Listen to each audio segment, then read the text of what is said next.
and waiting. Everything's under the plane for my pursued and beloved one. Once I met you, my love, all the rules had disappeared. I thought you and I would always be together. Suddenly your leaving left me heartbroken.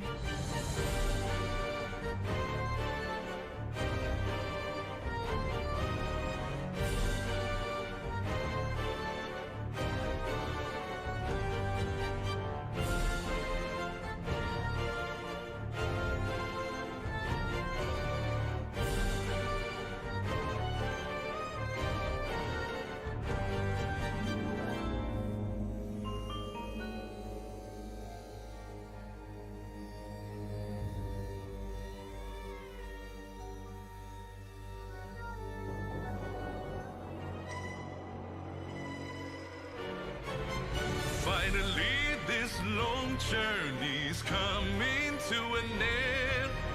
I wanna make you pay a painful price.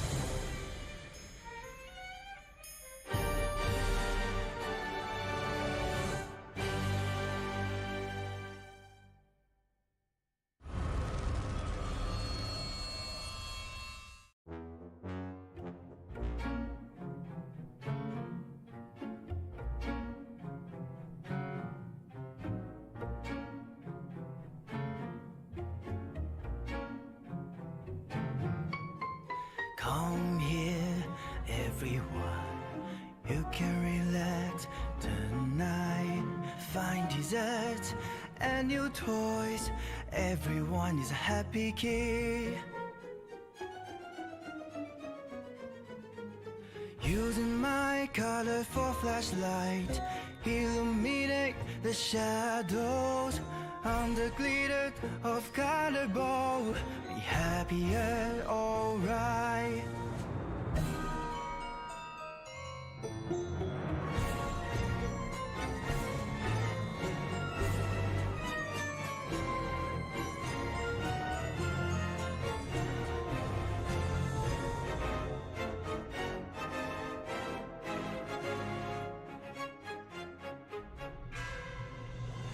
Singing all the kids, I'm the king of this tree. Because of me, we will have a place to live. Laughing all the kids, just be happy, alright. Because you have helped me to live a better life.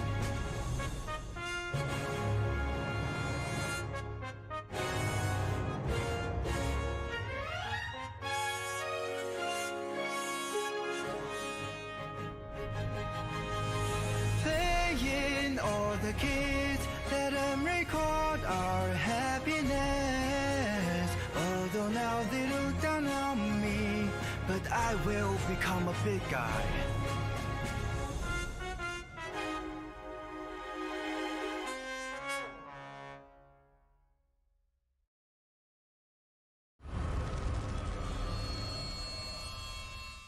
Roots are nature's veins, pulsing life through the soil in a predetermined path, from sprouting to withering. When the hourglass of life is turned upside down, do the laws of the world still hold? Welcome to the Harvest Festival! The fusion of flame and fruit creates a wondrous explosion. The small and insignificant will always gaze upon the great and mighty. Light, temperature, water, and nutrients uniting to nurture miracles. But can it reverse death?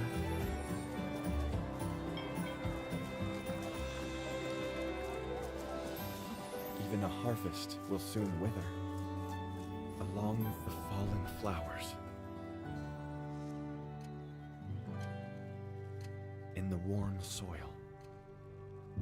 A pulse seems to beat anew.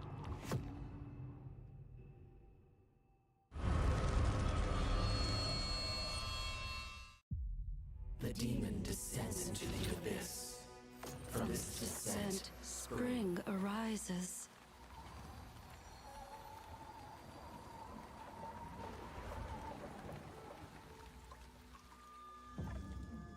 But spring, since its departure, has yet to return. I traced a monsoon to its birth, only to glimpse the fetal frame of an untold tale. The roar of industry garnered endless wealth, yet it spawned an unending mist of perpetual rain. The only way we'll ever see What have you done? Every emotion seeks an outlet. They obtained what they desired. But what departs must inevitably return. This rainy season is far from over.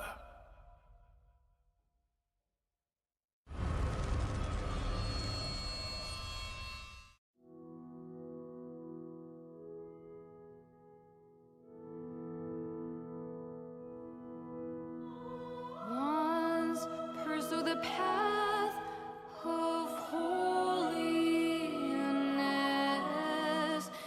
did my best for the sick. As time goes by under temptation, some secrets are still hidden.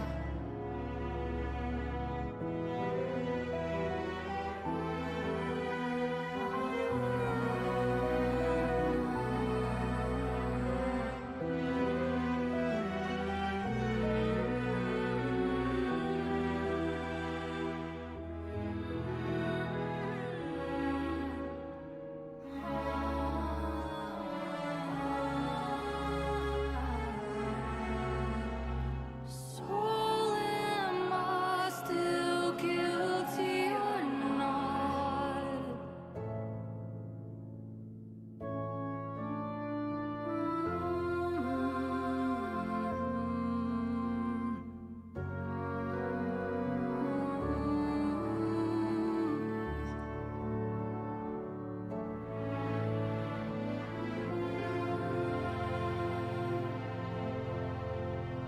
I am lost here, older shadow. Who will save me from my youth?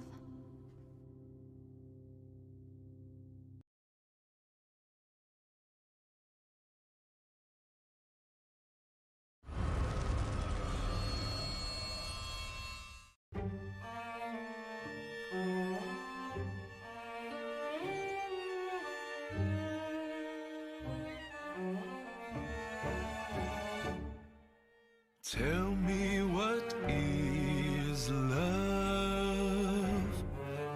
Oats, flowers, and wedding. Everything's under the plane for my pursued and beloved one. Once I met you, my love.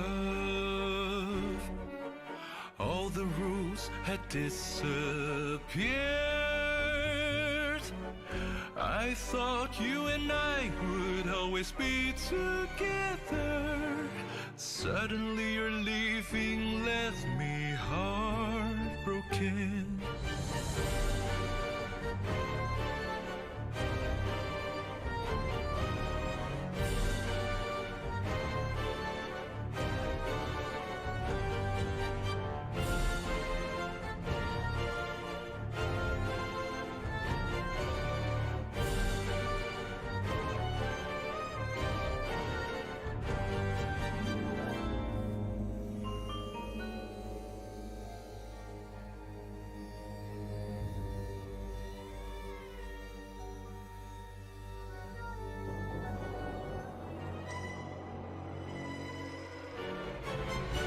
Finally, this long journey's coming to an end.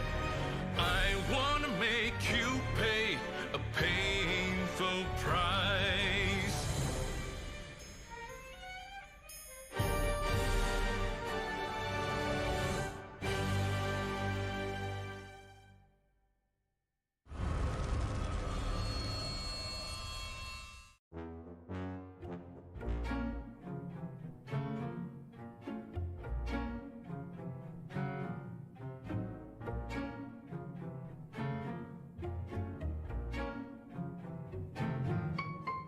Come here, everyone. You can relax tonight. Find desserts and new toys. Everyone is a happy kid. Using my colorful flashlight, illuminate the shadows on the glitter of color ball. Be happier, alright.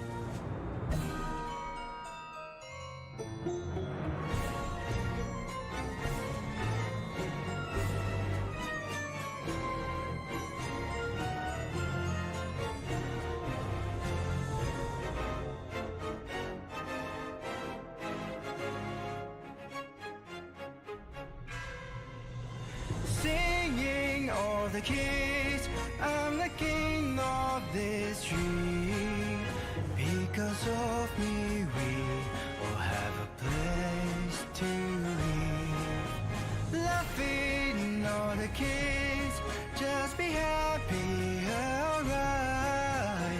Because you have helped me to live a better life.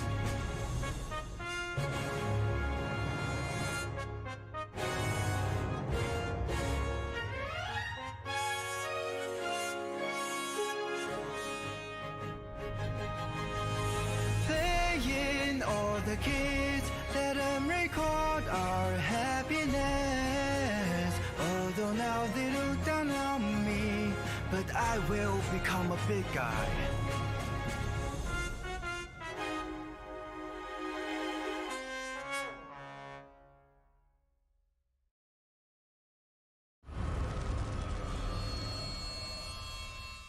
Roots are nature's veins, pulsing life through the soil in a predetermined path, from sprouting to withering. When the hourglass of life is turned upside down, do the laws of the world still hold? Welcome to the Harvest Festival! The fusion of flame and fruit creates a wondrous explosion. The small and insignificant will always gaze upon the great and mighty. Light, temperature, water, and nutrients uniting to nurture miracles. But can it reverse death?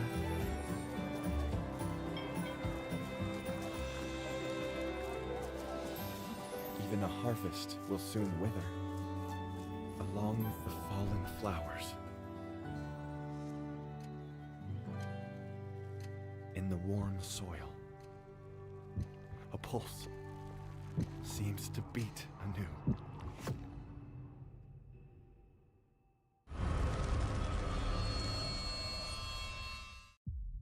The demon descends into the abyss. From its descent, Spring arises.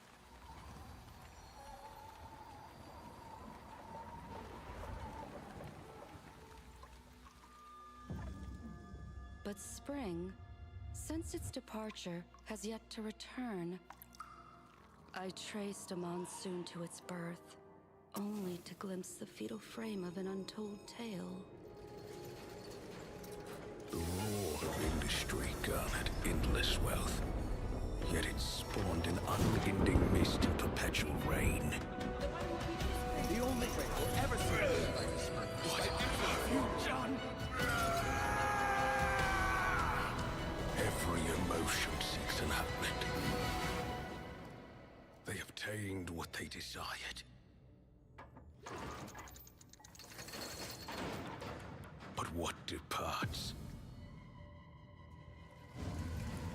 must inevitably return. This rainy season is far from over.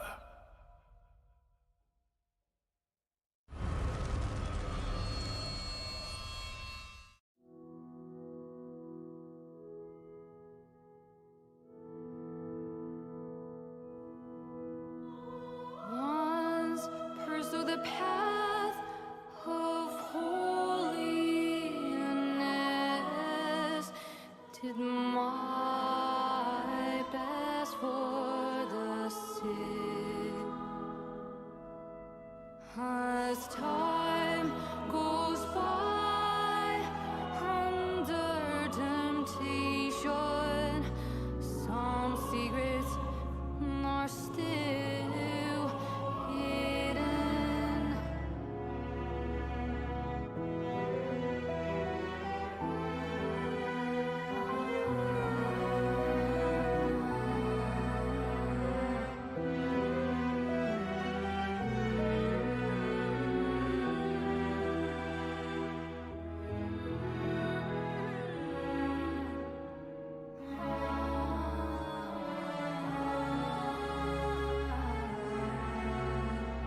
Soul, am I still guilty or not?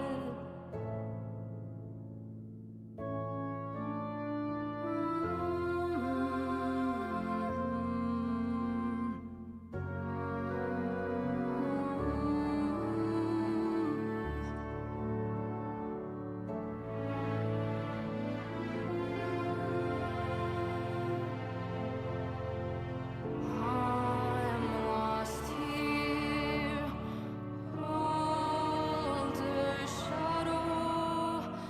Who will save me from my youth?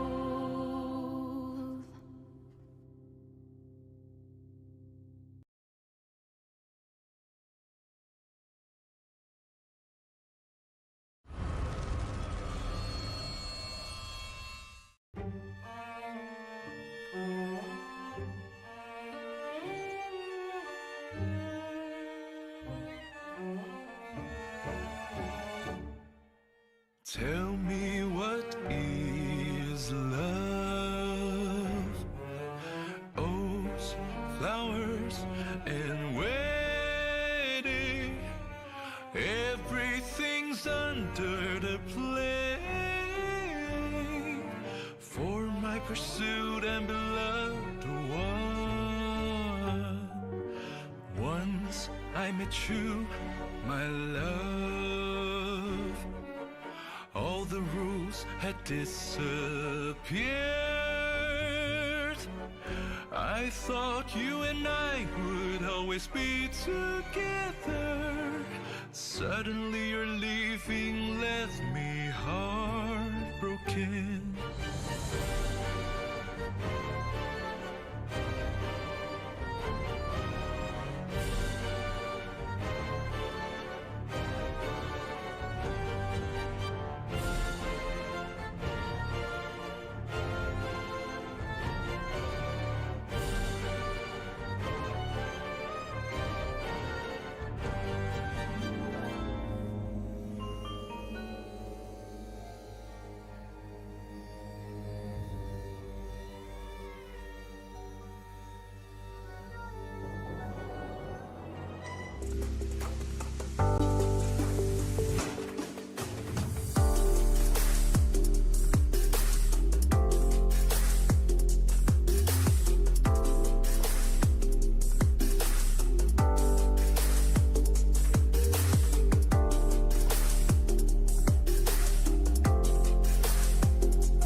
场以及屏幕前的观众朋友们，大家好，欢迎大家来到2024 IVS 洲际邀请赛的比赛现场，我是主持人潇潇。Ladies and gentlemen, welcome to 2024 Identity 5 Stellaris Invitational Challenge。当夏日将近，秋风已起，来自五湖四海的诸多好手终于齐聚澳门，只待烽火燃起，较量开幕。巅峰之上，谁能更上巅峰？让我们掌声欢迎战队代表登场。Now everybody in Macau, China, let's give a big round of applause for our team to the stage.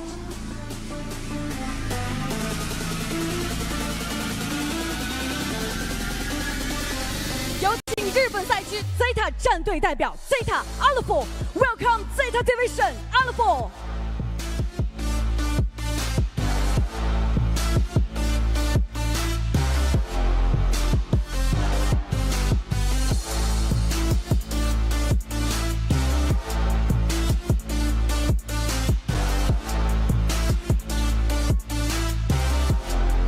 有请中国大陆赛区 ZETA 战队代表 ZETA 卡梦 ，welcome Glory Team 卡梦。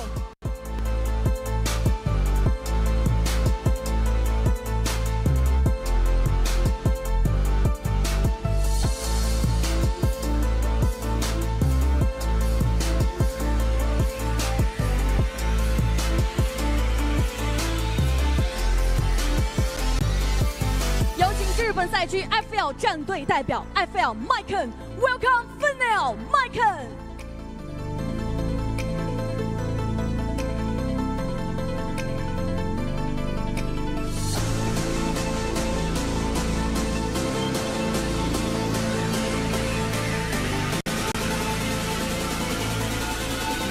有请中国大陆赛区 WBG 战队代表 WBG Alex，welcome 微博 Gaming Alex。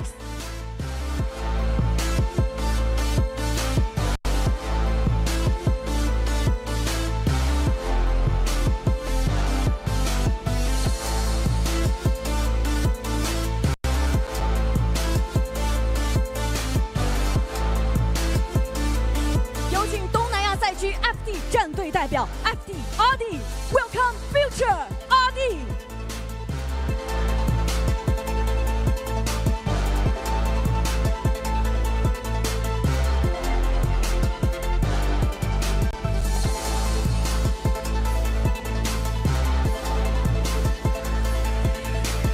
有请欧美赛区 RVL 战队代表 RVL Smithy，welcome Rival Esports Smithy。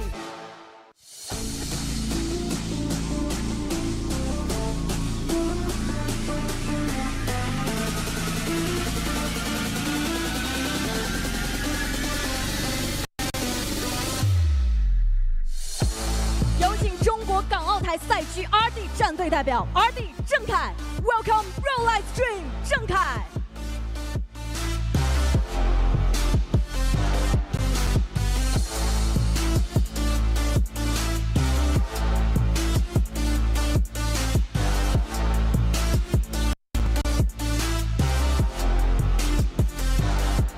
有请韩国赛区 JBB 战队代表 JBB Oniski，welcome Kupo Oniski。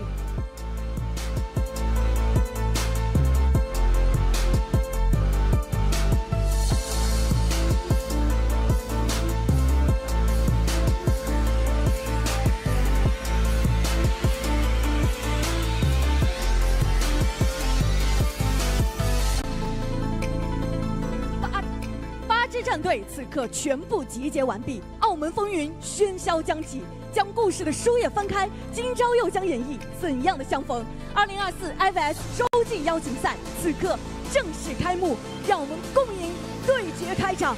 The 2024 Identity 5 Stellaris Invitational Challenge has grand opened. Let's welcome the showdown together. And we are here, Kuro. IVS 2024. My goodness, it's going to be a weekend full of amazing Identity 5 action. The stage is set, the participants are there. But Kuro, before anything else, how are you feeling about all this? Well, after such great, we saw the representatives of each team. Now, of course, with each team coming out, they were looking pretty fashionable. And you know, like with the big stages on as well, and you know, with all those shining lights, I think it's gonna be such a great experience for this IVS coming on forward too, Posh. And for those of you just joining us now, thank you so much for being here. This is IVS. This is the way we like to wrap up the competitive Identity 5. I am frozen, but I hope I'm still talking in the scene here. But Kuro, you talked to us about like your predictions. Are you still feeling the same with that? Like how it's? Are you still feeling the same with your predictions? How confident are you with that? I think it will be there'll be some minor/major adjustments because, like, you know, for Posh we've also talked about the newer introduction of, you know, triple global bans, in which that's not what we really expected coming into IVS, and of course with the addition of Pharaoh Lady 2, that's going to be something that might be a little bit, you know, unpredictable from, you know, both rival and Zeta side, and you know, for all. It's going to be pretty interesting to see. So, but like maybe we could see some trump card coming out from each team, but we'll just have to see. Yeah. Speaking of cards, it seems like we're on a photo card mode right now. I hope you guys can still hear us. It's a jam-packed schedule. Who are your favorite teams? Let us know in the chat. And yeah, that's another point of contention, right? We're gonna see styles clash, we're gonna see divisions clash, and different play styles. But ultimately, also, like you pointed out, there's a new pick ban phase, which is gonna change up the entire meta of how we're gonna play competitive Identity 5. Pharaoh Lady's kind of put into the mix here, but I'm not sure, like you mentioned, if she'll be utilized for now. But only time will tell. Because our first match, it's going to be the light of NAEU. You saw them. It's going to be team rivals, former B4U, going up against the five-time champions in IJL. It's going to be ZETA. So, I mean, I'm gonna call a spade here. This is going to be a David and Goliath story. Definitely. And it's also the fact that rival, you know, with their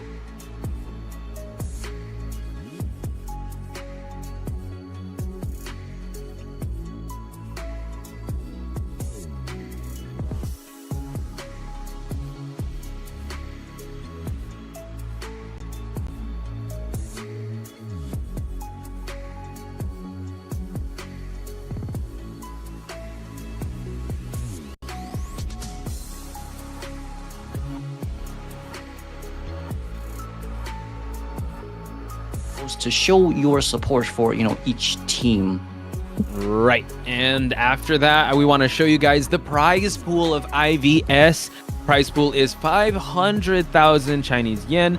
Champion's gonna get the big lion's share of that of 200,000. Runner-up gets 100k. Third place gets 60, and so on and so forth. But also the bragging rights to call yourselves the IVS champions. This is, again, you know, you're really fighting for that prestige because it's kind of a mini Call of the Abyss. You're getting the best of the best from each region. People that have won the IVCs, IVTs, IJL and IVL representatives, or IJL and IVL representatives that are going to be here. So I'm super excited to see who is going to take the crown of IVS 2024. Yes, and it's especially with the fact that, you know, we've 8 teams, so all participants will get a fair share of the total prize pool here too. But it's going to be pretty interesting to see as well, because like from our roster lineups here, with our first game between Rival versus ZETA, they will be facing off against each other once again after their face-off in the group stages of KOA 7. But, you know, Posh, it's as we have said as well, for all teams right now, there's a huge, you know, we're going to have to put a lot of commitment here on the line. For Rival right now, they still have not played Ivy at all, as we do see a tournament here too, Posh, if you wouldn't mind to bring us through. For sure. We'll definitely delve into that storyline a little bit later, but we're going to run you through this bracket. Again, it's a double elimination tournament. There's an upper bracket and lower bracket, so they will have two lives to be able to go into this IVS tournament with. And like you said, RVL is going to go up against ZETA. We have GR versus Weibo Gaming. That's going to be another very interesting match to see because it is Chinese division versus Chinese division. And then we have RD versus GBV, an HMT versus South Korea matchup. And also we have FL versus FT to round out the day. And also is watching, Tara Shock as well as watching, Just the Girl is watching, Nico, I am Hacho Blue is saying what's up, Kuro. lot of love in the chat. Hello. So yeah, any shout outs you want to give out, Kuro? Oh no, sadly I don't have my second monitor here because I'm in a little bit of a different setup. But welcome everyone here once again. We hope that you have an enjoyable time here. But for today's matchup, for the first game, we're going to be able to see Rival versus Zeta, and then the second with Your versus WBG, third with Ordi versus GBB, and then the fourth with FL versus FT, as Posh has also stated as well. And we are back at our little photo card booth. Please take your screenshots now while we're at it. See a lot of people saying I'm doing the I don't know, they're just making a bunch of memes for the faces, but it seems like we are gonna get screen cap, Kuro, so hopefully we pose properly. And how the players were posing there, they seem very ready. So was there anyone on stage there that you think, yo, this team looks ready? Because I think when Alf walk out, sure, he's always ready, but yeah, I don't know, he's always calm. He's always there. Onisuke looked pretty good too. Sorry, not Onisuke, my bad. I was gonna say from team GBB. He did the whole GBB, yes. Yeah, he looked pretty good. I do think as well from Rival's point of view as well, we did see Schmitty coming out with our double-handed heart signs, and he was also pointing to his bracelet too, so I'm going to be pretty interested in why as well, because that's not something that he has also done before too. But with everyone coming out here, if we see the survivor lineups here from Rival, it will be Problems as a survivor, Myleg as survivor, Roland as survivor, Schmitty as survivor, Spencer as their main hunter, Anton as sub hunter, and of course Yingling here as their sub survivor. Yeah, so additional with Yinel and Anton coming in, but like you said, I think we're gonna stick to the main four plus Sprinter, and now we're gonna move on over to the 5-time champs here in Zeta: Hamitu, Shinami, Kazuneko, Alf, Dolisu, and Alfar. Super excited to see them perform, and I think you pointed this out in your video, by the way, guys. Subscribe to Kuroshiro Gaming. He did give really good predictions. Alf is, I mean, he's foaming at the mouth. He's hungry for an international title, and could this be it? Is he one of the main protagonists that we'll be following? You gotta tune in to find out, folks. Definitely. But from Zeta's lineup here as well, Alf initially at the start of IGL was a little bit, shaky on the IV, but I do think as the weeks come through as well, he has been able to enhance his IV and, to be able to play her at an even better and an even higher stage as well, to be able to take the champion, crown of IGL2. But, with Hamitu as well, yes, he isn't a new survivor anymore, but initially when he came into Zeta, he also has always been performing really, really, really well as well. So for Zeta right now, with the addition of Shinami, who was the initial shot caller of Scars. We'll just have to wait and see this intro first.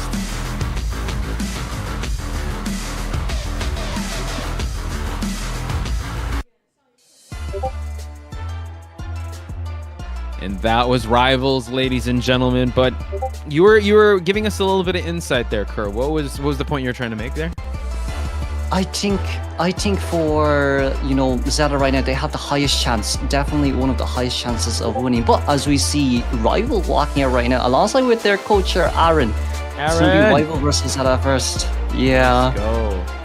Seeing them on a big stage, if you guys have been following B4U's journey, they've been through a lot, but they have been undeniable. They have paid their dues, and now they're here on a big stage representing Team Rivals. So now let's move on over to the Japan division, the 5-time champs, Team Zeta.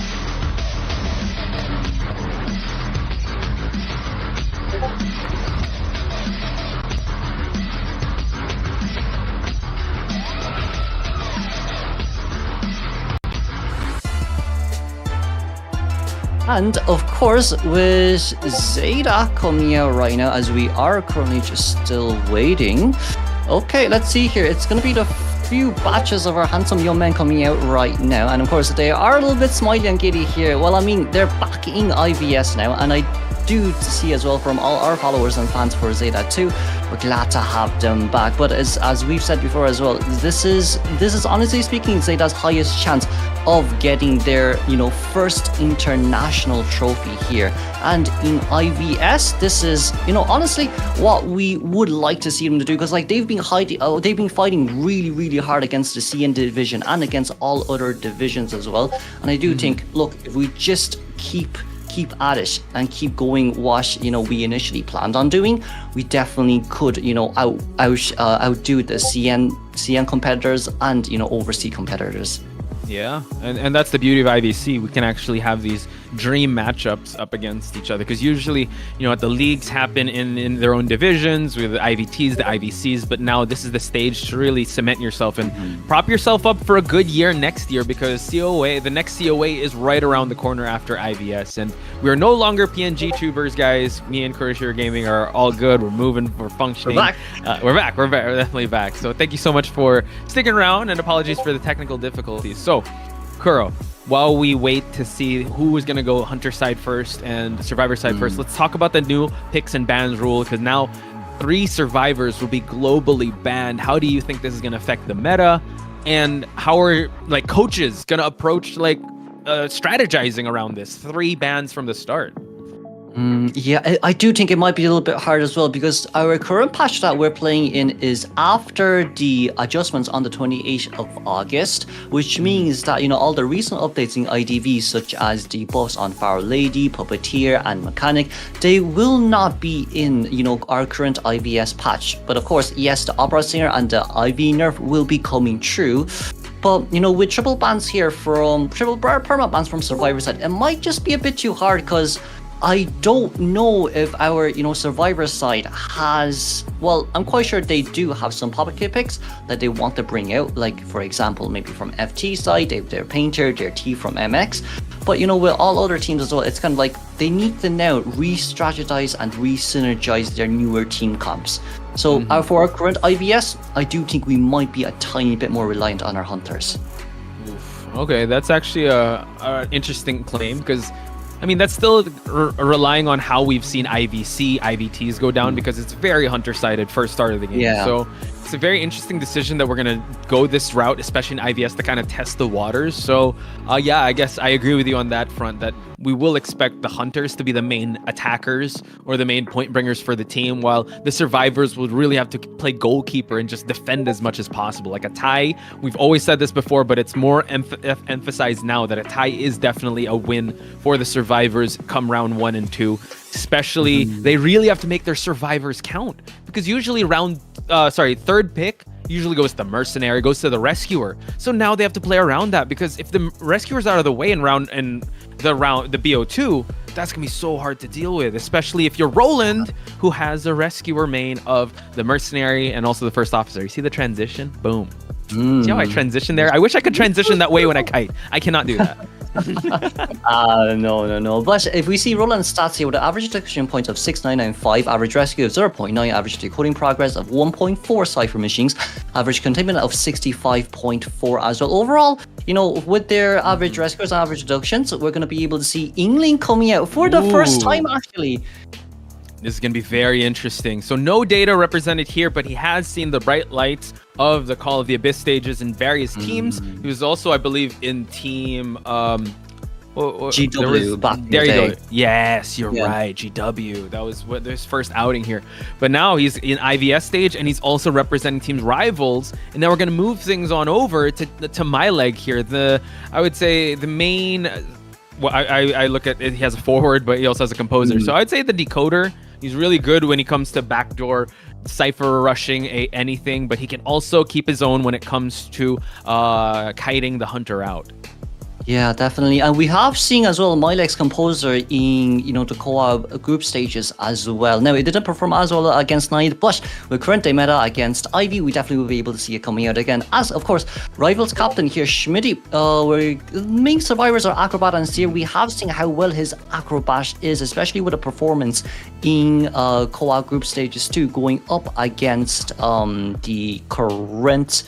up against the CN team and, almost winning as well. We were neck and and neck all the way until game 3. But of course, we gave the spotlight now to their coach, Aaron. Ooh, Aaron, And, big shout outs to him. Big brains. Like I like talking to him about the game. He sees the games in ones and zeros. Like he definitely knows how to break it down. Very interesting way he approaches the game. And I'd say that's one of the keys to success of how they performed in the latest COA. But you got the big boss here. You got Alf hunting first. And we've talked about Alf being one of the most feared and notorious hunters in the international stage. So he's definitely not going to hold back here.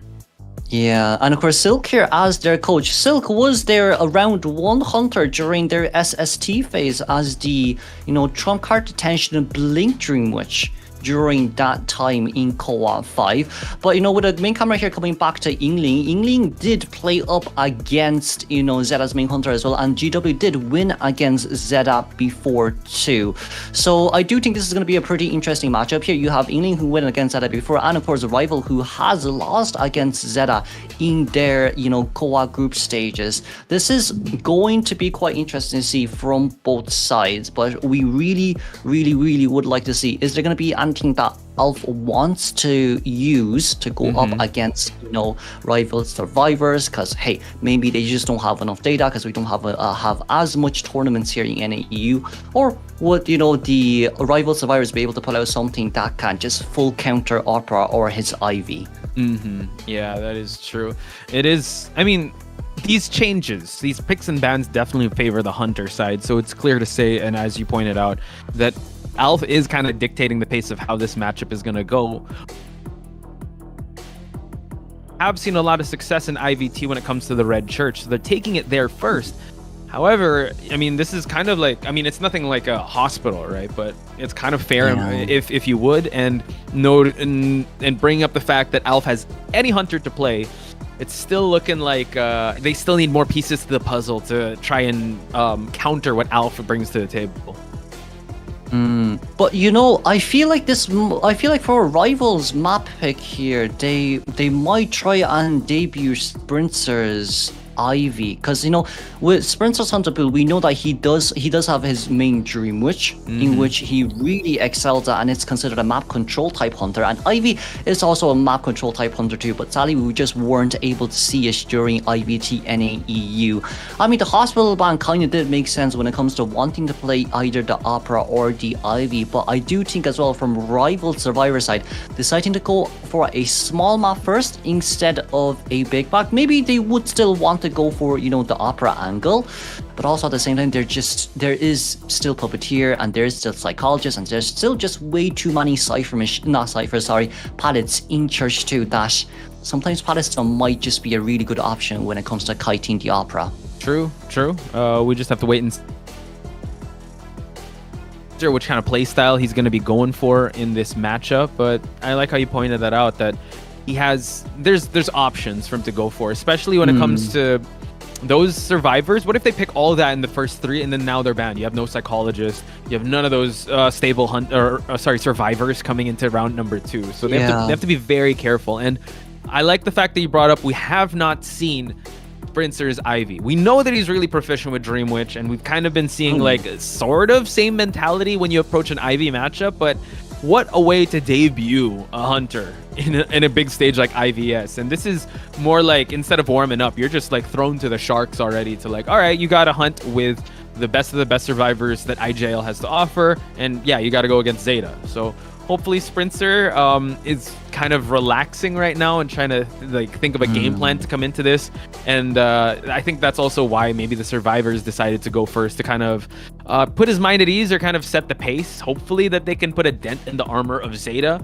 But with Alf's record so far, it might be an uphill battle. Yeah, but if we move on straight towards the ban pick phase, here we go. If you just look a little bit towards the middle on the bottom side, global bans, there are currently 9 slots. So, of course, as Pasha said as well, if they didn't win the mind game here, whether it's going to be Opera and Ivy, and they use up all the character that's used to counter this certain hunter, we might not fare as well in game 2. But for ZETA offside, it seems like we did ban 2 survivors because the survivors are now trying to decide what to choose. No, we're not. We just decided to ban now, and it seems like it's going to be the Cordy and Antiquarian here. Very, I think it's Cordy has always been round 1 bans. Yeah, as of late, right? Especially with this Ivy and Opera Singer meta, Coordinator could at least guarantee you that the transition time. But now we're actually going to see the Seer and Gardener, because why not? It's going to get banned anyway. So they decide to at least build up their defense with having the Seer's Owl and also have the Gardener's Bubble. So that is going to be going to the global bans, folks, as usual. But then there's going to be room for one more. And the Hunter chooses to ban out the first officer. And usually in the old meta, we'd pick up a Mercenary. So I wonder what they're going to go with now. It might depend on what we want to do here, but Wildling wouldn't necessarily be a bad pick, as well as we are going to be able to guarantee rescues. But of course, if we're up against the Ivy, we might face a double down situation here when it comes to rescuing as well, since he does move pretty slow if he's not on his board. Now, of course, with the prisoner ban here, I do think it kind of solidifies Alf standing here with the Ivy pick. Let's just see what survivor rival decides to, recycle here for themselves to use moving on to match 2 and match 3. Ooh, Dancer. I was actually thinking maybe Acrobat, but you know what? Shoutouts to Paul Blims. They will be using the Dancer. Maybe they've figured out a strategy here. So we got like area of control with the Dancer, either buffs the decoding and movement, and Yinel is actually going to be using that Dancer. So you can definitely light up certain parts of the map and allow the Wildling for that push. Roland, also known as one of the best rescuers, really known for that Mercenary first officer. So I guess getting the Wildling out of the way now, like you said, isn't that bad. And also Myleg and Schmitty being the main kiters of the team. Let's see who Alf would have to deal with. What Hunter will come out to the table to deal with all these survivors.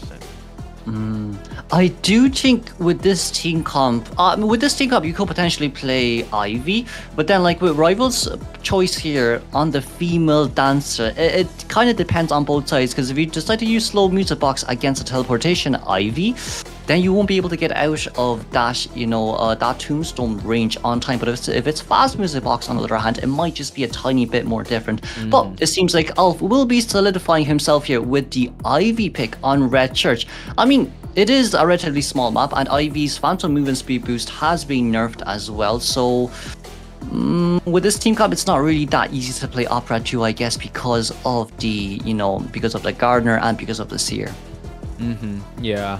And that's the thing also, it's like Alf is really known for pushing the aggression, right? And the first round or the first few seconds of this matchup really need to play into the survivor side, because she gets more terrifying as the game goes. And also endgame Ivy is terrifying in a relatively medium to smallish type of map like this. So yeah, they cannot. One slip up could actually turn into a complete disaster situation for the survivors. So they have to be very careful. They have to have their communication on point. And yeah, their first kite needs to last. And if it's Yinel, I think that's what they kind of want, right? Because Yinel being the latest one and having no data on him is actually pretty good. But Kuro, talk to me about the spawn location. If we see the spawns here, it will be Schmitty at Shack, Yinel here towards the entrance of Graveyard, meanwhile Myleg's in middle, Church, and of course Roland here as the Wildling on the left-hand side. For Alf right now, maybe chasing after Myleg wouldn't be the worst option if he decides, of course, to map control early game. With this spawn selection, it does make Alf, the Ivy here, a little bit easier when it comes to rotationing and transitioning, trying to lock Cypher machines. But of course, with the newer and released nerfed Ivy with the Phantom movement debuff, it's going to be pretty interesting to see how much map control you can actually get, because you can also destroy the tombstones just a little bit faster here as well. And of course, with our coaches here, we're going to go up, and of course, I'm quite sure this is Aaron's first time on a global stage, so it's going to be quite interesting to see. But if we see the Persona side, on Yinel, it will be knee-jerk reflex. On Gardener, it will be Tightener alongside with knee-jerk reflex. On the Wildling, it will be Tightener. And of course, on the Seer, it will be Flywheel with knee-jerk reflex without any borrowed time. For Alf here, we're going to go Blink with Insolence, Dissension, Dreamwitch. And we're going to hop straight into the action, folks. Schmitty's going to take this first kite, but we already are on the ethereal form here for him to get that scare. We're already looking at a 40% scare. And mind you, ladies and gentlemen, we're commentators. That's Kurosher Gaming. I'm Poch Spice, and it is Schmitty, about 75%. So now he's actually giving us a tour of the entire map, and Alf is slowly but surely trying to hunker down onto this seer. Ooh, but the owl came out just on time though. The only issue here might be, yes, the owl is gone, but is it still during 8-second cooldown? It is not, and we're going to be able to register hit 45 seconds in towards the game without any map control here. So this actually is a pretty good kiting route so far, but now he's actually spread out. His presence here is already infected, the female dancer, but Schmitty has some pallets to work with, and also the music boxes. So let's see, the tombstone is also here, so they can't stay in this area too much, because now Schmitty, at 100%, and the blink connects. It's really smart here from outside as well, because he saw that Ingling was nearby, which is why he decided to go towards the other side of the pallet, seeing that Schmitty, the seer here, has dropped in a pallet and forced him back towards that tombstone during the graveyard range. That is really nicely done by Al, very calm and collected here from himself. And of course, getting the seer down around 70 seconds in towards the game, they barely have enough decoding progress. And Wildling might just be forced here to rescue a little bit early. True. And just looking at the survivor's attrition as well, he eliminated 2 music boxes and also an owl. So that's a lot of attrition for this first game. But now he's able to hit the Wildling. He can actually get a double down situation. Is he going to go for it? Oh, no, he doesn't want to do that. He's going to try and go for Schmitty first because he knows that is the one to go for. But Schmitty can be locked up here once again by the tombstone, but we do have flywheel this time. Can we maybe try and get rid of 100% stack fear? We did. That's very nicely done, of course, with a flywheel. But once again, you're still within the tombstone range, and with no flywheel left, no speed boost, no pallets left to use, he will still go down. But thankfully here we did kite after Titaner. It's around 2.5 cipher machines done, but we're back on chair here. Let's just see how Myleg decides to come in with a rescue, but it seems like he's being found. And now we're gonna see the presence being spread out just to get rid of the cipher progress there by Roland, because one hit he will be falling down. All things considered, by the way, Seer did a great job with trying to kite out that Tide Turner. But now, try to block, but now the bubble is going to carry him. And mind you, 2 Tide Turners are going to be in effect here. Gets the hit, and now the rescue does happen. Gardener, though, does have that Tide Turner.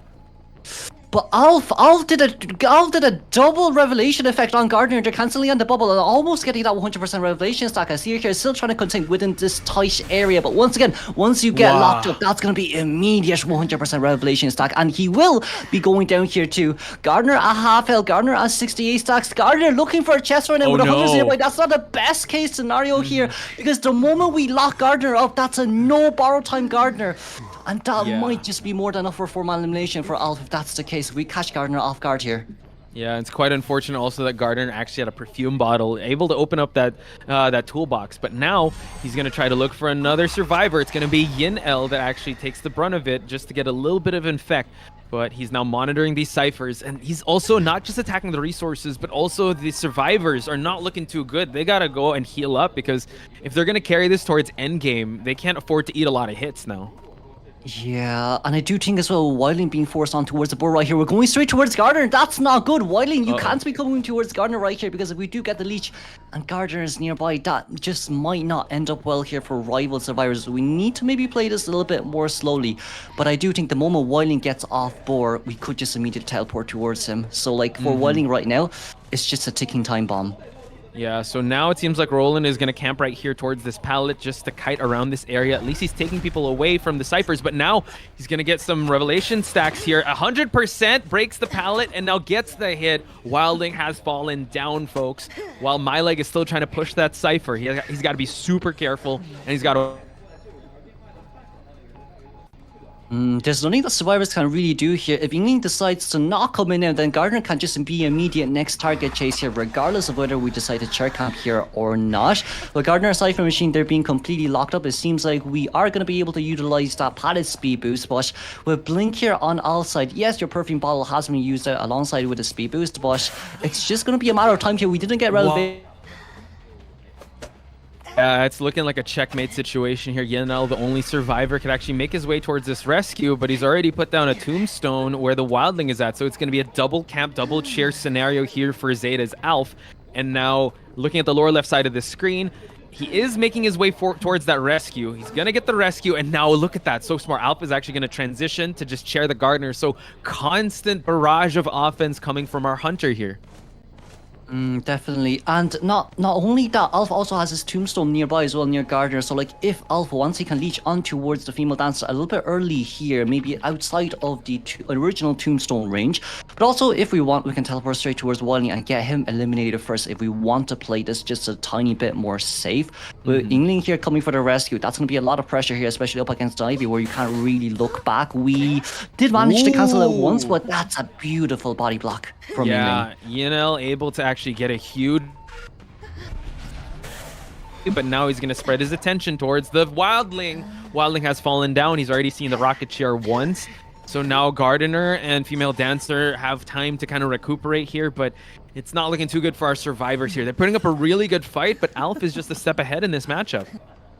And you know, even with how fast you can break the tombstone now, adjusted from 5 seconds to 3 seconds, there's really nothing much our RVL survivors here can do. Yes, the bubble did come out trying to, you know, you can try maybe move towards the palace, but this is Alf that you're talking about, and that's another revelation effect straight towards Gardner's face to cancel that, you know, pallet vault. Yeah, that was incredible, and he was really timing that bubble very well. So it seems like Alf is staring down the barrel of a 5-point game. RVL survivors really put up a good fight. It's just that, really playing to the strengths of this Hunter. You could see how Alf is really comfortable, no wasted movements, and he's really able to actually just continue on his presence here. So now he just has to find Yin-El. Yin-El's trying to open up a chest here since he is a dancer, so he can use, and it is going to be elbow pads for him to work with. Definitely. But you know, also what we know from Rival side as well, they have done a lot of work there with their slug strategy, trying to aim for one-man game against, you know, ZETA Survivor 2. So this might be possible to see, but 99 stack, that's not too bad. But now we're going to teleport back straight towards Gardner, and if we get Gardner down here with Blink, I do think the 4-man elimination here will be guaranteed for... Oh, we missed the hit, but... Oh, the bubble... Okay, the pumpkin actually working in favor of the Gardener there. So now this buys a little more time for them to try and figure out an exit strategy from this matchup. Trying to play the mind game there, but unfortunately Gardener has fallen down. Exit paths have been used. Female dancer is opening up a chest, but yeah, once the female dancer is down, that's going to be GG's for ZETA here to get 5 points.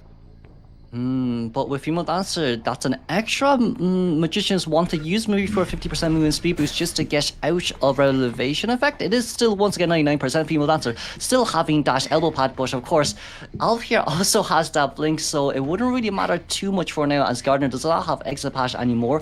And I do think as well, Alf has been landing a 100% hit rate there with the revelation effects. Right. He has not missed once yet today. It's actually kind of scary. Maybe that's I think the first the pumpkin. Yeah. Oh, it just goes for the blink, but he already called checkmate on that. And there you have it, folks. Alf means business. What a way to start out IVS 2024 with a 5-point game by Ivy. Could this be...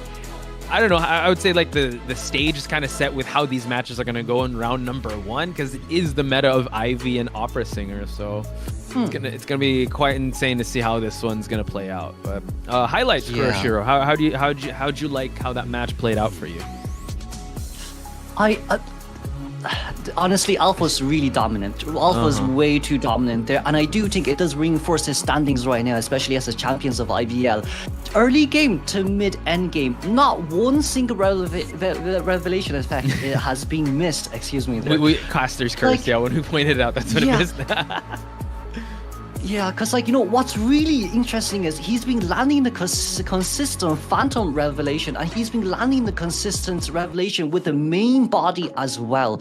What does that mean? We've seen Alf denying chair rescue twice on that Gardener. And, you know, forcing Gardner on 98 stack, forcing the bubble. That's a 5-second bubble, and we're able to cancel out that 5-second bubble and still register the hit on Gardner. I think for Alf right now, his standings has been solidified. That Ivy might be a must ban for next game. Yeah, I agree with you with how well he was able to perform in that aspect. And I mean, I'm trying to recall how this match went, because Schmitty took the first kite. He was doing all right, and he had to eat that first hit. Then I think it started to go in his favor when he started to run into the dancer, and he played that very masterfully. He saw that the dancer was kind of blocking the pallet there. He knew Schmitty was going to be there, and he was able to juke and kind of mind game Schmitty. He was also able to actually bait out the owl as well, so the owl didn't really allow him to transition or force out attack recovery. So I think that was kind of the first few domino pieces to fall in Alf's favor. But were there any other highlight moments for you in this matchup, Kuro? I do think, honestly, from rival side, they've done their due diligence, especially with the rescue as well. There has not been a single double down from the survivor side, Correct, as we do see here from the stats page as well, Posh.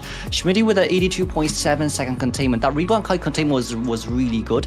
I do think as well the bubble highlight here from Moileg as well with the pumpkin usage was it's a pretty niche situation to be in, but it's something that definitely did work out. But sadly, maybe if it was a little bit early on towards the game, it might have been a little bit more of a bigger ripple effect. But of course, from outside here, remaining side for Machine is 2, Palace Destroyed is 5, Survivor Hits is 14, Terror Shocks is 0, and of course, Knockdown a total of 9. Yeah, and if we're also highlighting RVL side, I mean, Schmitty was able to do that flywheel for the 100% revelation effect to actually be nullified. So all things considered, they did pretty well. But yeah, again, doing great is just a step above or a step below if you're facing an Ivy. You could try to do everything all right, but it's just the minute details. It's so hard. Her end game is terrifying. She has map pressure. You can't kite, and she has map pressure, and you can't tight kite because she has those stacks or those tombstones in certain areas. So I think that all things considered, that's the best they could have done, and it's all right.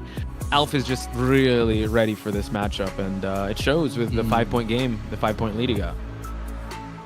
Yeah, and I do think as well from Rivals Survivor side with their team comp, yes, they initially picked out the, Sierra and Gardner just to go and try counter out that Opera round 1.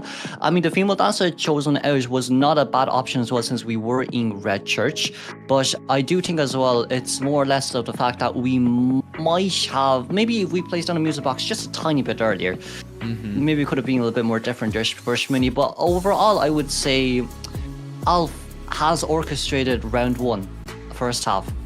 So he barely gave the survivors any breathing time at all. And of course, with those really good revelation effect on towards Asir. Look, there's nothing Asir can do if the Ivy is right in his face. That's a very hard situation to be in. And Schmitty, of course, he did the best he can and he did what he needed to do as well. But sadly, Alf just, always comes up on top. Yeah, King Alf, people are acknowledging him, chat, guys. Bend the knee to King Alf with how well he was able to perform. I like what you said. He orchestrated this very well. And now the job of the survivor side is just to get one out. They could definitely play with their picks and bans here. They could save a lot of the good survivors come round number 2 to really solidify it. And going up against an Ivy, I mean, based on what we've seen in IVC, it is doable, but you have to kind of play an almost perfect game with how you're able to deny her any presence up until end game, and that's when you're able to really put the pressure. So you really have to have a really good first kite and support that first kite. Yeah, but you know what's going to be really interesting now, and I do think from our current day meta, the 3 permabans is going to heavily favor Zeta. Correct. Yeah, they only need 1 man. So right now in our current day, in our tourney metas right now, it's okay, if you have advantage game 1, you're going to be able to continuously carry this through. It's like a snowball effect this time. For the Zeta survivors, they may not necessarily need to bring the Seer out. They may not necessarily need to bring, their meta characters out. They can still save it for the later games as well. But for Rival on the other hand, Gardner's gone. Seer's gone. Now, Wily not matter as much, but I do think the Gardner and Seer kind of solidifies the, Opera ban for round 2. But now Zeta, they've whatever they want to do with their ban picks. Yeah, sorry, I'm just trying to have a good pose first while I talk. So there, see, I was able to freeze there. Hey. So yeah, I totally agree with you. And yeah, they could conserve themselves as much as possible in this next matchup. So, that's... we emphasized it before, but I think it's doubled down now. With if you get control of round 1 first half or round 1, yeah, you're pretty much kind of set for round 2 onwards with how well you're gonna do it. So it just seems like the momentum game is much stronger, or with this rule set that is.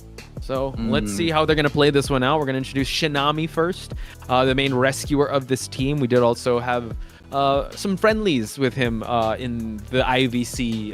It's that fan cheer with him. He's a very friendly person, so that was super fun. But of course, as the main rescuer here, our average rescues is 1.44, average decoding is 132.2, and of course, average containment time is 65.7. Our escape rate is 53.7%, win rate is 39, and average deduction point is 7.489. For Shinami himself, he has solidified himself as the main rescuer of ZETA, just so all the other survivors such as Kazuneko, Dolisu, and Hamachu can focus more on containment and support. So now we're moving on to Dolisu, one of the core pillars here in Zeta Division. We see the Priestess, we have the Magician as well. Average deduction is 68 plus. Win rate is almost at that 40% mark. Looking at the escape rate, anything that's around the 50% rate is really good, but average decoding process above 120 is always good. So excited to see the synergy with Dolisu, other survivors of Zeta Division.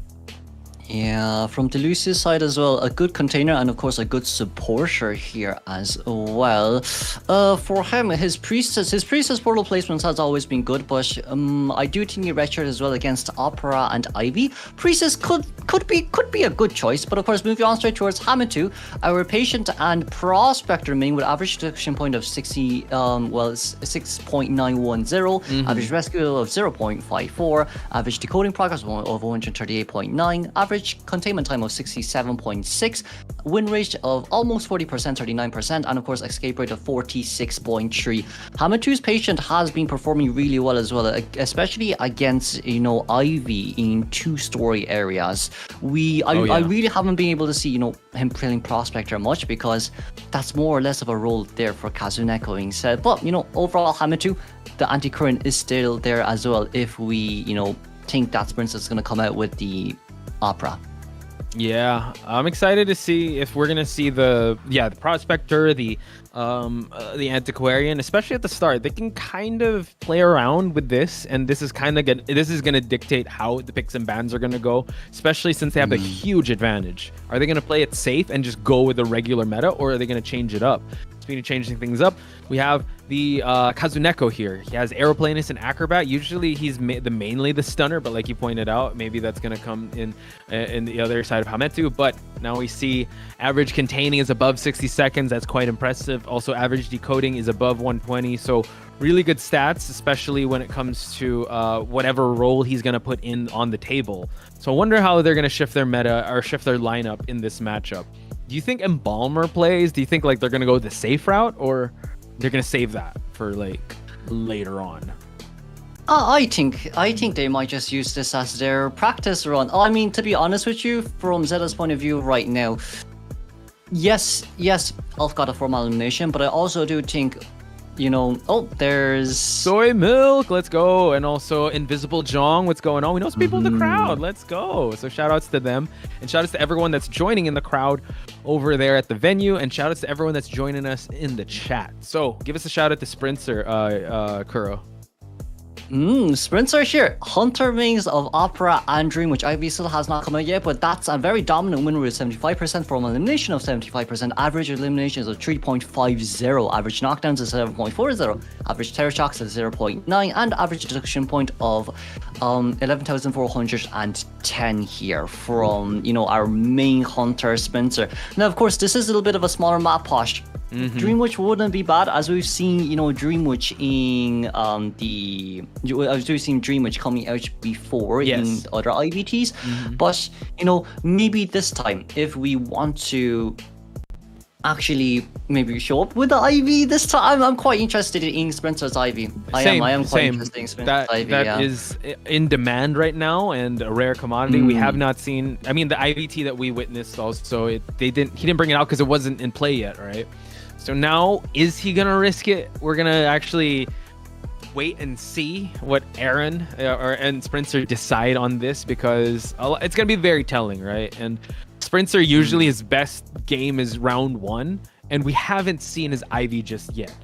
So it's a big gamble. I don't know, based on a viewer's perspective and a pedestrian's perspective, it's a 50-50 at this point, but only time will tell if it is going to be as effective. So While this is happening, folks, just want to give a shout out to everyone that's in chat that's encouraging team rivals. Yes, it is a tough time. They are going up against the 5-time champs, but this is how people get better, right? They kind of have to go through the struggle and pass through, learn from it, and then be able to get better. But look, B4U has been, constantly improving, and this is another chapter that they have to go through. Again, they are the underdogs in this, but they always have that never say die attitude. So please keep supporting team rivals, and also to keep supporting Team ZETA. It's totally fine if you want to support ZETA as well, because they have been that 5-time champs of IJL for a reason. Definitely. But of course, with Rival as well, just coming into Macau, they could be also jet lagged too. So like for them right now, they need to maintain their top condition as much as possible.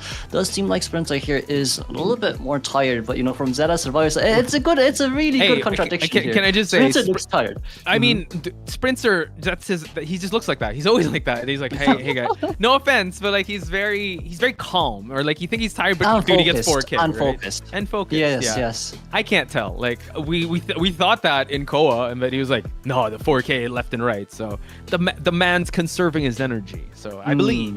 Yeah, yeah, and it's also the fact that like honestly, most of the times hunters the hunter maze always looks so serious and focused. That's true. That's true. Yeah, and like you just see ZETA Survivor side and Rival Survivor side initially when they came out, they were all giddy and just ready to go. But it's a big not comparison, but like contrast.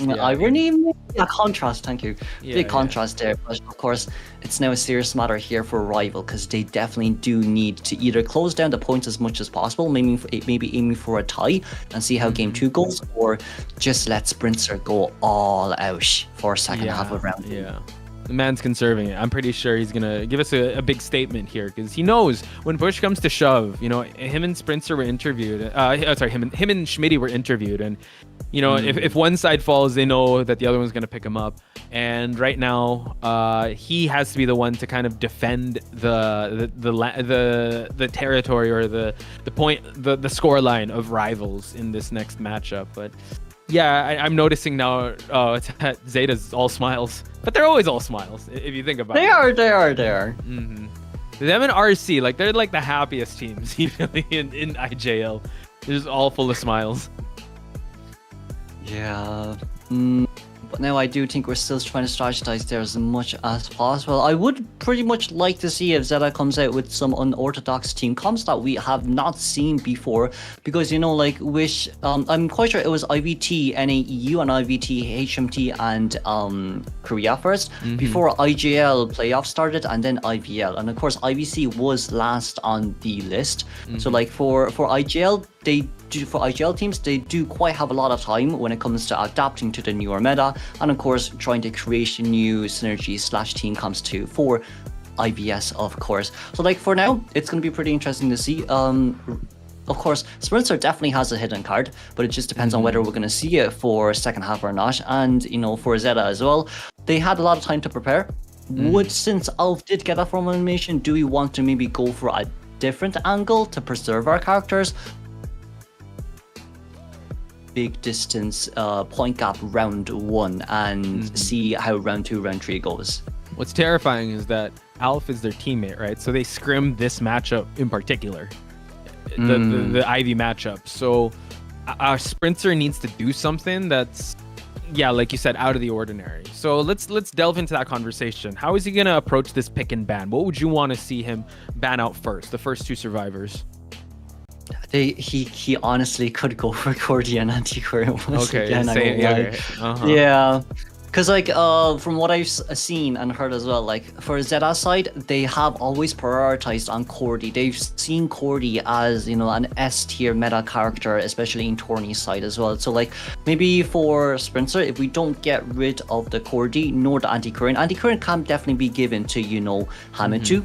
And then Coordinator can be given to Kazuneko as well, since those two have been practicing those type of characters the most, and it works really well in current day meta where Antiquarian can, yes, counter the Opera, but then if the Ivy comes out instead, we might only be able to spin and flip around the map.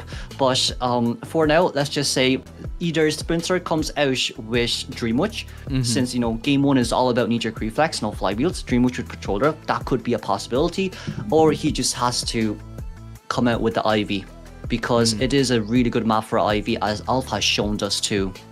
Okay. So yeah, those two are the things that we'll go for. I do agree. I want to see the Ivy as well.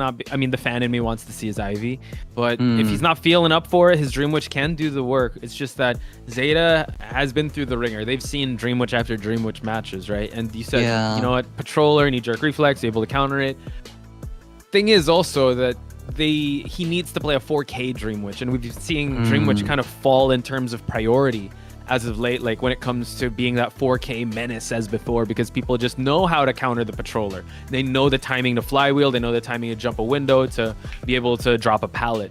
So yeah, it's tough, because are you going to go with something that hasn't been tested but has the 4K potential, or are you going to go with something that has been tested, it's been through the mileage, but people have seen that type of play style before and they know how to counter it? So yeah, it's a lot to consider, and I don't blame Aaron here and Sprinter exchanging a lot of words here, because this match is going to be very detrimental or very telling. It's like a crossroads for them to go through, for them to dictate the rest of their IVS stay here, because based on the video I saw, by the way, again, Kuroshiro Gaming, subscribe.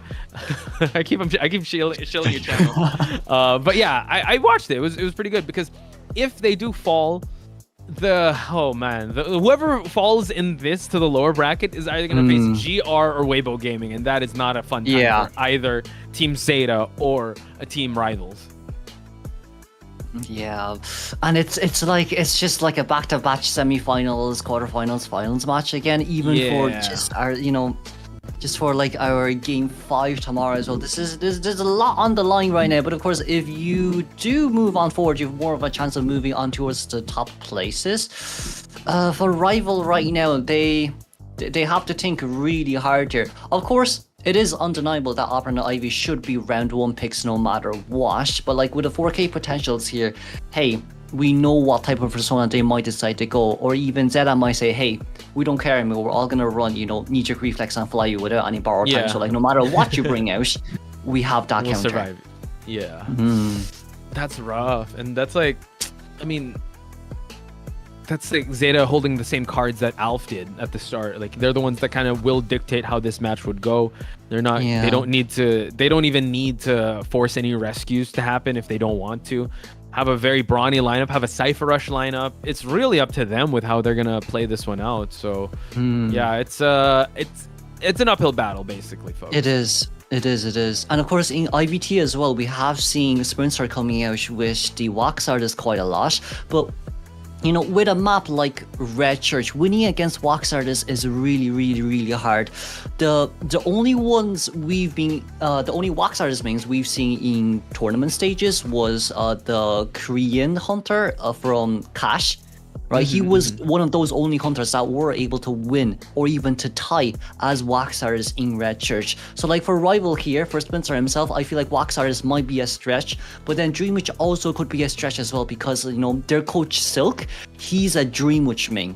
So like knowing that Sprinter has a Dream Witch, they could potentially be practicing against their coach as well. So like ZETA has, a lot of preparations done before, their matchup here against Rival.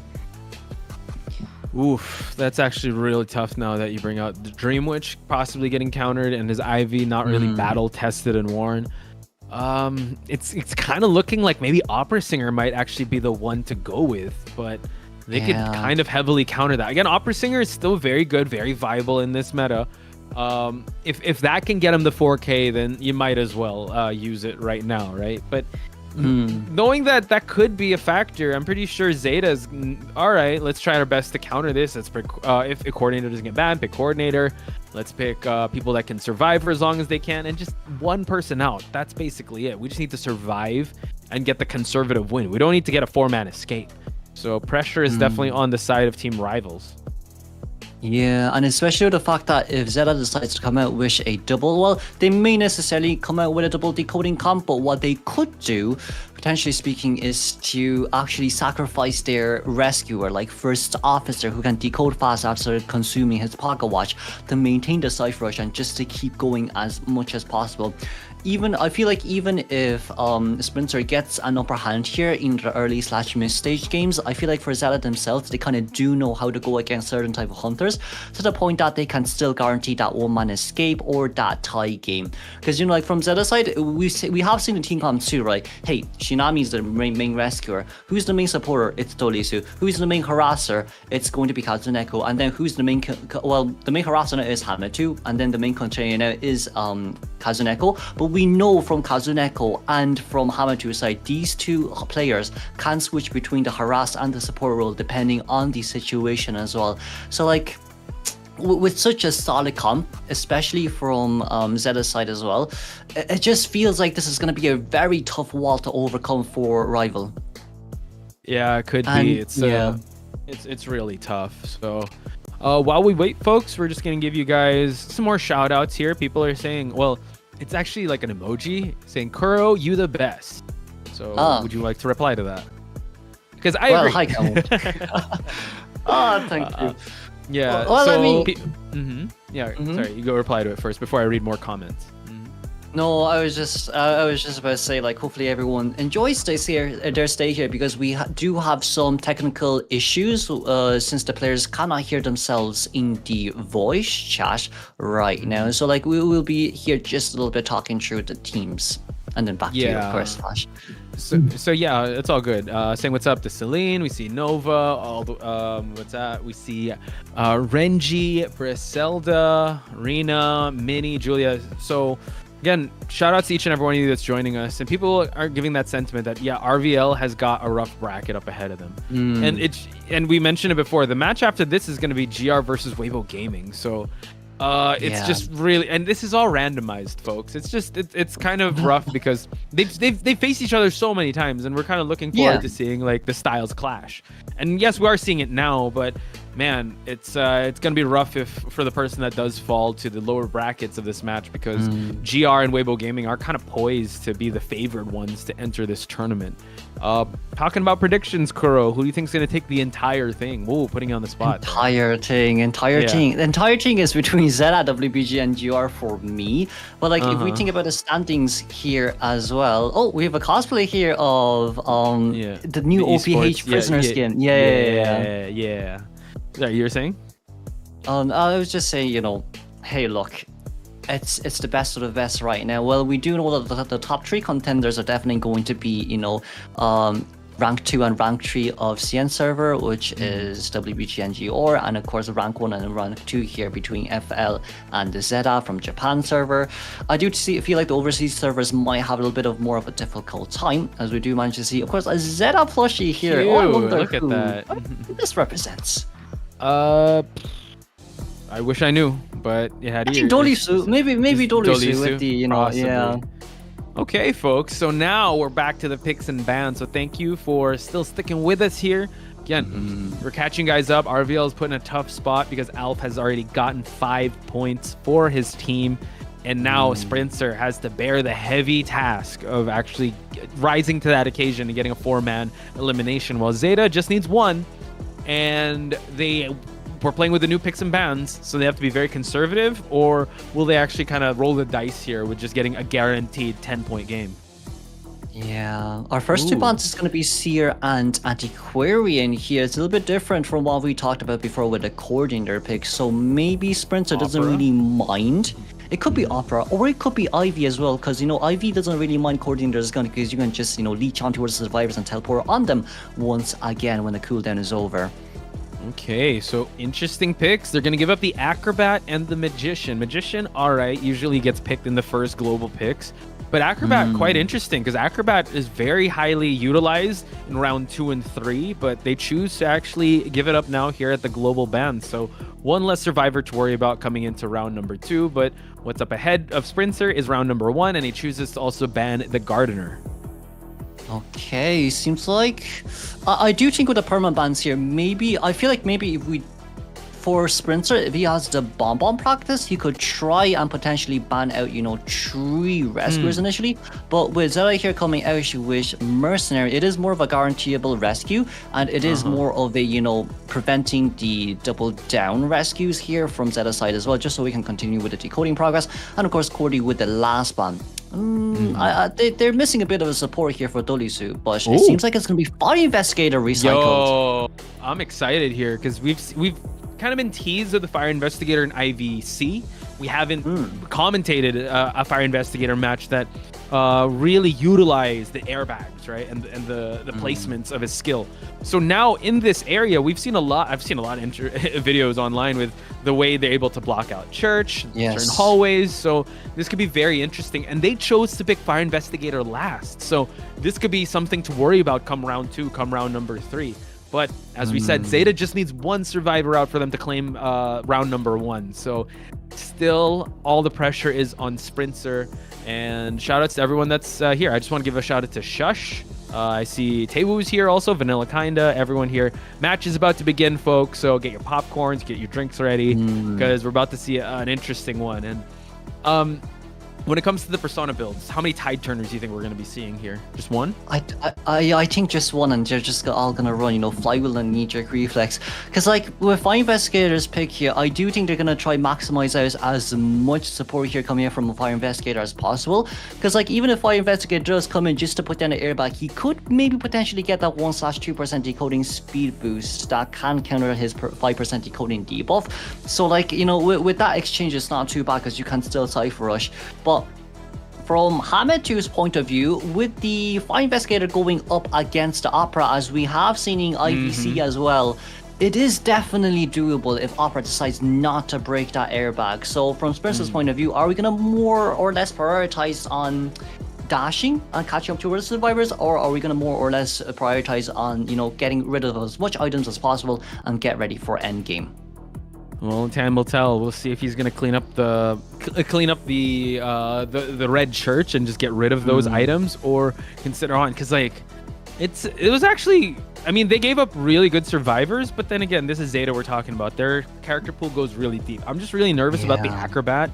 And they also have First Rescuer as well. And considering that Opera Singer is kind of a single hit hunter, you still have the Magician's Wand just to provide enough kiting ability. So it can go sideways, but we can also say that Opera Singer is known, or is as stable as it gets when it comes to at least guaranteeing some eliminations. So similar spawn location for the hunter here over at the top right, but Hametu choosing to spawn at the middle, and as a T-shaped spawn, Dolisu to the left, Kazuneko on the right, might take the first chase here while Shinami's at the red carpet. Kazuneko taking the main chase actually wouldn't be too bad here for Zeta as well, because Hametu and Dolisu can just continue to decode. Meanwhile, Kazuneko can contain in Graveyard with so much pallets in his hands.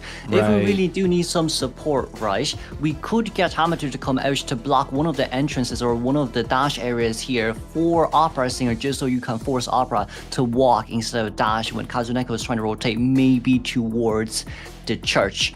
But with such a spawn location like this, yes, Sprinter wants to lock the bottom left Cypher Machine, but even with the bottom left Cypher Machine locked, there is still 3 more Cypher Machine placements that the survivors can go to.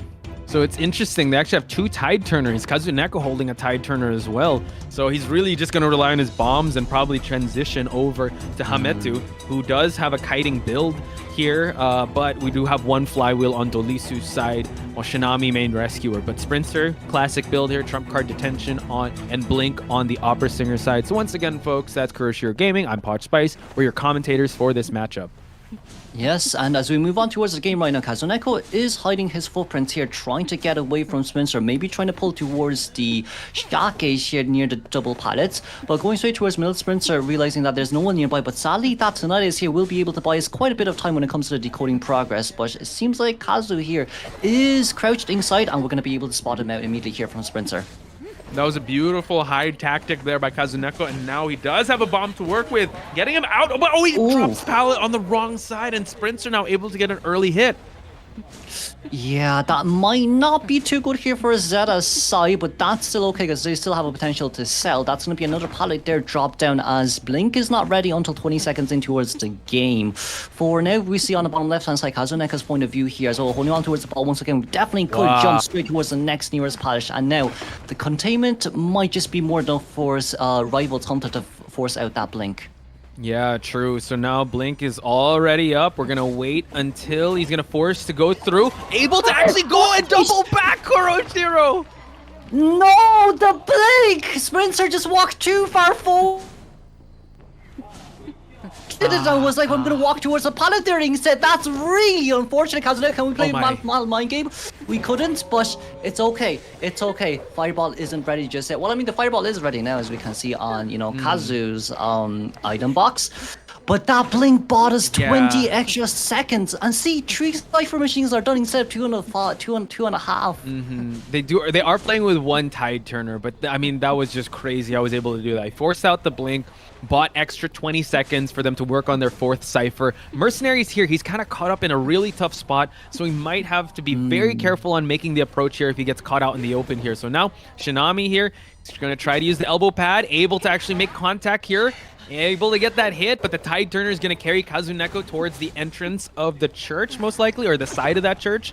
We're going to see how this kiting's going to go. Honestly, for Kazuneko, you don't have to do much anymore. Because like Kazuneko did what he needed to do. He forced the Blink out. He bought 20 extra Cypher machines here. We're already starting the last one as well. And all what it takes here is for Shinami to find a good place to either hide or to find a good survivor in a good location to either heal.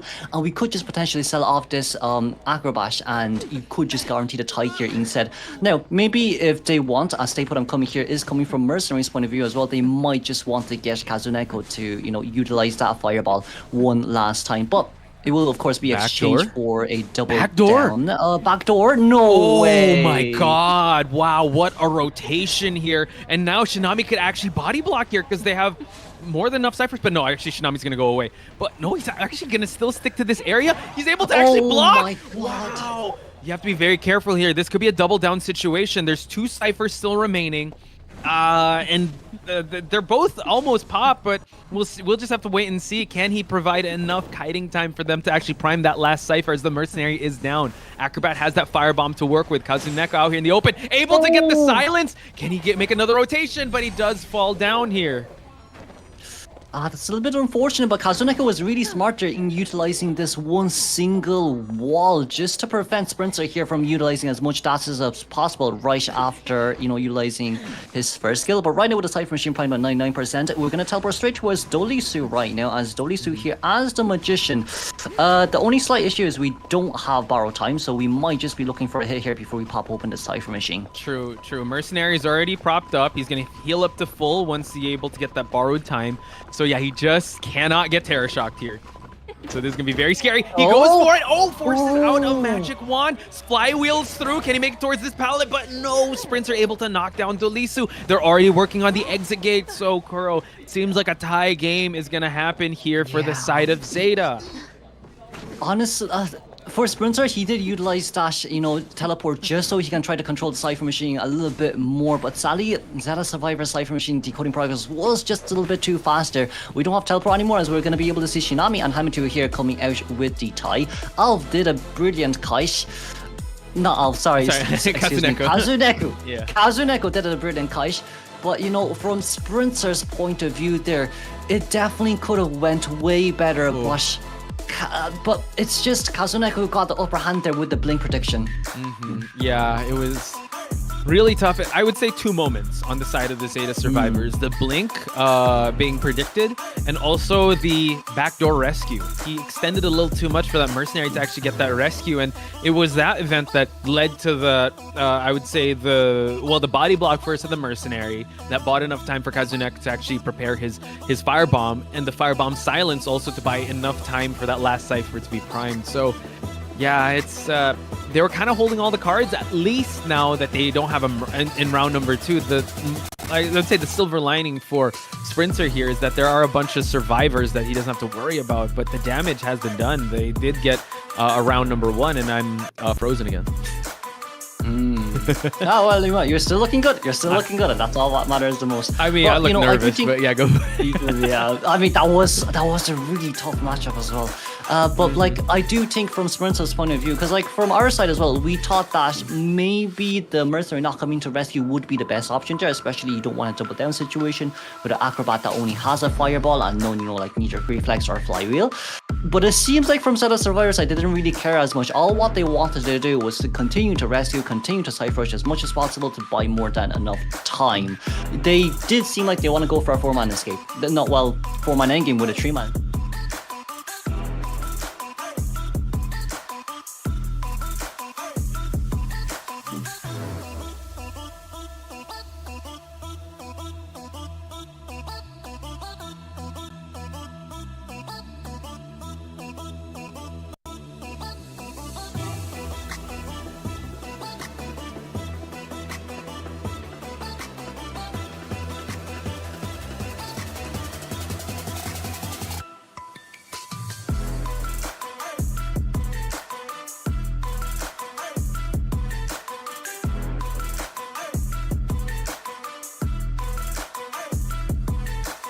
And he had borrowed time, so it's just quite unfortunate with how that situation played out. So I am a black screen, but I hope you guys can still hear me. Oh, we can. I'm sure we can. But like I do think Sprinter, that really early game against Kazuneko, like back in the day for Sprinter when playing, when it was the breaking wheel meta, he had quite a little bit of a difficulty there when it comes to finding survivors. But this time up against Kazuneko, we were able to find him a little bit faster compared to the usual, because like if Kazuneko bought any more extra time, like for the Survivor side, they would have been able to Cypher Rush more. And like I would say for Sprinter, yes, he was confident, but that confidence has been reinforced, especially with that very fast hit on the acrobat, after the wrong side of the pallet drop down, of course. But from their side, it's more or less just Sprinter knows what he can do, but sadly Kazuneko just outdone him with that blink prediction. Yeah, it was just quite unfortunate that it hinged on that one point, or I guess multiple points, right? That was the start. And yes, I think his mentality was also like, oh my, all right, I need to be able to kind of that bought enough time for the 3 ciphers to prime, and then the rescues were really good. We barely saw any other survivors, right? In any other game that would have been all right, like, okay, a tie's still all right, but in this scenario, it's just a little tough afford any slip-ups, especially with how Alf played that first match. So it was kind of tough. And now ZETA looking to cement their stance here at the upper bracket here if they deny round 3 from ZETA. Yeah. I do think it's going to be hard moving on forward here, because like they chose out the acrobat and put him into permaban just to use it, and they're able to do it this time as well. So like with the Fire Investigator still being able they're able to recycle the Fire Investigator for round 2 and round 3 right now if they do decide to use them once again. But then, of course, yes, Mercenary is into permabans. Now things will be a little bit more different for, round 2 as well. Survivors will get a ban. And of course, with the point system here, it's 7-2 after a 4-man elimination here from Alf, and of course a tie game here from Sprinter. Yeah.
1, moving on straight towards round 2. For both sides right now it is up to ZETA to do their ban picks, and for Rival to ban a map, and of course Rival gets to choose their faction to decide as well. So like we really just have to see if it is maybe possible for Rivals to take advantage of the map that ZETA is going to pick, as ZETA did do it in round 1, or will ZETA just close this game once again with Alf getting that formal elimination and survivors being able to get the upper hand on Sprinter. Yeah, it's usually in these scenarios, right, it's really tough, but I mean, you know what, Rivals is at a big stage. I think the best that they can do is create those moments of to show that their team's strength, right? That's what you definitely want to be able to bring out here, because we've said time and time again that it's really tough coming back from something like this. So hopefully they find something. I don't know, maybe switch things. It's gonna be tough because they've lost a lot of good survivors as well. It is. And of course, moving on round 2 and round 3, it's more or less just saying, hey, Red Church has now been picked. Do you want to go for a small map again from ZETA's side, or do you want to go for a big map this time instead? Because like we have seen a lot of mix and matches between after round 1 and round 2 has ended, round 3 counters are always really different. Ranges from either Breaking Wheel, Wax Artist, Geishas, Bloody Queens, especially here from Japan side as well, or we might go for the more conservative anti-games from Sprinter side as well. We have seen his IVT and EU and in game 4 getting that formal elimination against MST during the final rounds as well. So now it's kind of like just saying, okay, hey, game 2 right now, ZETA is going to be able to choose a map. We want to ban a map that suits ZETA. What map should it be? Would be the right question. Yeah, that's really tough now that I think about it also, because like the map is going to play into factor, and ZETA has all the cards at this point because they won the first round. Now they have map control, and I would say they've also saved a lot of their survivors that they want to be able to utilize. Sure, the mercenaries out of the way, but you still have first officer, you still have a lot more to pick from. Antiquarian is still on board if ever, so it's going to be a little tough. Definitely. But I do think as well, like for game 2, game 3, I'm moving on forward. Like, look, Chinatown has been a really popular map when it comes to touring plays as well, and especially it's really good for survivors, because like, okay, hey, maybe for round 1 we can ban out the opera singer and go up against the Ivy. Yes, Ivy might be a little bit hard, but if you can get that priestess first pick, especially in big maps as well, we have easy access to portals and to pull away from the Ivy, it might not just be too bad. But right now it's more or less just saying, how can we move this on forward towards round 2? Because look, hey, the magician permaban really doesn't really matter too much when you think about it, like to round 2 and round 3 moving on forward. But for Rival right now, who do they have permaban? They've Seer gone, they've Gardener gone, they've Wildling gone. Yes, Wildling might not be the best rescuer, but it is still a rescuer that can guarantee a rescue or prevent any stuff potential. But with the Seer and the Gardener gone, it's kind of like saying, we now have 2 survivors that are gone that actually counters both Opera and Ivy. So now we really have to think, what should we do for round 2 for Rivals side? If they do decide to come out with the survivors, what should be our first few picks? Yeah. Oof. Can I just also say that the Fire Investigator is still out and out and about that we could see come in. And I don't know, I've always looked forward to seeing a Fire Investigator match that kind of work, but we barely saw the Fire Investigator come out. Could be a caster's curse. I was really looking forward to seeing how they utilize the airbags, but maybe another time. I don't know. It's going to be very map dependent, because if like Chinatown comes in, I mean, there are certain spots, but it's a huge map. So sometimes we barely see any of the known spots or those corridor spots that you'll be able to use. So yeah, the survivors are that they have saved up can go up against the Opera and the Ivy.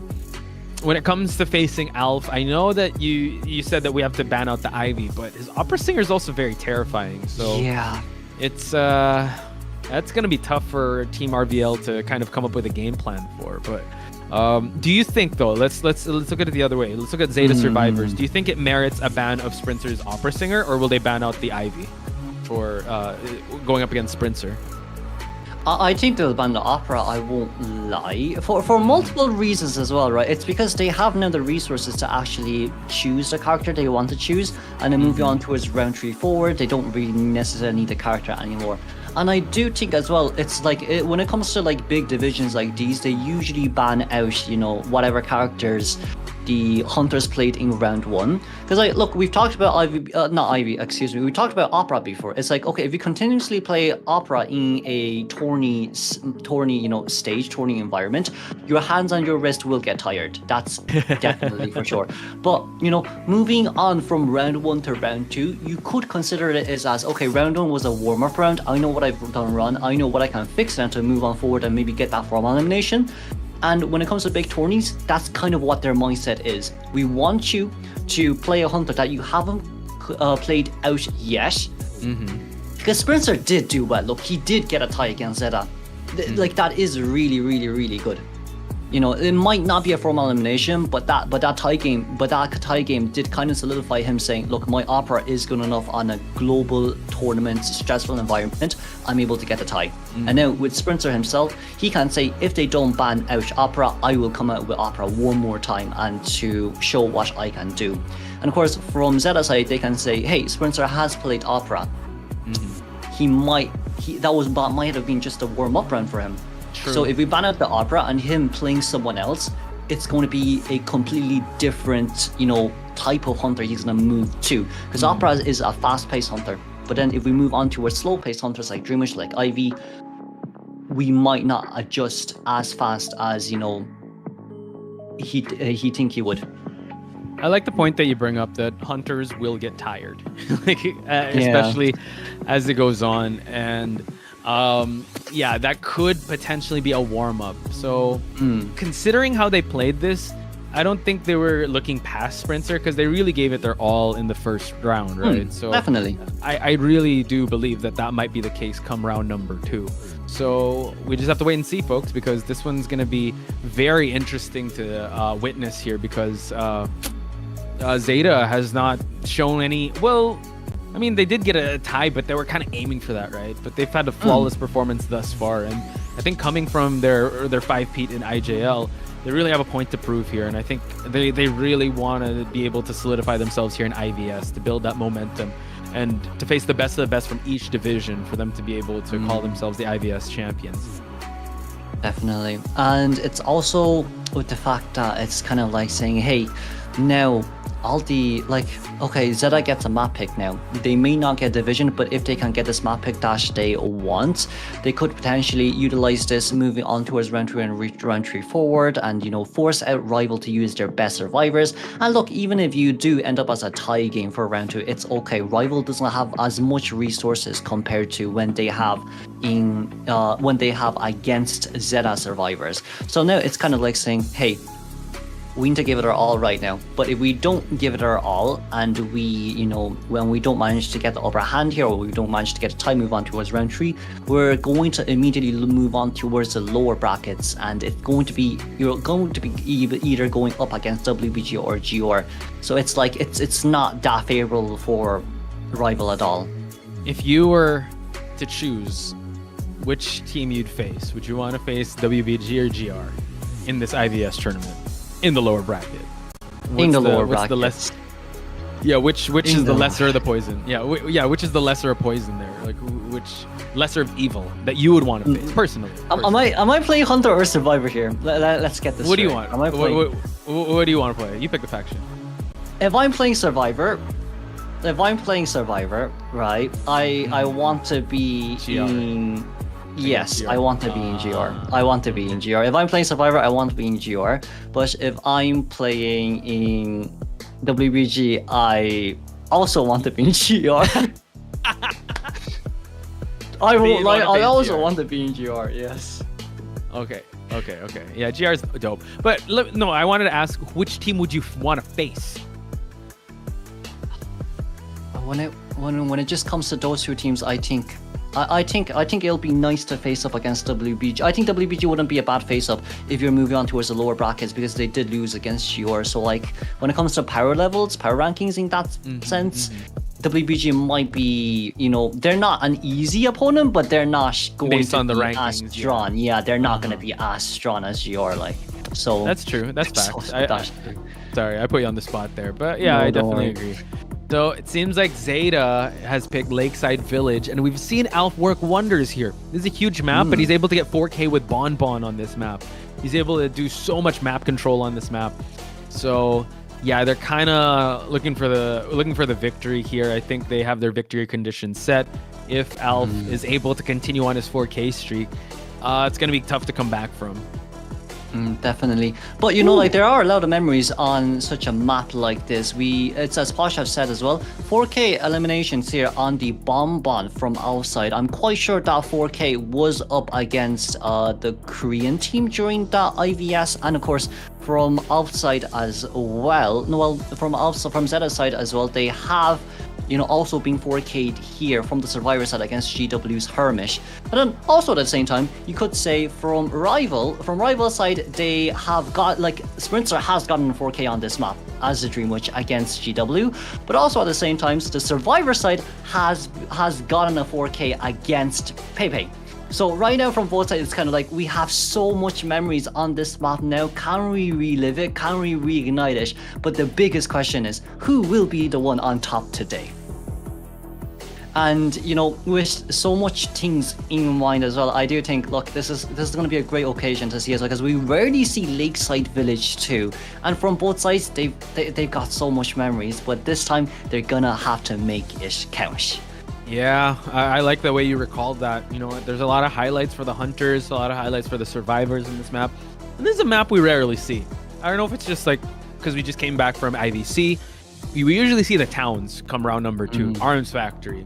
Heck, we even saw Hospital a lot of times. So this one is very interesting because even when we covered the best of 5 grand finals in IVC, I don't think we've seen that much of Lakeside. So I'm super excited to see Alf or like Team ZETA actually pick this map, and it's a huge map. There's gonna be a lot of creativity coming into this. How are the Survivors gonna choose accordingly? How are they gonna close out the distance? Are they gonna put Toy Merchant in the mix? Are they gonna put Priestess in the mix? Especially now because they have to be way more creative. I believe they do not have a Gardener, a Seer, and the Wildling. Yeah, Wildling. Honestly, I think Wildling is the best for this map. Maybe Zeta chose this as well because they don't have Wildling anymore. That's brutal, man. The way they're able to actually dissect that. Yeah, because this is his map of choice, or any big map. So we'll wait and see. Seems like the same lineup here of Survivors: Roland, Myleg, and Schmitty. Paul Blems is still in the back. We did see him in the behind the scenes, so he's definitely cheering them on. But now, first Survivors in match. Yeah, Alf is not a fan of Coordinator, and First Officer as well. But here's a big issue, Posh. What if Alf bans a third Rescuer and the Survivors decide not to choose Rescuer because their Wildling is already permabanned? They might have to go with like Aeroplanist or something to just go for Rescuer. Wow, they actually allow Alf to kind of go for the Ivy once again. So now, prioritizing Rescuers all the way here. Psychologist and Mercenary really tanking up the hits here. So yeah, I think they got to invest all now in the first 3 characters because they might not even see the third round. So you might as well go guns blazing now and cross that bridge when you get there. Yeah. Fire Investigator as our third band here. Not surprising, honestly, from a Japan division because Fire Investigator has been used quite a lot in IJLs. For my leg right now, they might need to consider another counter for the Ivy. I mean, Psycho is a really good choice. They don't have Gardener anymore and no Seer, so we're going to come out with the Acrobatic set. But the only biggest issue when it comes to an Acrobat pick against an Ivy is when you hold the ball, you can see the Hunter can't see which direction you're facing. So like, we're going to have to be very careful with the Revelation effect, especially from the Phantoms too, as Female Bancer is our last ban. Okay, so they do have a good kiter. Oh, an Antiquarian as well, and at least they saved that for the last pick. So looking real strong. Decoding progress isn't as fast as they would want it, but at least they have the kiting prowess here, depending on the builds that they bring to the table. Because in the previous match, Kazuneko didn't even bring a kiting build for this Acrobat, but Schmitty might want to, depending on how he's feeling or where he spawns. But Alf still has, he's got a lot of choices here. He has Ivy. He doesn't have Opera Singer, but he has Ivy. We've seen him use like even characters that struggle in big maps, but he was able to make it work with a Bon. But maybe he's gonna go back to that Ivy. It's kind of a huge map though. But Bloody Queen has made a right. lot of famous moves in this map, like Donex, like a lot of different type of hunters as well. But Wax Artist. Oh my god! You know what? You know what this reminds me? Last year IVS Wax Artist Alf in this map against MRC. You're right. If I'm not Oh wrong. my god, yeah, good memory there. From last year, he was a menace, and this is actually going to kind of nerf the Antiquarian stuns and any approach tools here. At least you can get the silence and the slowdown, but this is another hunt. I mean, this is just the understanding of Alf, right? Usually, if you're a Wax Artist, mobility isn't your best bet. But he's still able to make it work with these weird hunter picks, because conventionally, these type of hunters would struggle in a map like this, but he can go above and beyond a tie, because usually Wax Artist is kind of relegated to that. So we're going to see a spawn location here. It seems like my leg over at the shack, Yanel at the small boat, and Alf right between the two. But the biggest issue now is Alf definitely brought Warp, and who is this Warp going to be used on? Is the biggest question of it all. You know, Yingling would definitely be one of the better chases here, especially up against Wax Artist, but Yingling is that S-Badge Antiquarian from CN server that we all know and love right now. So for Alf right here, maybe we genuinely do have to do a long distance wax before we actually use any type of warps, or maybe you can just go after Mylek here instead as the psychologist and get her down as soon as possible here, just to prevent the double rescue from the mercenary with the empathize heal from Psycho. For now, I think the biggest motivation for Alf now is that he wants to be able to use Wax Artist on this map again to redone what he's done last year. He might have not won, but we went for Peepers. Peepers at the start, interesting. I thought, I was on you, if not Warp Blink, but yeah, I was able to see. I was still like caught up on Peepers, but once again, folks, that's Kurashiro. I'm Poch Spice. We're your commentators for this match, so maybe he's kind of playing defensive here. He wants to slow down the Cypher progress, but yeah, no one's touching a Cypher for now, and now some long distance wax, trying to get the psychologist here, but Mylek doing a great job providing that distance. So now Wax Artist dropping a Peeper down while Mylek is going to stay in this area here. Ooh, Mylek, that's a pallet drop down, but in exchange for that pallet drop down, you got 60 stacks of wax, which really isn't the best here for a Psycho, especially this early on towards the game, but that's okay, you still have stress, and you are going to be able to tank that normal 68 stacks of wax right there. That Peepers is working diligently right now for the hit on Wax Artist. Yeah, is paying off pretty well, but now he's almost at 100% wax here, able to actually hit. She can actually transition, but yeah, luckily for her, the stress levels is still on point here, but just gonna wait for that stress level to go down. He's about to hit another 100% here. Does he care? He doesn't care. Wow. Not at all from Alf. But not only that, Psycho tried to transition, but she couldn't transition because she was blocked by the Wax Artist during the time when she got hit. So not only is her transition speed reduced, now the Cypher machine at middle and at big boat is going to be fully locked by the Wax Artist. Yeah, this is rough. And now Schmitty has to get away from that Cypher, lest he gets the wax on him. Roland's not allowed to decode here since it's so close. He can drop some Peepers, just to add on to the pressure here of this Cypher. So now Roland has to make his approach very carefully. He's going to try and get some wax. Able to close a little bit of distance here towards the chair. Gets the hit at 92%. And now he's going to focus his attention on Mylek. I think what Alf decides to do here is that he wants the Mercenary to actually rescue for the second time, so Psychologist can get that stress out for the rebound kite containment for a double hit. But also at the same time, in exchange for that, you will be able to see more decoding progress from the Survivor side. But I guess in exchange for a double down, it isn't too bad. For now, we have 2.5 Cypher Machine here, decoding progress done by the Survivors, as Antiquarian is nearby to give tinnitus and maybe try and come into rescue. But the only biggest issue right now is Alf is at max presence, and max presence with Antiquarian coming in, it might not matter as much because you can just hot wax and double hit for the failed chair rescue.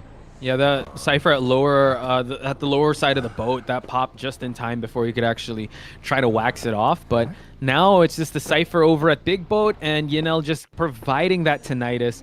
Quite unfortunate that the psychologist will see the manor by the end of this chair sequence. No one's going to come for the rescue. Schmitty, realizing the heartbeat is there. Oh, he might actually run into him. No, goes for the drop down. So now Alf is going to focus his attention on chasing this acrobat. You know, this is way too good for Alf, because Schmitty does not have borrowed time here with Titaner and knee-jerk reflex. Yes, knee-jerk reflex may allow you to contain until endgame with all the Cypher Machine popped, but that doesn't mean that you can, you know, prevent Elf from target hitting you, tunneling you down at endgame when Mercenary's trying to body block with no Titaner. So this is going to be really hard. We got 100% walks right there. Can we get the hot walks? We did actually get it, and that's going to be Acrobat down on the ground already. We're still missing one full Cypher Machine here. And there's a basement downstairs, but it seems like we won't be going down there anytime soon. You're right, having no borrowed time here, it's going to be a real tough roll, and already using the tide turner that he was able to pop over at the psychologist side. So Roland has to be very careful. One hit, he will be falling down. 3 ciphers remaining. Alf might just do it again, dropping a peeper down. He's going to spot out the mercenary. Way. Wow.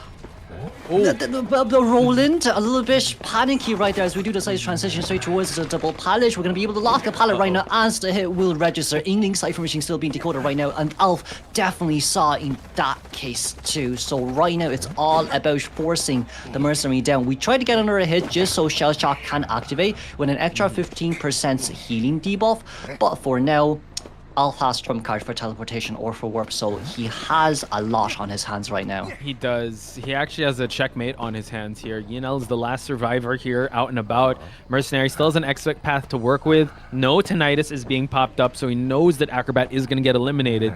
Alf is just making sure that he's making the rotations around this area, because there are 3 ciphers that are close to 90%. But yeah, it's just one survivor that's rotating around the map. So I wonder if he's going to change the trump card anytime soon. Or use his trump card anytime soon for a warp or a teleport. But you know, Mercenaries is, to be honest, Mercy is at a really good location right now where there's no nearby Cypher Machines for Alf to actually teleport to. So maybe we do have to exchange this for a warp instead. But also at the same time, teleport would be better because, you know, all the Cypher Machine at 80-something%. If we think that Mercenary has use of the selfie, will be better, but it's going to be warping instead. We see Inkling nearby as well, but this time we're going to go after the anti-Korean. You know, this is just to prevent dungeon hopping in a nutshell. True. But now we see he's already switched over to the hot wax. Yinel has to be very careful, just swatting him away. 97%. One more would do it. He needs to be able to combo it, and he's able to actually get a 2-hit. And when we see Roland trying to push that last cipher, he's going to try to bring him closer towards the middle, I believe, for him to start the exit paths here. Yeah. We do have tinnitus right now, so we can definitely just drop down the ante. For now, we do want to buy a little bit more time, but Roland going straight towards the basement right now, will Alf realize, or will Roland be able to buy more than enough time for either anti-current to bleed towards the 99%, or for Alf to find, or for Alf to, you know, just rotate around. Oh, wait. He thought he was gonna try and go for the basement. Wait. Oh, I think he did. Roland, very careful. Oh, he's able to find him. That was quite unfortunate, but Roland using the last of his elbow pads, and now it's only a matter of time. He's actually going to try to fall in the Bay area here, just to provide a little bit more time for the Antiquarian to heal up. And now he's going to use, at least, they're still able to preserve their exit path. It's just Yinel now that doesn't have one, so he's going to try to provide enough time just to drag him away from the Mercenary, but it's only a matter of time here. Warp is actually going to be ready in a few seconds, so will he use it to trap Yinel? For Yinel right now, the thing is, right, Antiquarian can't use items from chests. So our main question here from the caster side is, will he consume all of his bamboo sticks just to get a needle, or will he decode instead? It seems like he's going to decode, and we're going to warp over immediately, and it seems like right now we're only one pallet there left to use. You're up against a wax artist who has hot wax right now. For anti, you can only... we got stuck! We are not playing games with you anymore. That's going to be a pushback. But it seems like, you know... Yeah, it seems like it should be more than enough for a 4K here. We got the palace done. Okay, but that adds 58% here. Yinel, I'd say good job not getting rid of the stick just yet, because it's being utilized so well for now. He's going to try to block off the window here. Yinel has to be very careful. Cannot go through. He's actually going to break line of sight to try and make it towards this palleted area, but it's already been broken. So now he's going to get the flip over just to add a little more distance away from him. And this is buying enough time for the Mercenary to possibly pop one more Cypher, but yeah, that's going to be GG for the Antiquarian. No more exit path. He's going to try to block off that Cypher. Roland is the last survivor remaining. The only way for us to actually get a 2-man endgame here is for Roland to miraculously move his way in towards Anti. Yeah, towards Anti. Either heal or try pop 2 by himself, because like if we decode here, it might be too hard because the Cypher machine can shake, you know. So it would be best if we can try divert attention, but it seems like for now Alf is going to be able to locate where Mercenary is, and with a Hawk Wax and a Hitch, that's going to be an immediate double down. That's a 4-man here for Alf once again. GG, strong showing here by Alf. Back-to-back 5-point games here with an Ivy and a Wax Artist. You got to give it up to Team Rivals, fighting till the very end. Having that never say die attitude really comes in clutch when you're up against, like, let's say Pepe. They're able to get that dungeon escape over at COA, but you know, Alf has come prepared. He's very I would say focused, and even though it was a really tough start and it was a Wax Artist with peepers, by the way, which is very unconventional, he was still able to make it work. I was actually quite nervous for Alf, but you know, Alf said, I got this, don't worry, don't sweat. Peepers, Wax Artist, big map, it's fine.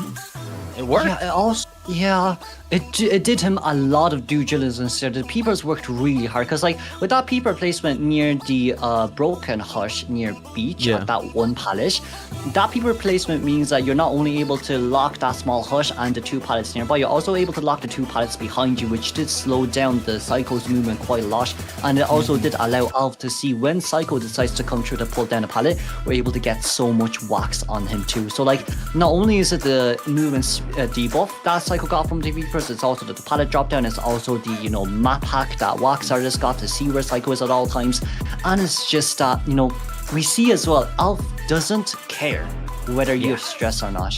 Yeah, it's just we didn't even wait, we just immediately hit it and Psycho went down. Yeah, that's quite a terrifying mentality if you're going up against a hunter with that caliber that just doesn't give a, you know what I mean. He doesn't really care about of how you approach the game, or he actually writes his own meta with how this plays out, because I'm still quite confused with how he was able to pull off a Peepers Wax Artist in a map like this with no mobility whatsoever, and he was still able to make it work. So you said that pallet play over at the hut area. There's also that drop peeper over at the big rock area to spot out the Mercenary. So just cutting off any chance for the Acrobat to kind of get rescued at that point. So it's just an incredible showing on Alf's side. I wonder if it comes to MVP, which hunter would perform better? Was it the Wax Artist? Was it the Ivy? Because both kind of slow burn games where he really invested at the start of the game and everything kind of went his way. But I mean, in my leg, usually he's really good when it comes to containing, but yeah, having that peeper over there, the mind games weren't as strong because he just had full vision of that area. Yeah, because like it's also up against the Wax Artist too, you know, you need to get corners as soon as possible, and that's what my leg prioritize, and that is what he should be prioritizing in a situation like that. But I feel like if we didn't have peepers, it would have been way easier here for the Psychologist to contain, especially around that broken horse, because it's really easy to cut corners, it's really easy to dodge the wax as well.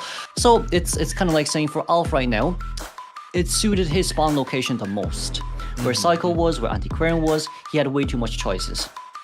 Yeah. Right, because like if the spawn locations was a little bit more different, if the spawn location was just a straight line down, anyone can rotate wherever they want up against a Wax Artist. I mean, yes, it would be really annoying against a Warp Wax Artist, which is why they spawned like that. But it's just that no one expected the peepers at all. Yeah, we didn't expect it, and I don't think anybody there expected it either. So it's just the method to the madness of Alf. I wish we were able to get in. I think there's gonna be an interview portion, but yeah, it's quite interesting. That's definitely one of the questions I'd like to ask, or wonder how he really gambled a lot in that very specific build of the Wax Artist. And we were thinking, oh, Ivy, oh, this maybe even a Night Watch or something in a map like this. But yeah, the Wax Artist also is quite confident. So now shifting over to the faction side of the survivors, they just need one out, and they lay claim to this upper bracket, and they send Team Rivals to the lower bracket. That's true as well. I do think, like, look, the biggest issue here on this map is we have seen IVC as well. A lot of survivors choose the map to counter Ivy because it's such a big map. You can't rotate between the exit gates as much as possible, and you can't cipher camp as well as you think you would do. So, like, now for Zeta, it's kind of like saying, okay, you don't necessarily need to ban the Opera anymore. And of course, with a win condition here, any team that is, any escape here is a win for Zeta. If it's a 0 escape, a fallen initiation here from Sprinter, we will resume towards game 3. But back to the point of, you know, Lakeside Village being a good counter to Opera when it comes to, you know, when it comes to Cypher Rush, when it comes to not allowing Opera to camp ciphers and to, you know, teleport to gates as easy. Maybe for Zeta now, they don't need to ban Opera, if you think about it.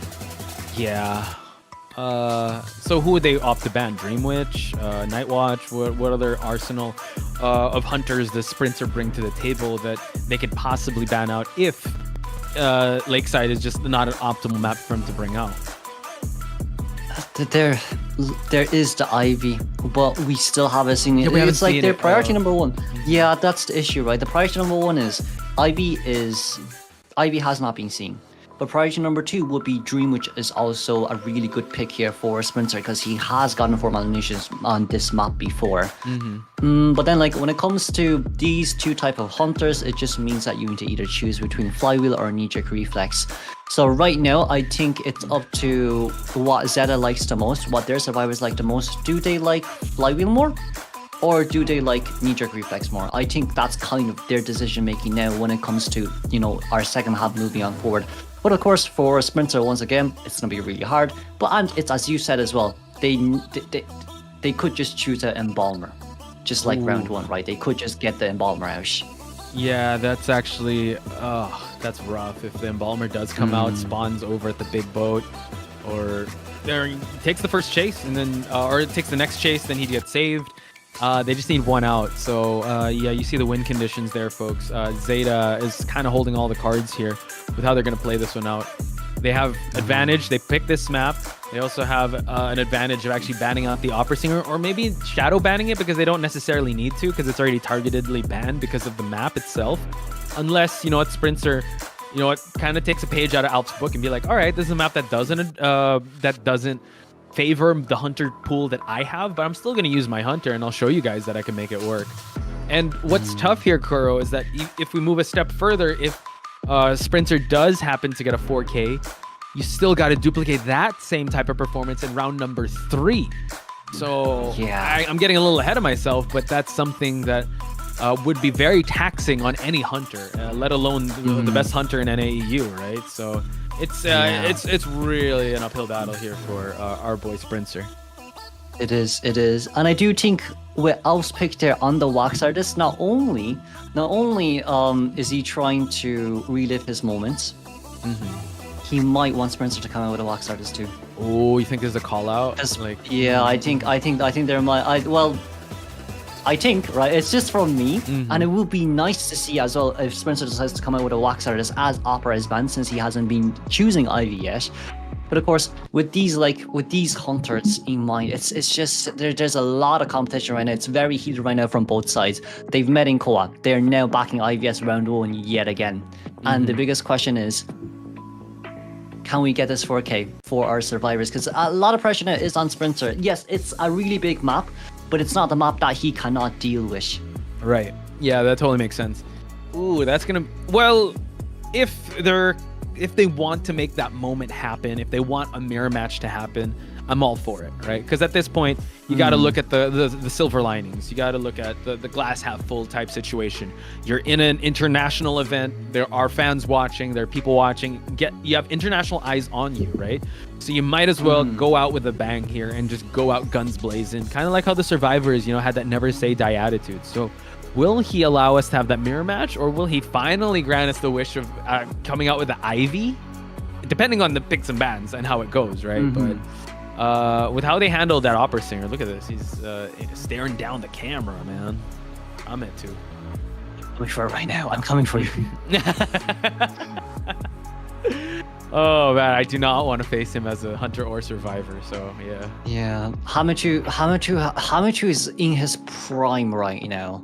Hamachu is really in his prime right now. He's always been this. Well, not always been the spotlight, but like whenever he gets a chance, he will always take it from Kazuneko. Someone wake up Kazuneko. Kazuneko's asleep. Someone wake him up. Oh, he's awake. I think he's ready. Yeah, he's awake.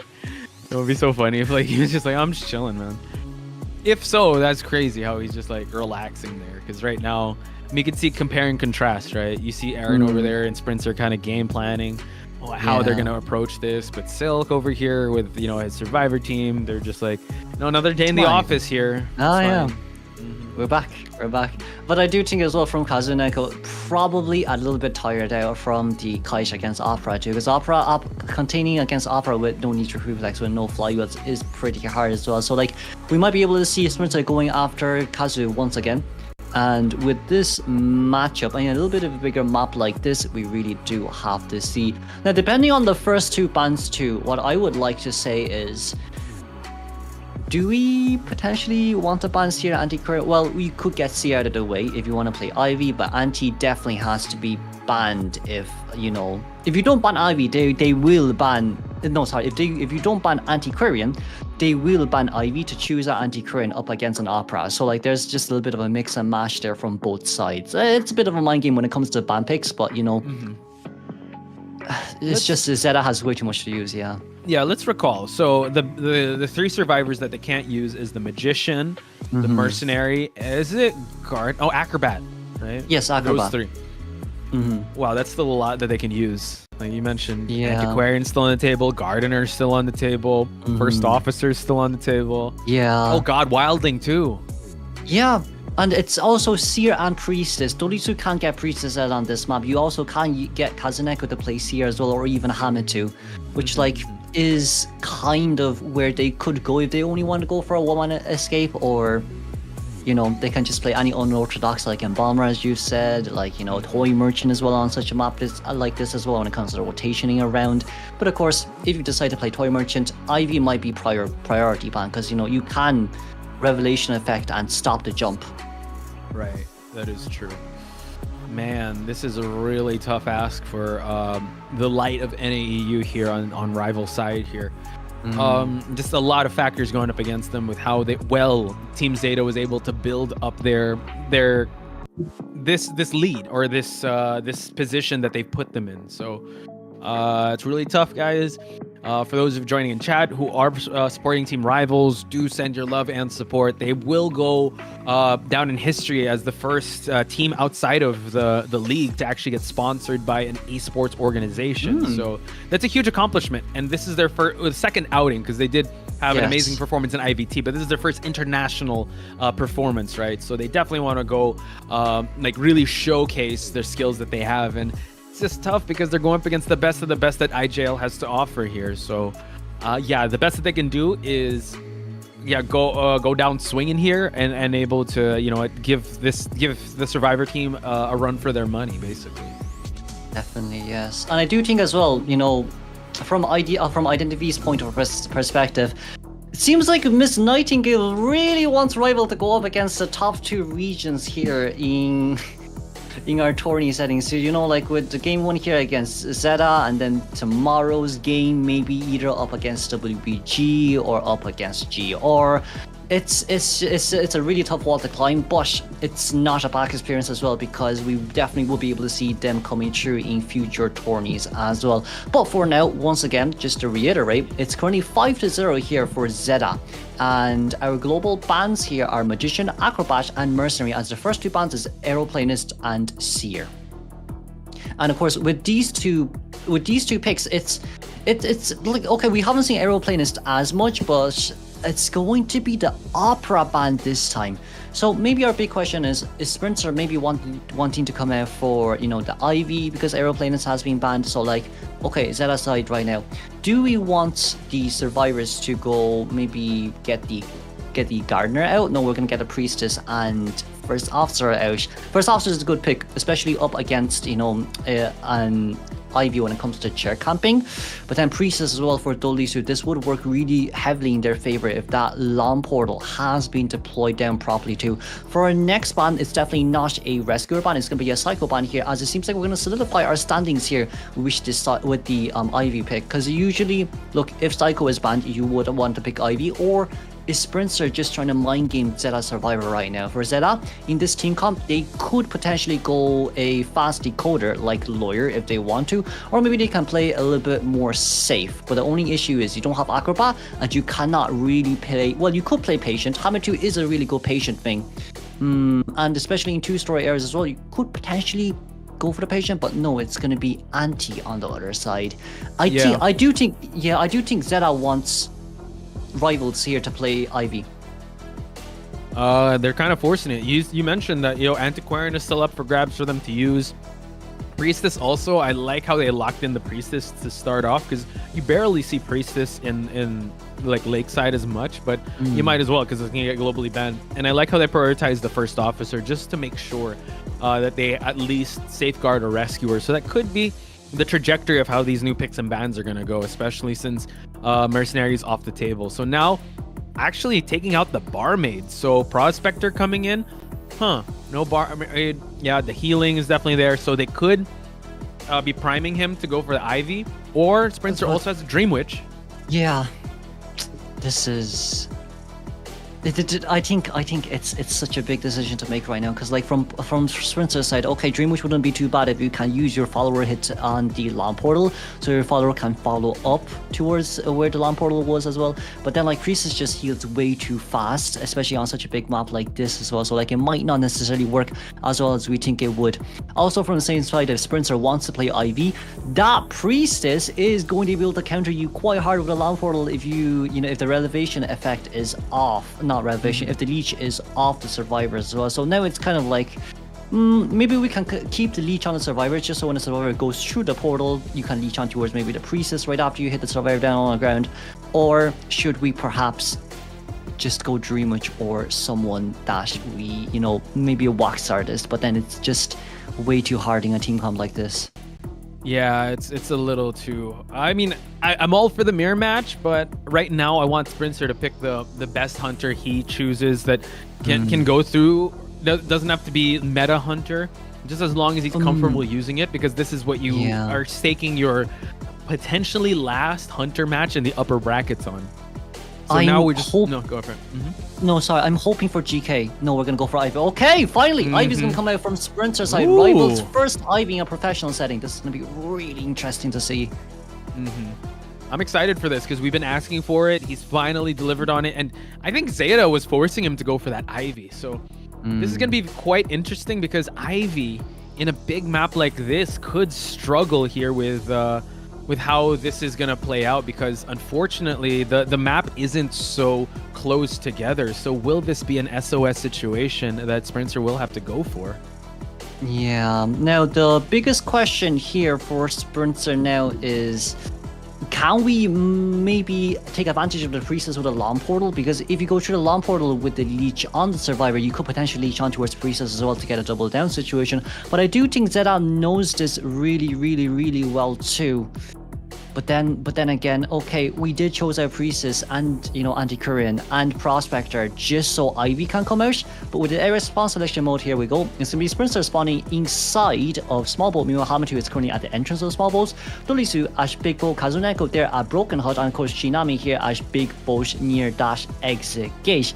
For now, it's a really good spawn location because you can't cipher lock as easily as possible, but we also didn't really see Elf cipher lock in Red Church as well, so I don't necessarily think cipher lock would be what we want to do early game. We might be prioritizing for more or less of a fast down, early game, and maybe try with the cipher control mid to end game.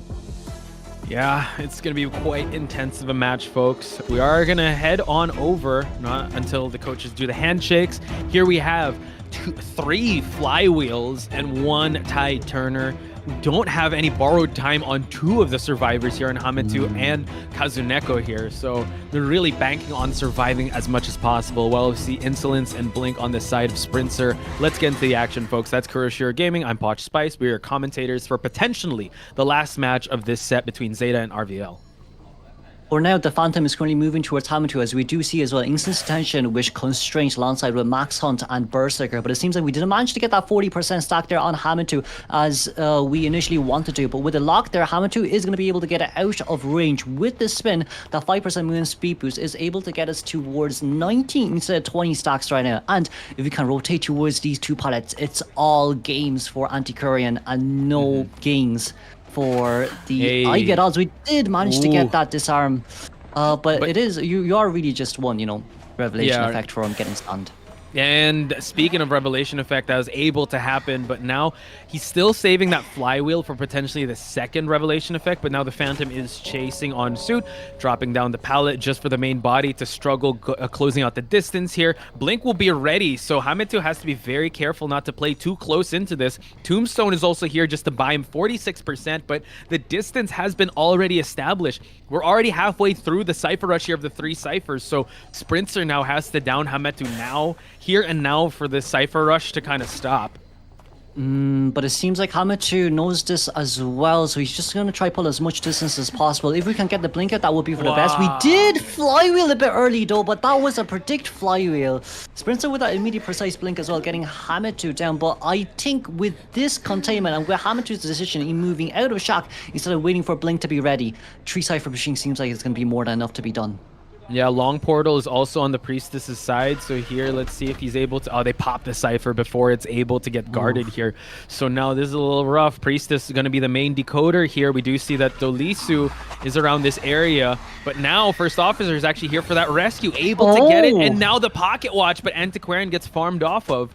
But just like that, third Cypher is being worked on. And now we see that both survivors are splitting up. Kazuneko is coming in though. If Kazuneko is going to come in for a little bit of a harass, that might be quite interesting to see here in how well Sprinter can actually take advantage of this. But for Hamato, he's going to prioritize on actually getting himself straight towards the corner right now. Is Kazuneko nearby? Doesn't seem like he's that close at all right now. We're going to be... During the Phantom, we did get a scream there, so Antiquarian cannot use this arm, but that's also still okay because Kazu is currently upstairs at the best place area possible to harass. Yes, we do want to get a leash on towards Kazuneko, but does that matter? Does that matter, Kazuneko? Are you going to come in for the stun? We're going to come in for the stun once again. Antiquarian getting back in.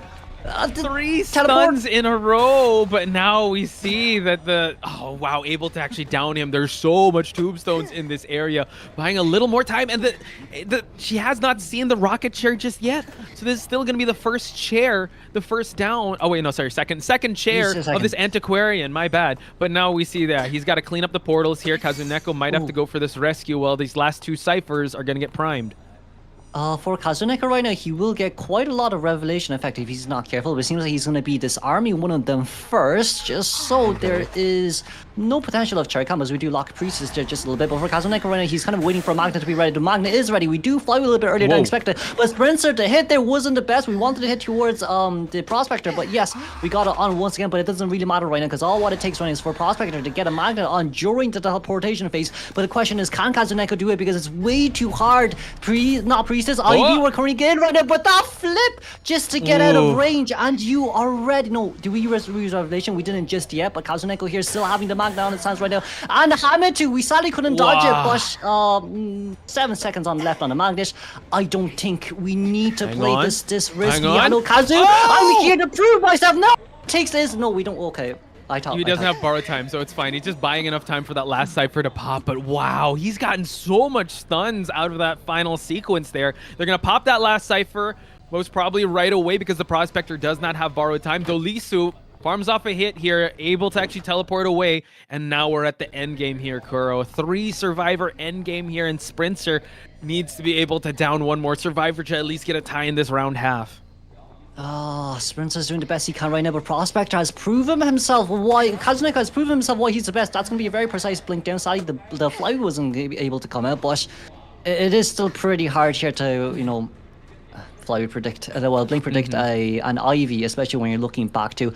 But for now, Shinami has guaranteed the gate open, and now I think we just kind of want to escort the Priestess. Shinami trying to become the main bait right here. He does have Pocket Watch, which is okay, and Priestess here, I think all what it takes is one body block here from one body block. Well, you don't even need it, and we're out for the tie. GGs are going to be called. Zeta Division, folks, is going to move on here in the upper bracket match. A solid Survivor performance and just a dominant performance on the side of Hunter Alf. But guys, please give it up for Team Rivals here. Again, this was a tough task for them to go up against such a juggernaut of a team in Team Zeta, but they definitely did their best. And, you know, hopefully they're able to redesign, rebuild, and kind of come back into this matchup tomorrow with a fresher mindset, because they're going to either face Weibo Gaming or Team GR in the lower bracket. Yeah, with that game as well, look, Spencer did really well, especially when it comes to confining Antiquarian inside Shack, especially with that placement with the Ostrakhan as well. But Antiquarian also do know that he's kind of waiting for Blink, so then like with the Blink in, it will be a little bit of a faster down compared to usual. But with Antiquarian's quick thinking moving on straight towards beach, it did allow us to buy more, you know, decoding time for around 3 side missions to be on 90% on average. And I do think as well, it's with the Prospector coming into harass to allow First Officer to decode at a faster pace after his Pocket Watch consumption, and for Priestess to continue what she was initially doing as well. Sadly, we weren't able to use the Lawn Portal, but that's also because of how, you know, precise Sprinter is when it comes to trying to mind game the Magnet Stone mind games. So like with this in mind, it's kind of like Kazuneko last game was of course the first chase, but for this game he became the main harasser, in which we almost, and I do mean this as well, it was such a risky position for Spencer to be in. If it wasn't for him being, you know, very focused and concise on when that Prospector was actually going to pull back the Magnet, especially, you know, with the last fourth Magnet where there's only 5 seconds remaining, a lot of Hunters would have been caught off guard, and if we actually got the rescue there on Anti, that would have been a 4-man endgame. Yeah, it's just, it was so good how they were able to actually pull that off, and Spencer really focused as ever, right? He did pretty well, I would say, you know, at managing the kite of the Antiquarian, all right, but you know, Hamentu just really knew the routes of the Antiquarian to take, really made sure not to kite on top of anyone, and the first kite, it ended around like the ciphers around 80 to 70%. And just everyone is technically on point, and I just feel like tied games are the winning formula for survivors, especially going up against an Ivy. But I'm just glad that we're able to see Sprinter's Ivy. How do you feel about seeing that, Kuro?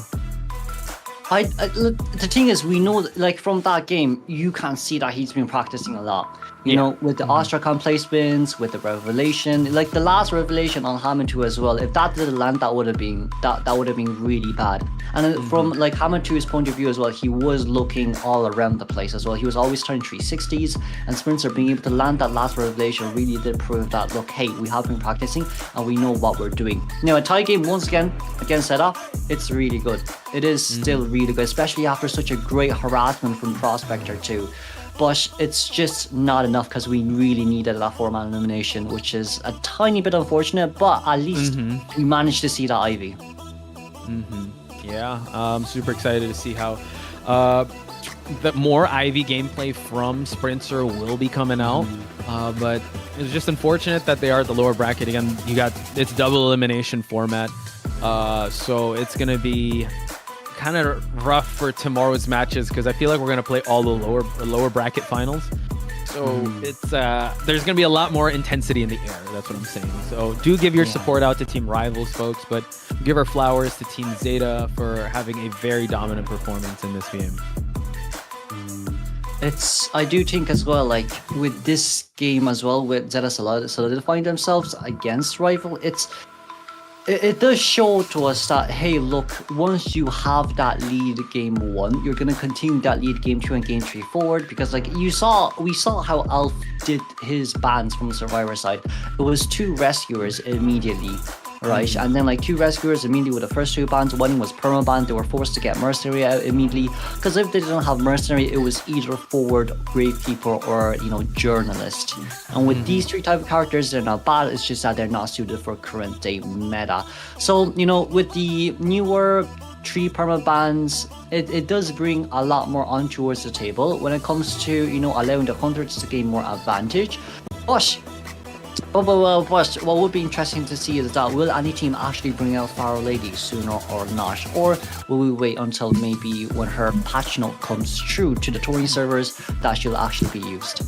Yeah, I'm excited to see that, especially since she did get that buff, but we're not playing with that right now. Maybe they're kind of forced to bring it out as the rounds go on. Maybe in a BO5 we might possibly see it. But we are seeing in front of our screens are the match data, folks. Again, ZETA has tied up this round 2 second half here for them to win the entire series. Sprinter tried his best with the Ivy, the debuting Ivy.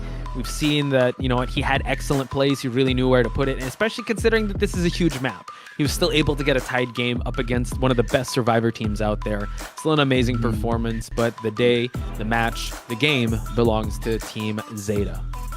Yeah, and if you see from the containment side from Hamitu as well, it's 113.2 seconds, and Kazuneko here with 59.5. That harassment.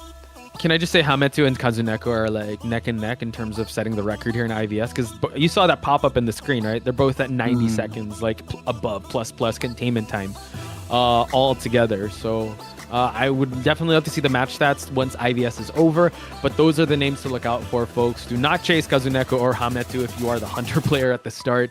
I've been seeing a lot of people in chat like, please don't chase Kazuneko because that's what he wants you to do. And if you don't, that's what happens. He threw a temper tantrum and then he started like hitting you with the magnets, and that's you're not chasing at the start. Okay, now it's my turn to harass. After I'm done doing my homework, after I'm done doing the ciphers, time to harass. It's not only that, I do think it's also the fact that he had 3 magnets, but he harassed for 40 seconds. Because right after the harass potential too, look, he went immediately in to go for the rescue when Sprinter was getting rid of the Lawn Portal. As we do see the match results as well for game 1, round 1 in Red Church, it was 7-2 for ZETA, and of course for round 2, it was Lakeside Village for 7-2 for ZETA once again with a total of 14-4. ZETA taking the win here from Rival as Rival move on towards the lower brackets. Amazing performance by ZETA once again. Rivals, it's not over just yet. They will have a second chance coming into the lower brackets, but again, another tall task ahead of him because it's Weibo Gaming versus GR that will be next, and that will determine who will be going to the lower bracket and who will be advancing to face ZETA Division.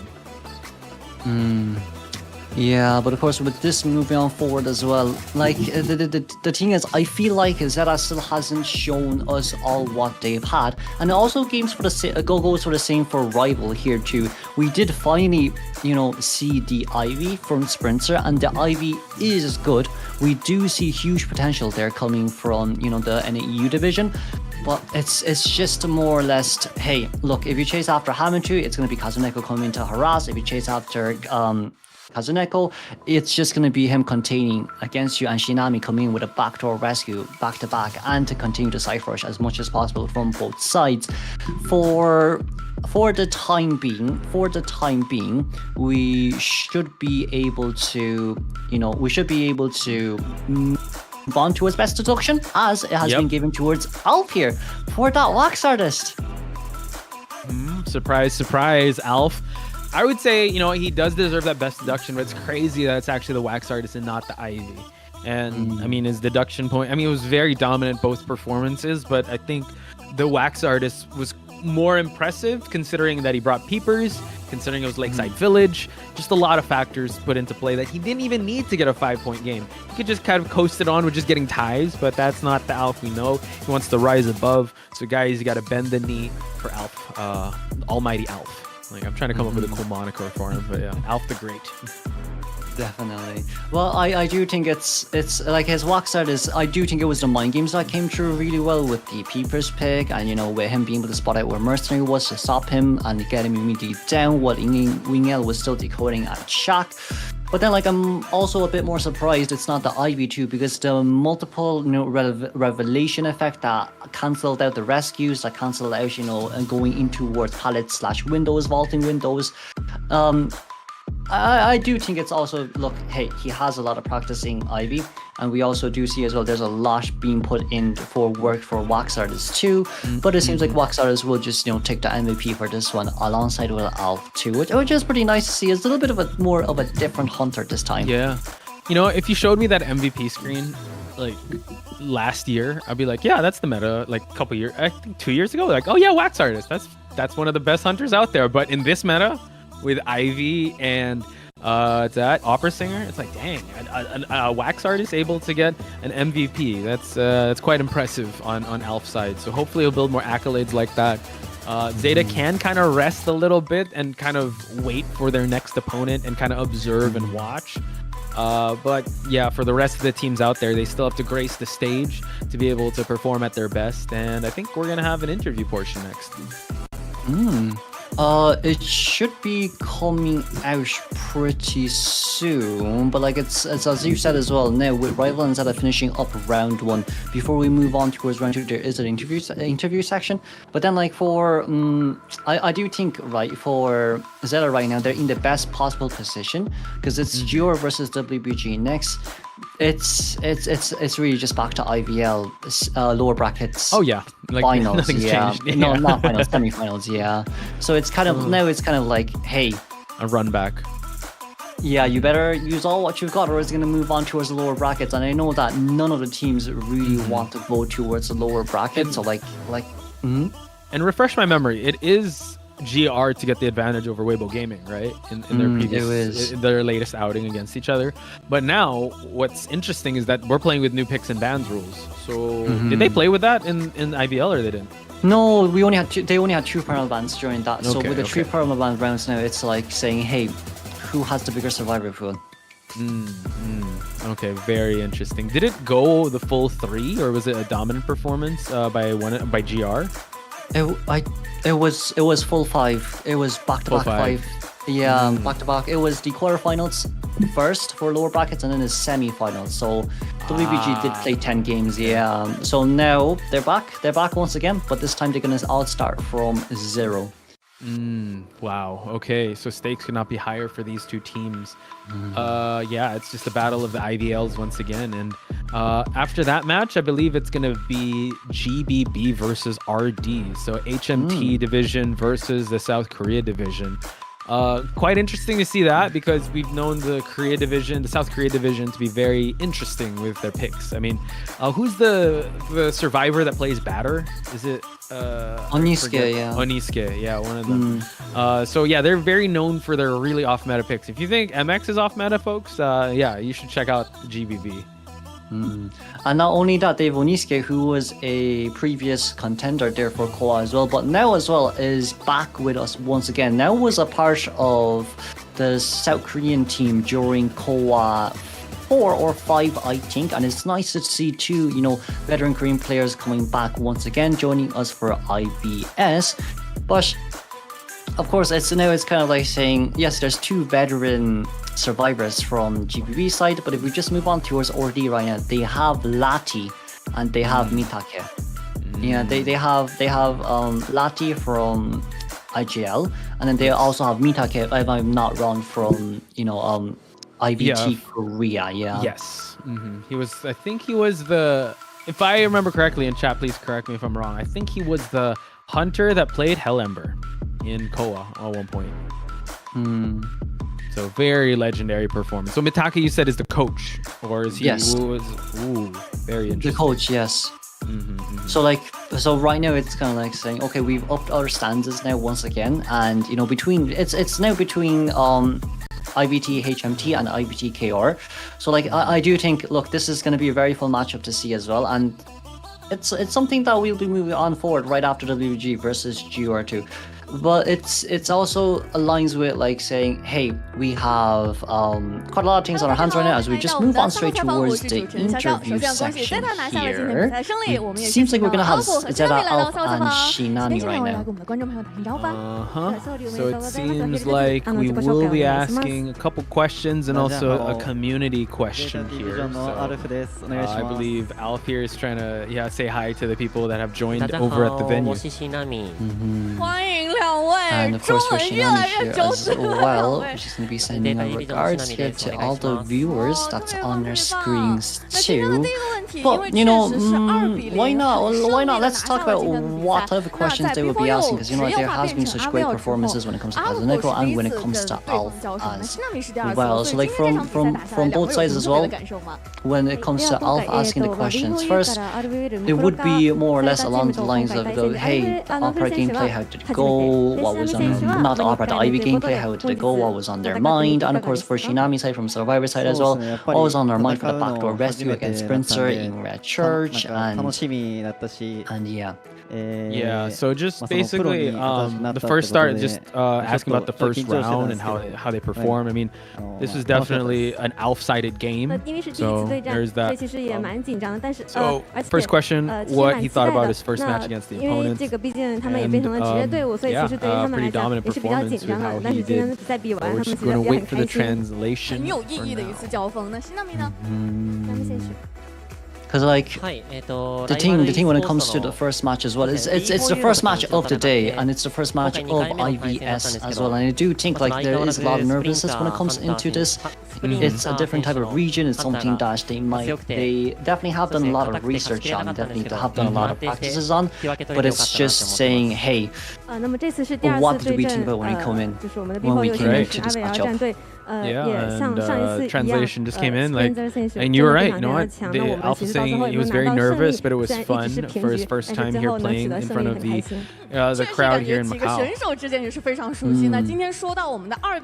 And for Shinami's question is also what they thought about, you know, their opponents, what they thought about Sprinter, because like the game was pretty heated. Like, okay, yes, Kazuneko did manage to get a hit pretty early on in towards the game, but then like we were able to recuperate and recover, and I do think it shows a lot of prowess here from Sprinter to be able to get, you know, such a fast hit and almost such a fast hit if it wasn't for dash blink protect from Kazu. Yeah, and he did answer the question. He said that he was glad to have a stable performance in his second match. That was Shinami's side. And yeah, I would say the Survivor side, all of them had pretty stable performances. Their job was to get that tie situation, and Alf was the kind of the main striker, the main offensive player of the team. Yeah, and like not only that, Survivors didn't really make that much mistakes as well. They have, you know, taken top priority when it comes to Cypher, when it comes to delegating who should come in and who should go decode. And of course Shinami as well with his double back-to-back rescues when it comes to game 1 and the no damage rescue on game 2 as well, just to maintain the decoding speed boost and to prevent that debuff there from a 3% decoding debuff with panic. They definitely did maintain, you know, the best possible condition going up against rivals today. Yeah, so one of the questions our MC asked here was, how did Alf feel about getting 4 eliminations in a row, which is no easy feat, especially I would say with a team like Rivals that's been constantly improving slowly. For them to be able, for Alf, his stamina is insane and his mental game is insane. And he did say, I was able to pick 4, but he missed a couple of opportunities to double down, which was a little disappointing. So again, champion mentality, right? Always trying to constantly improve. Because in our eyes, that was a flawless performance, but he's really just looking for improvements here and there for those double down situations. And I do also think as well, it's also praise. It's also a praise for Rivals too, because you know, like the multiple amount of times where it seems like Alf always had the opportunity, always had the advantage point into getting double down, especially when it comes to Ivy, especially when it comes to the Wax Series too. It seems like Rival was always able to actually deny and continue what they were initially doing with the Cypher Rush, with the containment, and of course with the cell and supports. It does show, you know, quite a good standing here from both sides. But, you know, respect from both sides as well, because hey, we want to do this, but we denied it, and it's kind of like a mutual respect saying, you know, it's you know, hey, you're able to do this, but we're able to counter you back, so we're not that much of an easy foe to actually go up against. True. And that's the mentality you have to come in with this, especially if you want to be the best of the best here. ZETA is kind of primed in position to get that big international title, right? This may not be COA, but IVS is still a pretty big deal when it comes to competitive Identity 5, since you're having the best of the best from each division, or a snapshot of the best from each division to go up against each other. So if they're able to win this, it's going to be good. So Shinami's question was, it was a draw on the Survivor side, but how was it 看到大家 for 适 you 应的非 guys. 常好。 And 那下一个问题来自我们的微博 ID yeah, 宋夏 Alf 日 said 记， that I'm 他想问一 happy 下大 that 家 we were 就 able 是 to fight 来 in our 到 own 中 way 国澳 and 门 win 跟 without 去到 making 之 any 前 major 我们中国的一 mistakes. 些 Like 城市， like you pointed 像 out, 杭州 it 啊， seems like 大 very 家会 minimal 有一个 mistakes, 什么样子的 and 感 they 受 can at 呢？ least go back では次 and kind of 選手 improve from that. まあ Even 今 though 回 like there were those 同じくウェ mistakes, ーバ they're から still の able to 質 improve 問なん from です it けれども、 moving 今回 forward. 中国マカオに来て、前回 Yeah, 中国の but like I do 杭州 think に it's not 来たと思 only うんで that; す it's が also the fact that like 何 if か they 違 can ったところとか maintain their 感じたところとかあ composure, ります their か？ mentality as much as possible, moving on forwards towards quarterfinals and then の semifinals round. 撮影 They are いっぱい撮ったんですけど one of the teams that we kind of favor going through this tournament that will come out on the top as 夜と well. かめっちゃ綺麗で、 Yeah, so そうですね、感動しました。 just incredible to see their 这 journey 次 so 来到 far 中国 as 澳门， since 其 their 实 inception, 拍摄 right? 的时候 I 去了 think 很多 ZETA 很多 Division was 一些地方 came 呢， in 就是晚 2上的 years 街景 back 非 because 常非 originally 常 like 漂 Alf 亮， and 所以 the 就是 majority of the 非常 roster was 感 from 动。 Sun 有 Sisters 看到 Alf 刚 SST. 才非常可爱的描述 And it 呢， was 接下来 devastating 也 news 是 when 请 he said, 两 "Oh, 位 Sun 最 Sisters 后再 breaking 来给我 up," 们 but 凸显一些 they 现场 got 介绍他们的本次奖项是 reimagined 吧？ to ZETA 最後に一 Division. 人ずつ So for the ファンに community 向けて言葉を question, お願いし what ま do you す。 think about the common character ban, which has increased from 2 to 3? So we're just getting their thoughts as they, I think, give their final message here. But yeah, I mean, Koro, we were talking about it off stream, right? Yeah. It's a very Yeah. interesting. I mean, there's definitely going to be a lot more variety, and it's 感 going to 谢大家 push 一 the 直以来 meta 的 of 支 the 持。那 game. 明天的比赛 But，I 无论 wonder 是 how these ZETA players 还是 feel about WPP 都 having 是非常非 more 常强劲的 bans 中国的 of 队伍，那我们也会非常的期 survivors. 待，也会尽力去 I 完成这场 also 比赛。 do wonder what our community actually thinks about this as well when it comes to moving from 2 perma bans to 3 perma bans. But like I'd say for us, I think it's a little bit more favored towards the hunter side when it comes to 那么 like 今天 triple 顺 perma 利拿 bans 下 for 了这场 round 1胜 and 利，我 round 们一共有 2. 4天的比 So, 赛，所以也希望每 but 天都 like 可 of 以 course for us 打到 casters 一直 from 胜利，打到 the 最后， EN 然 side, 后 we 取 would 得 also 最终的 love to 冠军， know 也希望大 your 家一直支 opinions 持我 on 们。 this. True, 非常真 true. 诚的 But 发 Shinami 言 does say 也是 they need to 期待两 change the 位 way 明 they 天 fight in 加油。 BO1 and 感谢两位 BO2, 来 and 到 they need 赛 to 后采访，最 practice 后再次恭喜 more. ZETA 拿下 Which 今天 I 比赛 feel 胜 like 利。 for us 接下来 too, 即将进行的 and 是 for 我们 everyone 今天的 watching, 第 they 二 need 场 to 比赛， practice 让我 more 们 with 稍息 these 休息，马上回来。 changes. But that about does it for the first match, ladies and gentlemen. We're going to cut to a short break. When we come back, it's going to be very interesting to see how the next match plays out. So we'll see you guys in a bit. We'll see you back.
And we're back, ladies and gentlemen, with more IVS. And who do we have here but Chocho is going to be joining me for this next match. And it's going to be a very interesting matchup because we have, I don't know, an IVS classic here with GR versus Weibo Gaming. Chocho, how are you feeling about this? And how are you feeling? It's been a minute since I saw you. It's been great. Other than that, your hair is not pink anymore. What's up with that? IVC ended, so I gotta move on, moving on to my next phase, which is IVS right now. I am super excited about this, and I believe this matchup itself, GR versus WBG, two Chinese mainland teams, is one of the matchups that majority of us are looking forward to, not just in the English stream, but also in the Chinese, Japanese, Thai streams that is ongoing at the same time. Yeah, so I'm super excited to see this again. If you guys are just joining us now, just to recap what we just witnessed at the first match, ZETA has moved on in dominant fashion to the upper bracket, the next round of the upper bracket matches. While unfortunately Team Rival has fallen to the lower bracket, they will be facing they'll be facing either GR or Weibo Gaming, whoever advances, whoever falls down. So this match is very telling. It's going to be very interesting to see how this is going to play out. We're going to go back to the results of IVS. It was GR to actually beat Weibo Gaming, so it's actually a 1-0 at this point.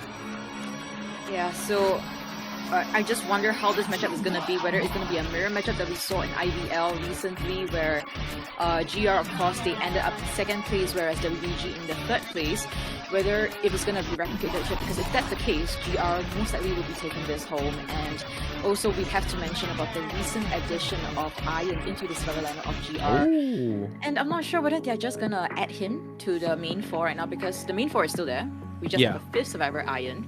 So I feel like this is more of a testing ground for GH to see whether this lineup, potentially a new lineup, is gonna be good going against Can I just say, if they're able to add Long into this mix, we're actually gonna have the FPXCQ back in 2021, 2022, the height of their power, where AK was FMVP. That's insane. And I don't know, like AK, Iron, and Heart were kind of the core of FPXCQ. And that was like the first year of IVL. So I would like to see it, but you know what? It's been a while since they were able to kind of work together as a team. So I wouldn't be surprised if they kind of go with their main four lineup. But talk to me about Weibo Gaming. Perseca has definitely made a lot of waves as a new addition in Weibo Gaming. Yeah, she definitely did. If you guys haven't watched our co-casters, of course, Kurashiro Gaming, he has been posting about Perseca, sing praises of her. She's definitely has been a very good fit to WBG survivor lineup.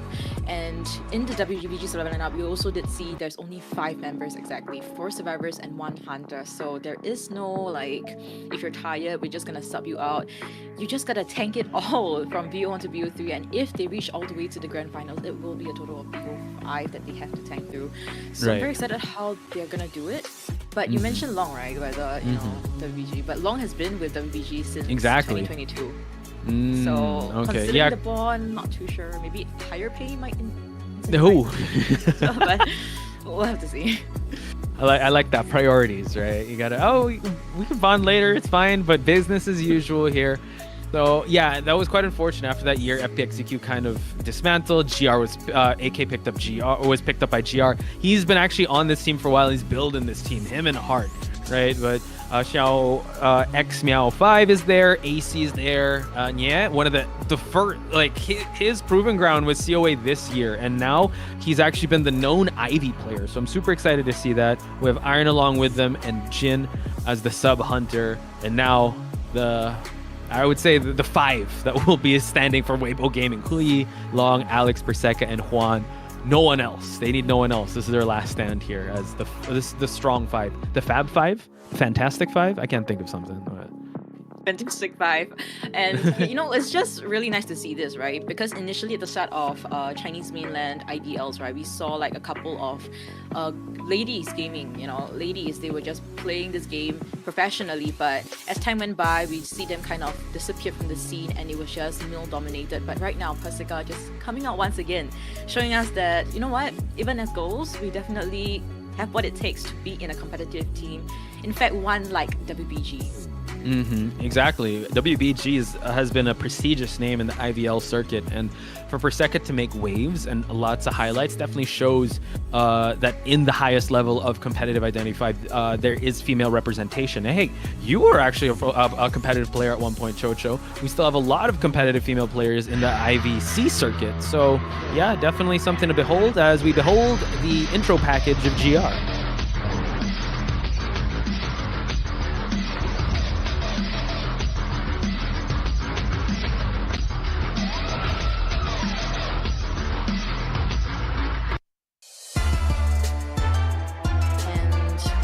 Seems like Survivor side of GR will be up for the first half in BO1, so we do see them coming in right now. Seems like...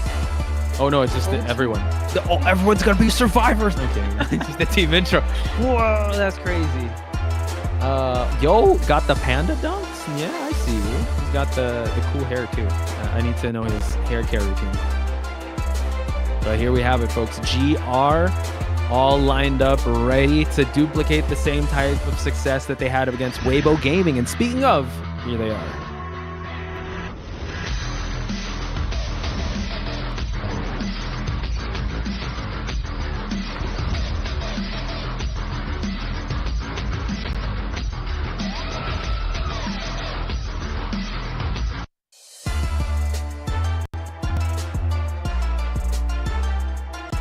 And here we have it, folks. It is going to be Weibo Gaming to grace the stage here. The final 5 of Weibo Gaming coming on in here. And yeah, like Chocho said, stamina will be tested since no one can be replaced here. There's going to be no substitution of hunters or survivors. This is no, that's strange feeling from Alex. He's known to actually hold his own in tight situations. But for the survivor side, it's going to be a little tough. Yeah, and also mind you guys, Perseka just being merely 18 years of age, and she's just there standing alongside with WBG. So, I mean, we also did see how GR Survivors actually sat down, which means they will definitely be here for the first half, and we'll be seeing Alex coming up to represent WBG. So I'm very excited to see how this first half is gonna be. But of course, from the side of GR, we also have a new hunter in the mix. Of course, the hunter Jin. And this hunter Jin, he was previously named as Sakura from Team RD, which is from the Hong Kong, Macau, Taiwan region. Yeah, so he's joining them this time around. So I'm excited to see if he's gonna be playing later, or if not, Nye is just gonna be tanking from BO1 to 3. I'm excited that they added someone from the Chinese HMT region into this mix. So yeah, is it a numbers game? Is it going to be the battle of stamina here? Because there was a lot of people. I mean, they have a lot to work with. They have one sub survivor. They have one sub hunter here. So just the team morale backstage is going to be really good. But it's I mean, Weibo Gaming is kind of like a little lonely there on stage. It's kind of barren with how the morale might be backstage. So we will wait and see, because Identity 5, when it's a survivor side, it's definitely a numbers game. But if it's a team-based game, you kind of want to get by with a little help from your friends and kind of raise the morale a little bit. So that will be put into question. And also, I would say the mental advantage is definitely on GR side, because they got a game off of Weibo Gaming. So I think the one thing that can change here is the picks and bans. How do you feel currently, Chocho, about the new addition of another survivor globally banned here? This is just gonna heavily affect the survivor side, I believe, because you know what? You now globally banned out 3 each round. It really tests the survivor side whether they do have a big enough character pool. But of course, from the Chinese mainland side, they of course do have that character pool. But when it comes to other regions, new players that's coming in, whether they have what it takes to go up against these other teams. But of course, we have to look into GR. I think Aka, we have Aka, not Aka. Aka is Japanese. AK. Come on. Come on. AK. So we do have... He's a hunter too, I think. I'm AK, so sorry. Right. It's fine, it's fine. AK. Tell me about AK, Chocho. Alright, AK of course plays the harasser support character roles. In his recent plays, he played the antiquarian, female dancer, perfumer, seer, and coordinator. Hopefully we'll be able to see that in BO1 later on. But on average, it seems like he does relatively well. Not too maxed out in that 6... What do you call it? That hexagon? Yeah, well, I mean, it's stats-wise, 1, 2, 3, 4, 5... Yeah, it's a hexagon. So it seems like AC is actually in the mix here. I wonder if they will bench it's that Iron for now just to get the synergy going on. But AC has been kind of putting his own, has been holding his own with AK. And AK being the main shot caller, right? You really need to rely on AC to kind of contain the Hunter. But lo and behold, we have a familiar face here. We're going to see Iron here. There's no data here because this is first time not coming back, but being with his former teammates in FPXEQ. We do know him as an amazing kiter, amazing harasser. Yeah, his tandem with Long was really good with how well they were able to contain, but he will have to rely on AK and Heart as well. Yeah, Heart being the main rescue of his team, but of course he also plays other kiting roles when it's needed. The patient, Weeping Clown, Aeroplanist, Professor, and Psychologist. So we do see that he does an average rescue of 1.36. So when push comes to shove, he definitely has to come for that second rescue. But on average, it seems like he does a relatively good job with the escape rate at 63%, relatively high for a set of survivors. Oh yeah, very self-preservation tactic there. Just all right, if you guys got this, I'm gonna escape. I already did my rescues, so we're good. But Heart, Iron, and AK, huge deal, folks, that they are back together as a team because we've seen the heights that they have reached when they were in former FPXEQ. And Kiwi as their coach, maybe they could duplicate the same type of success as they faced off against WBG. And I think out of the first day matches, this is the matchup that everyone is watching because these were the two favored teams to win the entire thing, and they're clashing in the first round here. And now let's introduce Alex.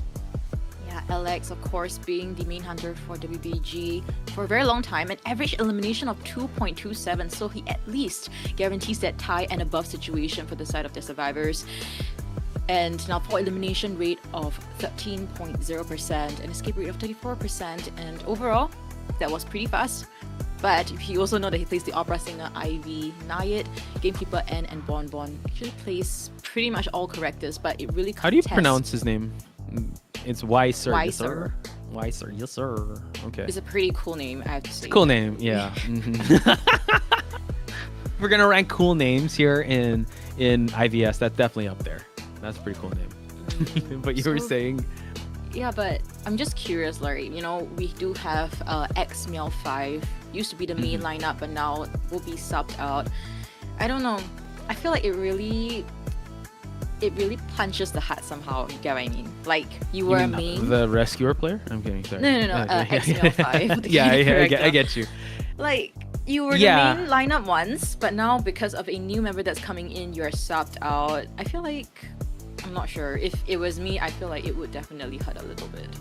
That's the nature of the game. If ever it's for the betterment of the team, right? If they could, if they have a player that can do the work and be able to bring in the points, why not? Because the team's needs are definitely outweigh just a single one. But I have a feeling maybe this is just a testing ground, right? They might as well test out Iron now to see how he is as it goes along. But who knows? Maybe we're gonna see some switching here and there. But we know how competitive IVL is, and teams switch up here and there. So I get you. It's definitely a stressful and also a little bit disappointing if you favor someone, you see them kind of holding their own, and then all of a sudden a new acquiring comes in, and then all of a sudden they kind of get relegated to being on the bench. So we'll see, because I am a fan of Iron, but X-Meow5 also has done amazing work, and it seems like GR really are playing on the survivor side of things, because they decide to go in Sacred Heart Hospital here,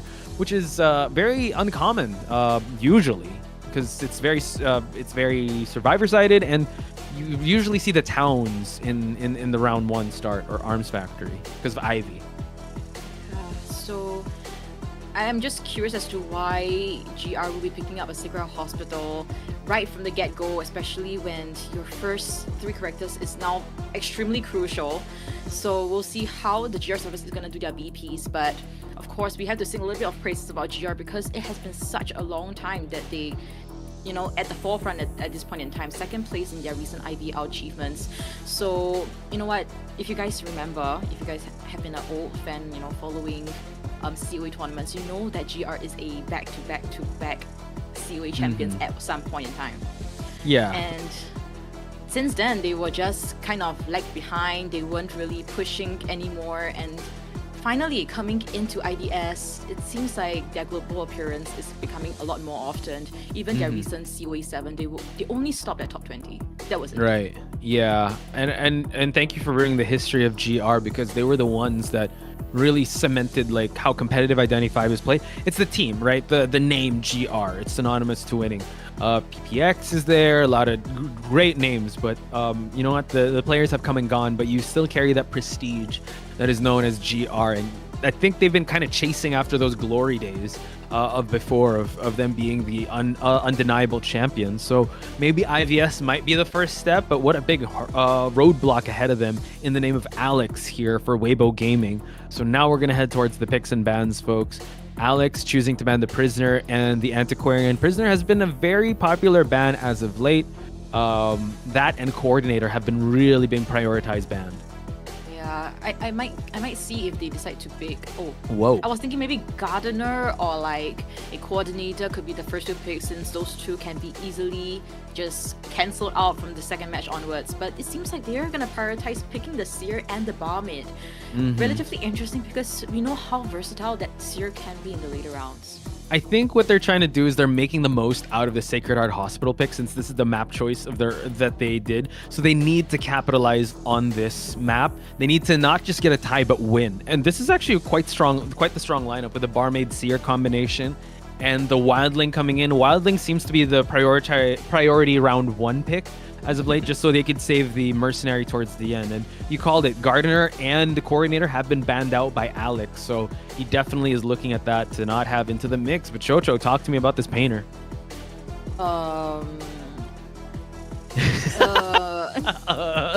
It just feels like feels like every time I see Painter now, I always think of MX in the IVC matchup, where he just picks that going against the Opera Singer. But I do know that Painter is a very popular pick in the Chinese mainland tournaments.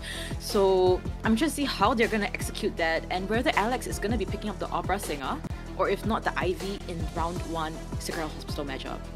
Yeah, this is going to be quite interesting. AK, also one of the best kiters in IVL, will be on that Painter. So I wonder how the tandem is going to go, right? With the Barmaid in the mix and also the Seer. There's a lot of room to play around with, to synergize with, especially in Hospital. And definitely is going to call out the Opera Singer here. Maybe, I mean, we have been seeing kind of a phase of people in IVL kind of struggling with Ivy, especially the first weeks she was out. So Alex going to go with the tried and tested Opera Singer, especially on a map like this, just so that he'll be able to have a more stable performance. But how you liking the Survivor lineup up against Opera Singer here, Chocho?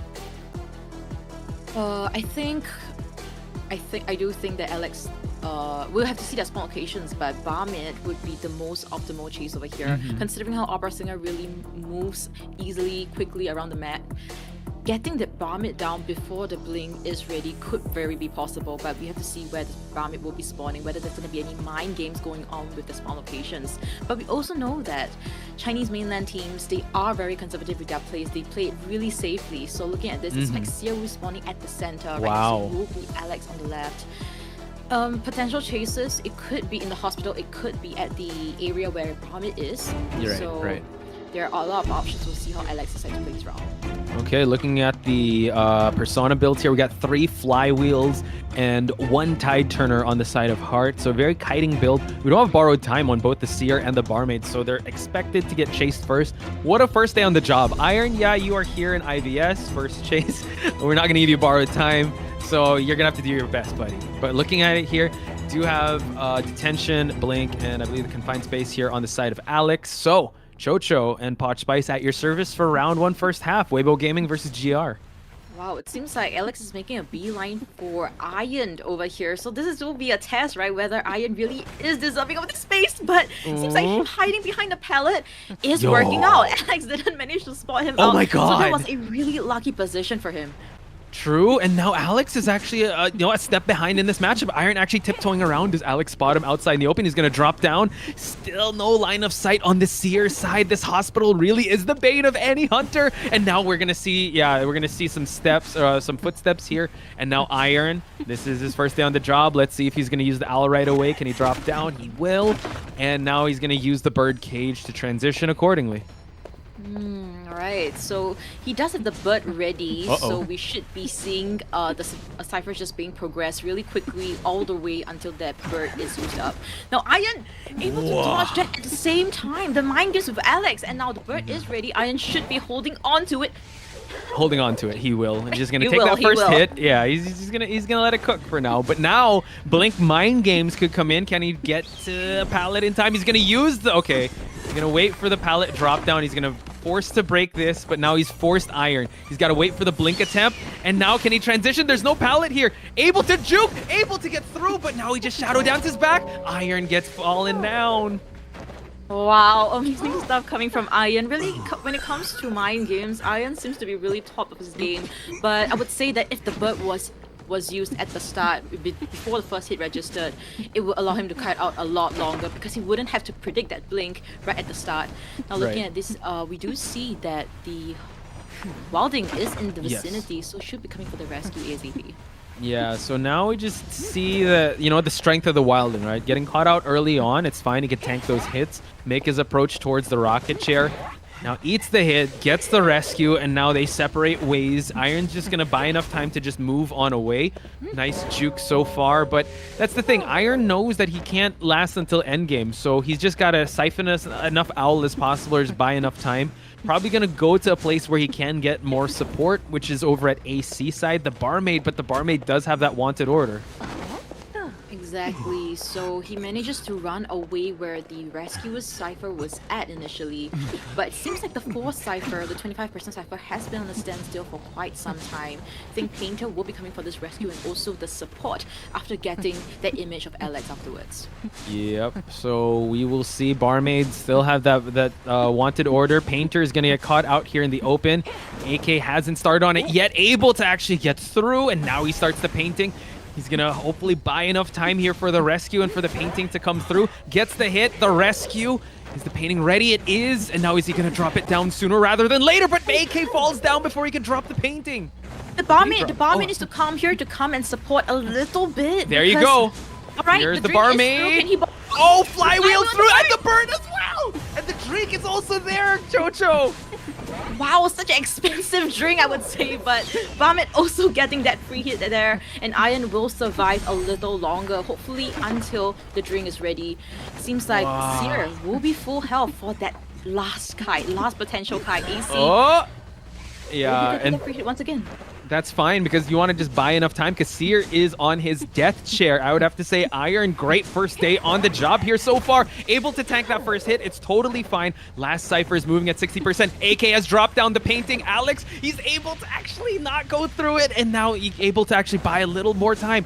Let's see if he's going to work on another painting. They're going to body block this, but no, able to actually strike him down. So now AK is just going to provide enough distance. We're going to break this pallet. There's no borrowed time, so it's totally fine. He can just pick up the barmaid and now prepare for the end game. Yeah, such unfortunate situation we saw there. If Painter was able to body block, then that Cypher would definitely be ready. But speaking of which, the Cypher is at 99%. It will pop the moment one of them gets the hit, but we need to make sure that it's not the Wilding. Right, so they just go ahead and pop it. This is the Wildling to do the last Cypher, so now they're all healed up, but the tension is in the air. AC, unfortunately, gonna get caught out here in the open. No speed drink to work with. They have not worked on the exit gate just yet. It seems like it's a tied game. He's not able to use any traits to close out the distance, and the gate is already at 50%. Yeah, don't think he will make it there, so this will then secure that tie situation in B1 first half. And you know what, we've been talking about how Stellaris getting a tie is actually considered pretty good already in this current meta, so GR Stellaris definitely in tip-top condition right now. I'd say the investment in Iron definitely played off. I didn't even notice he had an owl to work with, and what an amazing... I like what you said. That's an expensive drink. I'll have what he's having, sir, but I don't think I can afford it because it costs 1 owl for that drink to kick in. And just an incredible performance. I feel like the tandem of GR is definitely there, especially with the new acquiring of Iron. What a way to get tested out, going up against Alex on your first day back on the job here on GR's side. So just an incredible performance. Chocho, any highlights that you want to focus on here? Any highlights? I believe, right? I believe that Iron didn't use that, but because he thinks that Alex is just gonna be like baiting something basically, which is the bird. But fortunately, Alex was not there to just play any games anymore. He just wants to get you down fast, ASAP. So other than that, I think when it comes to the later rebound Kai after the second rescue, I think Iron really did an amazing job. The expensive drink, not just the bird, man, the flywheel, the bird, and also a hit onto the vomit, just for you to heal to full health. So unfortunate, but if Painter was able to eat that hit right after Alex blink, oh my goodness, that would have turned the tides around, and it really opens up a 3 escape for the side of GR survivors. But other than that, I think actually Alex did a great job, man. It's a hospital matchup and he got a tie. Yeah, it was really unfortunate at the start, right? Those precious seconds being bought by simply just hiding. And that's the power of hospital. That's why when Peepers came in, Bon Peepers at one point, just to negate this 2-story part. And that's the thing also. Iron has that vision at the start of where the hunter is going to go, because he is the seer after all, and you could just hide it out, and he was hiding behind that pallet. So just amazing mind game, and the mental fortitude is definitely on Iron's side with how well he placed this out. Remind me again, is Iron former Weibo Gaming? He is, right? I think so, yeah. I think so, but probably way in the past. Oh yeah, because he did have like an injury or something, but yeah, he's definitely tip-top shape, I would have to say. And look, 116.5 seconds containment time on Iron. He didn't even touch any Cypher. All he was doing was just kiting for his life. AC also having a great tandem with him, along with AK able to get the painting just for the transitions to happen. Just an amazing Survivor gameplay. And I would have to say, they really went all in here. You said that's an expensive drink. This was an expensive round, because coming into round number 2, Chocho, they don't have access to the seer and they don't have access to the barmaid anymore. So I'd have to say, all for just the tie. I think it paid off quite well. Now it's up to their hunter side to make sure their investment is not going to go lacking here, because he needs to at least win this round for their sacrifice or their investment to not go in vain. Yeah, and I believe Nye, he's just gonna go all out, man. I mean, I saw his IV when it was an IBL going against Weibo Gaming. Okay, what happened was in Arms Factory at the front gate area, like that split moment that I believe Long just looked against that wall. He managed to use that scare onto Long and got that 100% ASAP at the start of the matchup. So the first hit was very fast. So yeah, he was praised continuously of his IV in the Chinese mainland region. So coming into this, if you guys are watching Nene for the first time or the first few times, you will be very surprised at his IV if he picks it up in round 1. But overall, I think GR Survivors definitely did a great job doing BG at the same time. So things are looking very tight right now. It's a tie situation.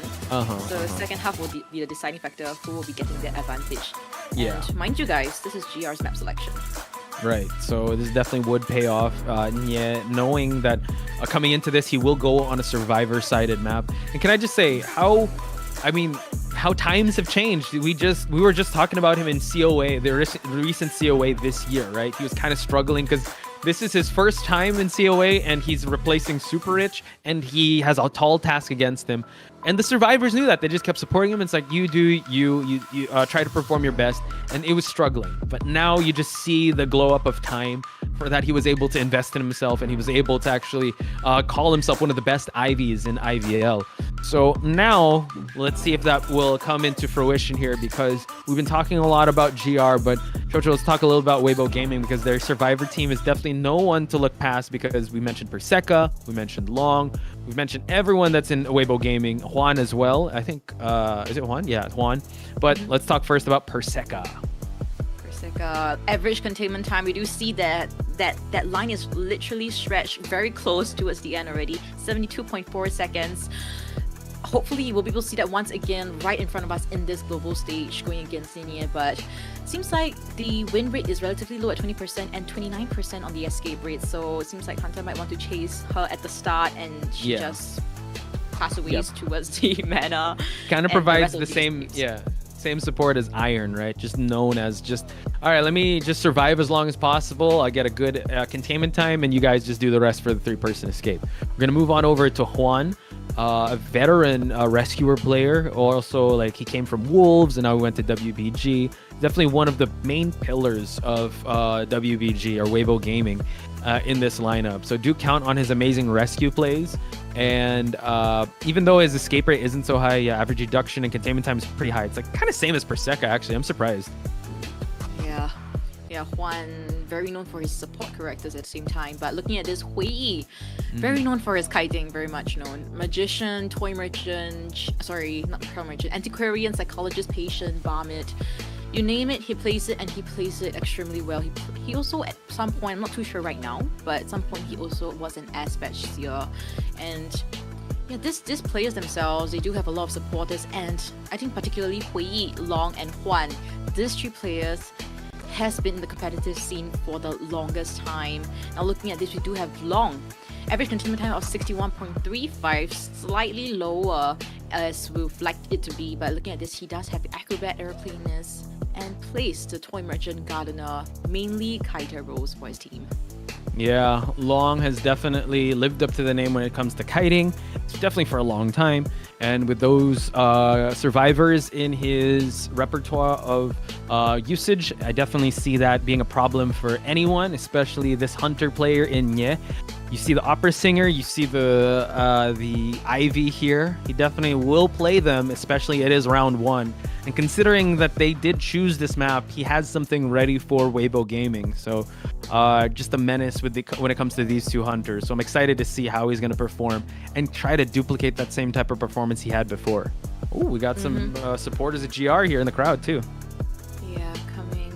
But of course, if we're just gonna compare the stats between Linia and as well as Alex in IVL, Linia has an average of 2.67 elimination, whereas Alex is 2.33. So Linia has slightly higher elimination rate as compared to Alex. So I'm hoping for the performance to be shown here at the same time, replicated here.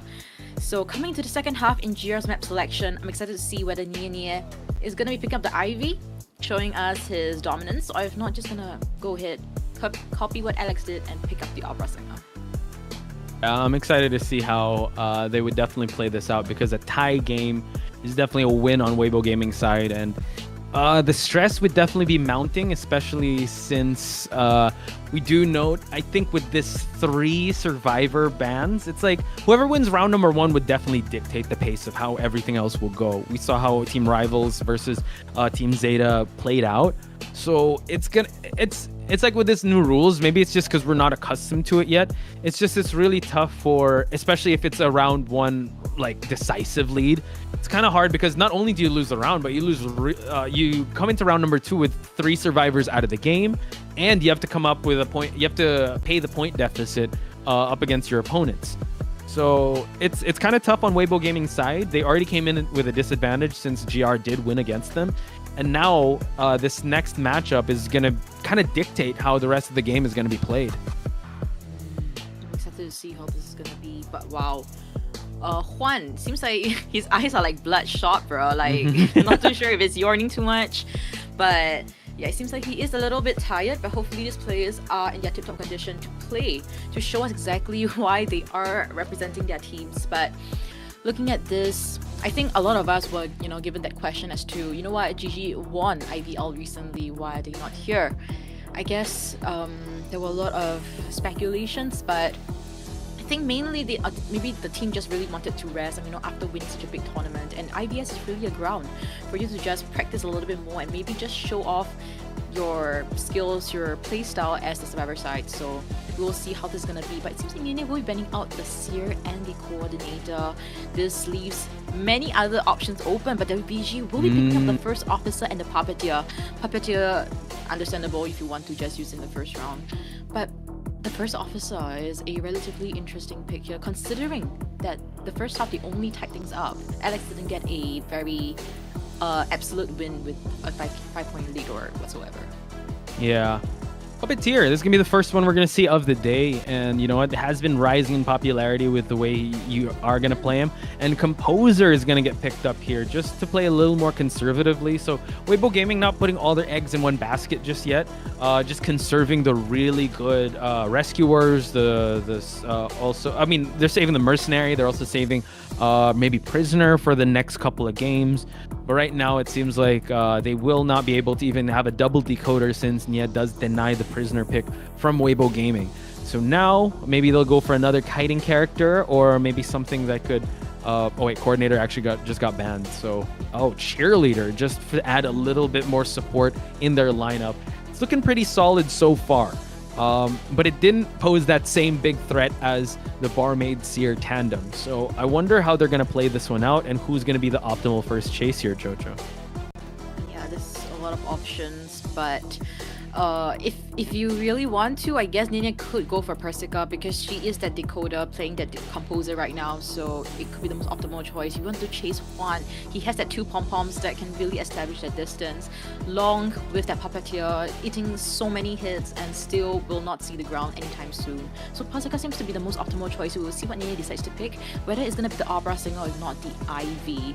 So on the side of survivors, I wonder if they're just gonna replicate what GR did, which is 2 people with 3 and 2 people without.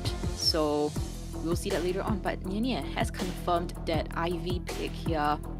Going against his team com, I think he will possibly pray that the composer Paseka is somewhere near his spawn locations later on. Yeah, it's very optimal to chase the composer at the beginning, and based on the lineups, it's going to be hard for the support to come in or maybe you just have to run into it. But Perseka is actually going to spawn right at the middle of this map. Long over at the ruins area, the top part, ruins next to the shack area. Juan outside the entrance of shack, and Huyi right to the bottom of Perseka. Well, Nye is going to make his presence known as the Ivy. So I wonder how they're going to pick out the persona points here to go up against this very in the meta Ivy. Yeah. So I wonder if Nia is just really gonna go for Persika, which is what Alex did just now, but unfortunately didn't see Iron there. So wow, that is a more than 90 degrees bow, but probably 100. Yeah, that was like 15. That was, yeah, the lower you go, the more luck it brings, I think. I'm not sure, but that's the meta. But we do have one. Okay, so it's Perseka that actually does have a no borrowed time build here. So she's gonna be the sacrificial lamb, while we do see Insolence, Detention, and Blink on the side of Nye. Everyone else has a pretty much standard build and one Tide Turner to work with. So Chocho and Potch Spice at your service for round 1, second half between GR and Weibo Gaming. And then yeah, his IV has been very known to map control very well since the start of the matchup. We do see that happening right now. Hui being the first officer, of course, I don't think he wants to chase Hui, but probably would want to force a little bit of resources so that it will be easier later on. Juan see the second phase. Yeah, Juan and Hui already infected here with the Revelation stacks here. First officer, he might actually go for the first officer here, 60%. Can he actually farm off a hit here just for that pocket watch to go away? So really attacking the resources here, but this allows Perseka to actually roam around and actually decode. But we do see that the first officer is still containing in this area at 80%. Hui doing an amazing job thus far, just keeping the hunter at bay. Here, but luckily he did. Wow! Right before the pocket watch, so that's an expensive pocket watch. Very expensive pocket watch there, but hopefully he's able to kite it out though. He has 82% scare right now, so a little bit more, maybe just a scream if he's looking there. Yikes! Could be possible. Oh, 100% here, but the pallet has been dropped, but the blink is gonna down him, and actually downing him towards a Cypher. So this Cypher is gonna get locked. Long has to be very careful not to push this Cypher, and now he's gonna get infected in the process, but he is a puppeteer, so he has to be very careful. Wow. Whoa! So, I mean, at least he forced out the blink and used up all his resources effectively, I would say. Although the second one was an expensive one, but yeah, it's all right. It's all right. And that's the thing, Chocho. There's no Tide Turn on anyone here, and first officer, there's no items to work with, so he could farm off a hit here. I don't know if they're gonna have to go for a force rescue, Or will they just sacrifice here? Long is in the mix here, but that's one less survivor actually decoding. So this buys them some time here since 3 ciphers remain. Yeah, Long is being really close here. I'm pretty sure Nina can see that the other 2 ciphers are decoding, so he is the only one in the vicinity giving that tinnitus. There won't be any secret rescue later on or whatsoever. Now Long, we'll be seeing that next kite here, just being a little bit more conservative, heading back to see if there's any secret rescue being held there. But wow. Yeah, I thought he was actually going to tank it with the puppet, but now it just seems like he's going to get cut off. So just making sure that nobody here is in the vicinity, and he's going to chase with the ethereal form to Long just so that he can close out the distance. So again, an excellent start so far. He's already using the puppet form here, and now the scream at 80%. He's still holding on here. He's going to force an 88 here, but now 100%, and that's another down. They're on their last cipher here, but they still have no tide turner to be able to kind of prolong this this rebound kite, so they need their resources about them. Cheerleader can support, but it's going to be a little tough here, Chocho. it's very tough, very tough. I was actually expecting Long to potentially just stay around the area where first officer died, because I mean, you already got a first hit. You're probably gonna get down really soon. This is Nina's shadow, by the way, and the other 2 ciphers are just at the other side of the map. Maybe staying there and preventing that easy camping Nina would have been better. Wow. Those are getting there a hit there, so. Yeah, so now they're just gonna go back and forth here. So it's still looking like a 3-person-ish end game. But now we're gonna see him trying to change force, leave the shadow form here. We do note that someone is breaking the tombstone there, so now it seems like he's just gonna try to injure everyone, just so that pushing a cipher would be just near impossible here. Perseka has to be very careful. Does not have enough life to tank another hit. Cheerleader's the only one that can go for rescues or tank some hits to decode here, and it seems like Juan has captured the attention. But this is I mean, you still have to worry about endgame Ivy here. Nini has everything set up, the tombstones, 2 of them being injured and not letting them heal up at the same time. It's just a very tricky situation for WBG Survivor side right now, and Nini has full map control right now. Okay, drop down the pallet, but no, unfortunately unable to get close enough before the revelation effect does happen. The hypnotize did land, and now Puppeteer second time onto this rocket chair. So survivor resources are dwindling. Everyone's sitting on this rocket chair. Cheerleader's the only one that can go for this rescue, which might actually happen, but this allows Perseka to actually be the main target to stop the cipher from moving, and that's what's gonna happen. Oh, they're waiting. Almost. Priming. Oh my god, he actually waited for it to prime, but no, he's gonna change targets. He's gonna go for, he actually went to he teleported in a different direction. So now it's an end game with 3 people out and about, but this is an Ivy we're talking about, folks, so you have to be very careful. Yeah, can he deny a tie? He needs to get at least 3 to keep this game in GR's favor. Yeah, and now Long, seems like it's very close. I'm not too sure when Nina can just leech, but yep, Long, I think he sensed it and will be retreating. That gate is at 70%. Still not close, not yet very close to being done, and everyone's just running about like headless chickens. Yeah, 80 seconds onto the detention. He needs to make something happen here. We're gonna see, he's gonna actually commit towards the cheerleader here. He's gonna get the hit onto the cheerleader, so a tie is kind of imminent here.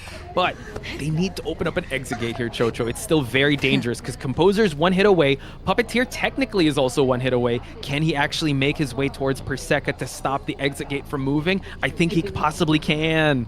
Yeah, the movement speed of the shadow form is just too fast. Now Nina will be teleporting over there right now, I believe, and Perseka, she's still at 19. She's still at 19, so she should be fine now. Long trying to make a secret rescue, but wow, that's a 3-person down here. Actually, he just needs a 3-person elimination, and they win this first round. So Perseka needs to push this gate open. Can she get it open in time? It seems like she's going to be able to do it unless the teleport does happen. Let's just see, but no, he cannot. So it's a 3-person elimination. Perseka is the only person to escape, but this does solidify GR winning this first round. Love it, love it. GR definitely making a huge statement over here with that 3-point lead. Amazing stuff coming from Nini, of course. And I wanted to sing like how WBG really played the mid game so well. I mean, both ciphers were at 50%, and they had tombstones on top of it, which really prevented them from decoding. But somehow they were able to capitalize on that option that Nina gave, and they managed to pop the Cypher. But when it comes to the late game, Nina still really was on top of this game. Yeah, he was really good. Again, just really playing to the strengths, right? And he didn't really overextend. He knew when it wasn't working in his favor. And this is all considering that he chased the first officer at the beginning. That bought enough time for the Cyphers to sort of prime. But I'd say that's kind of a masterful stroke because he eliminated the only safe rescuer of the team. And once he was able to force out the first pocket watch, the second one, he got the hit before he could pop the second pocket watch. So I think it would have been too risky for them to even attempt a rescue onto the first officer. So just an amazing show of decision making, and the war of attrition was definitely on the side of Nye. Conservative, but that's what you kind of need, especially if you go up against a big player like WBG. Yeah, and I believe tension is really, really up there right now. GR, they picked this map, they got the advantage, but moving on to BO2, right, it will be back to WBG with the map advantage, whether they can solidify that win. But if we recall from IVL, I believe in the BO5 format, right, GR managed to get 2 wins straight up in a row. And then afterwards, there was a little bit of a tricky situation, but ultimately GR still won going against WBG in IVL. So we will have to see. We'll have to see how WBG really reacts when it comes to the later rounds. And we also have to remember, WBG, they no longer have a first officer coming BO2. You're right. Can you refresh my memory? So it's first officer. They saved the cheerleader for the end, or did they bring that out? That was the last pick, right? So if cheerleader is the last one to get picked, they don't have a puppeteer anymore, and they don't have a composer. Okay, but dang, first officer out of the loop. So Chocho, even though this was a conservative win on GR's side, do you think it paid off, them picking those 3 survivors and picking Hospital in this matchup? If they win the match in the first round, I think it's definitely worth it. But if they lose or tie things out, I feel like there is equal chances that both sides might win in the coming BO2 or BO3. So I'm putting my apples all with GR, man. Like, did you though? Like, did you? Oh yeah. Also, I'm curious as to you guys, watching this right now. You guys had to choose 3 teams that you want to support in IVS. Which 3 teams do you guys pick though? Because I picked GR, FT, and ZETA. Nice. Yeah, nice. out of the 8 teams. Okay, wow, very interesting. For me, yeah, I picked FT. I picked it's at GR and Weibo. Wait, FT, GR, and Weibo. Yeah, that's for me. Oh, okay. Because I think one of them is gonna have the run back. I just think that. But even though they, but yeah, I mean, I know I wanted ZETA, but I had to. I mean, FT is an insta lock because we're from Southeast Asia, right? So yeah. I was just thinking, just matchup wise, and how I've been seeing IVL, I do see that they're very strong. Even though ZETA has been priming themselves as might be their first international win. That's anyone could actually take it, but those are the most favored ones in my book. Yeah, but of course, please comment down in the live chat. I'm actually curious as to like where the majority is lying on, or like voting for, supporting. But I think for GR, I'm not too sure if you guys know this, but when I was still competing, like 3 years back, I really was a huge fan of 4 years GR. back. I'm kidding. No, for 4 years, not 4 years. I was a huge fan of GR, but particularly the ex-members that are no longer there. If you guys remember, there was this phase where like LPZ, LPZ, like, wow, I haven't not heard that name in the longest time. In a long time, right? And I was not a fan of him. I mean, I'm a fan of GR, but I was a fan of MKK. MKK, Makaka. Yeah, but fortunately he doesn't play competitive anymore. But he still streams on Bilibili, which I still streams on Huya, which I occasionally go and watch. Okay. Yeah, and that's why I learned how to play also. Like, from this okay. So you got a soft spot for GR because I'm guessing that was your start into competitive Identity 5. 100%, Did you try to when you were starting to compete in Identity 5, which player did you look up to the most? Was it MKK? Yes. I love his when you watch his stream, right? Because he says he's an introvert, but the way he speaks on stream, it feels like he's an extrovert, and his sense of humor, it matches mine. So okay. I really, really like watching him, and I learned a lot watching his gameplay from the survivor perspective. Wow. Yeah.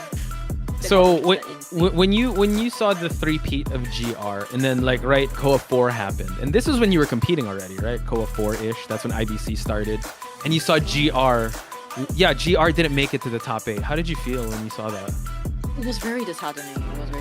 As a fan, right? You really want to support them, and you think otherwise, you know, they can definitely make it. But fortunately, sometimes push comes to shove, and people just don't make it because, you know, sometimes skills are just maximized at that level, and maybe sometimes age is also a factor. I wouldn't want to consider that, but we do see a lot of young bloods coming into the IVL scene from the Chinese mainland side. But when I was looking through the, what do you call it, the biography? Yeah, like the bios. Yeah, AK is like born in. Everybody else is like 2000. Are you gonna out him? Are you gonna out his age, dude? I mean, it's in the public forums, man. Okay, fine. Like, tell us. Okay, I thought you were gonna. 1998. So. 1998. Okay. 25 this year. Wow. 25 this year, and a lot of them are just 2000s. Dang. But you can actually tell AK, I don't know, because I've heard in interviews like he's like the main shot caller. He's the one that's kind of like the main what's that? The one that kind of hones the team into, you know, rallying them together.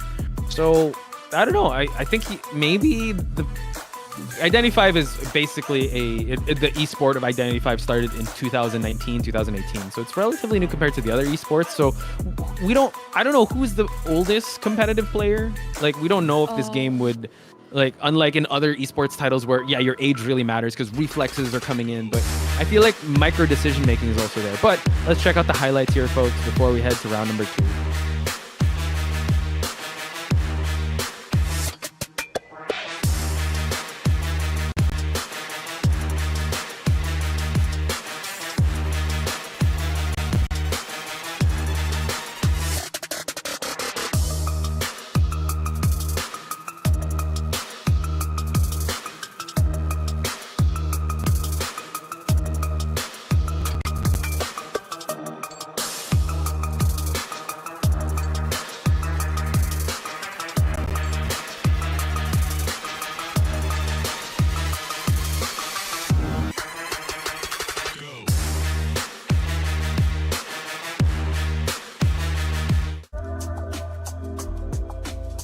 Like we will be seeing not really a fan cheer, but the more t-shirt of a sign for Persica, WBG Persica. So the I love t-shirt contest. Yeah. Yeah, I definitely love the pink. I love how the pink looks like, and also like the huge image of this. Okay, I'm not too sure whether you guys, right, when you guys buy a shirt, do you guys love the design at the front, or you guys like the design more at the back? I like the front more because I like looking at. Yeah, I can see it. Right? And I don't know. I'd also like I sweat a lot, so I don't like a sweaty back. Like it doesn't feel good, especially with the print. You know, if the print quality is like really warm, I'd rather have it in front. Wow. How about you? I like it at the front too. I didn't really understand the back, but looking at this, I really like how the design is. There is like I'm pretty sure the front part is like the same as the back. Yeah, no, the front part, yeah, I think it's more of a detailed patch of the back. And I like those. That okay, if the design is on the back, give a little something to the front, right? Just because like that is the first thing that people see when they see you, unless like you're walking away. But yeah, Chocho, you could have kept your hair pink, man. You could have been able to support Prosecco over here. What? But pink is GR's color, and red is Weibo Gaming's color. So what's black then? Wrong. What's black then? Neutral. Neutral. I'm feeling neutral right now. Yeah. Okay, neutral era. Okay, neutral phase. Okay. Honestly, the pink, it wasn't really sitting well with me anymore. Really? So if you guys got have a lot any, of love like, in chat. They're like, "Yo, pink's great." If you guys have any like great colors to recommend, or for our next dare, let us know. Balayage, onyx, purple. I don't know. I'm mentioning a bunch of colors. I don't know. But I mean, we were talking about how like age is like a factor and stuff like that. We saw AK's hair, man. It's what are you with age comes with wisdom, with experience, and also the white hair. It comes as a package. Wow, that's crazy. Would you ever like dye your hair, or like have like that hair, like bleach it that way? Bro, I'm pretty sure people is gonna like from the back. I would look like a grandmother because I don't really have like the strong physique or like the healthy physique from the back. I feel like I look old from the back. personally, it's just a personal. That's why you thing. gotta wear the Prosecca shirt like that has the design in the back, so people know. Oh, she's not a auntie. Like she's fine. She's supporting Prosecca. If I ever go Okay. offline and I'm there as a supporter, as a spectator, I have Okay. to support FT, man. I have So to support green. FT. I'm from the SE region. So green So hair. green. Oh no. Wait, That's a bad idea what too. is FT's color? Is it green or orange? Because their jerseys were orange at one point, right? Right. But I would love to get. I love pink, you know that, and I would love to get a GR jersey. They're really dope. Can you buy it? I don't know. Hey, Soy Milk, if you're listening to us, can you buy us in? Because she's at the venue. Take everyone, take every shirt. Yeah, message.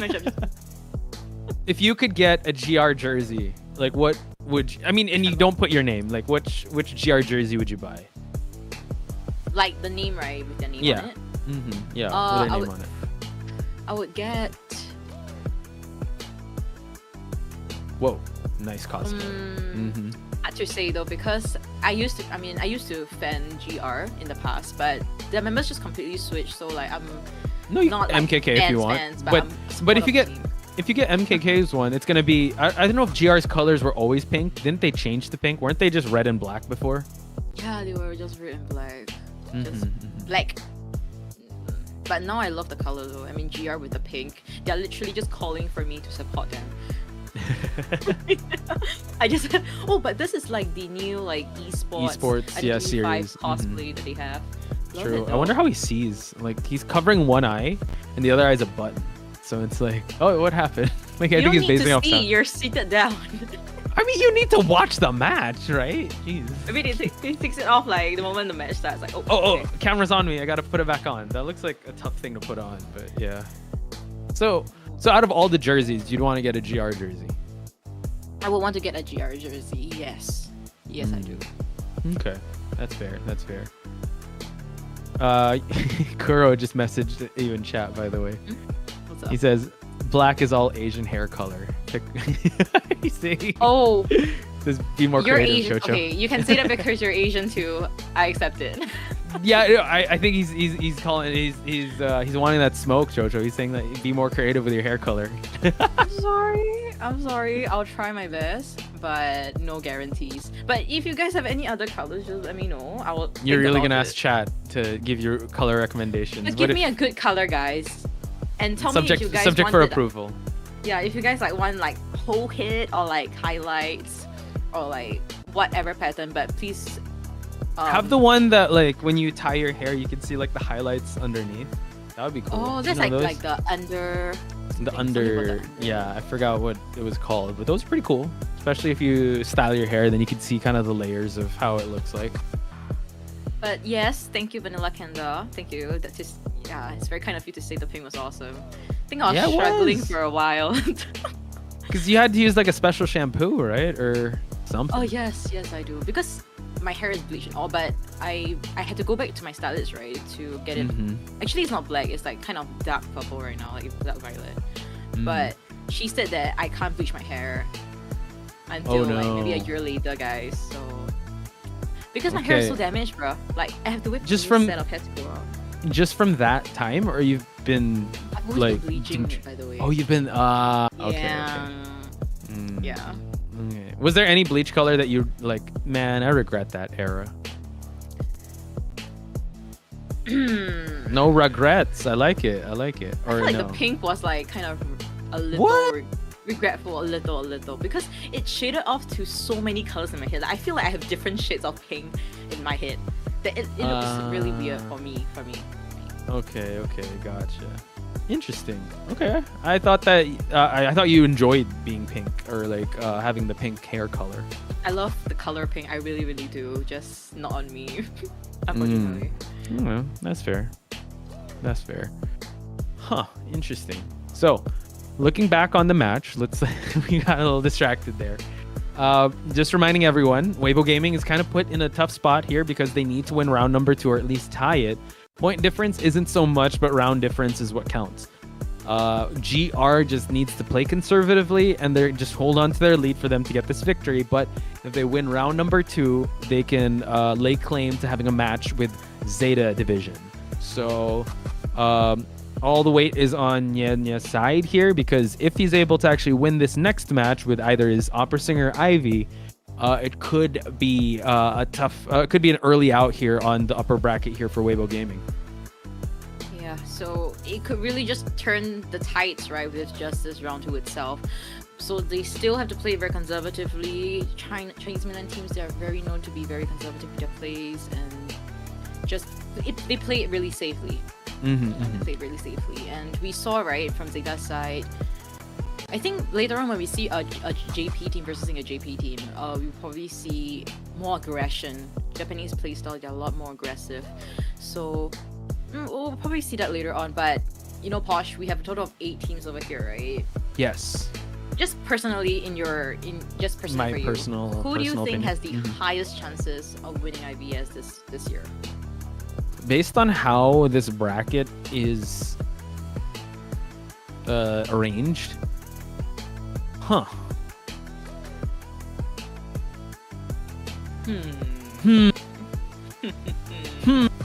why you put me on the spot like this, dude?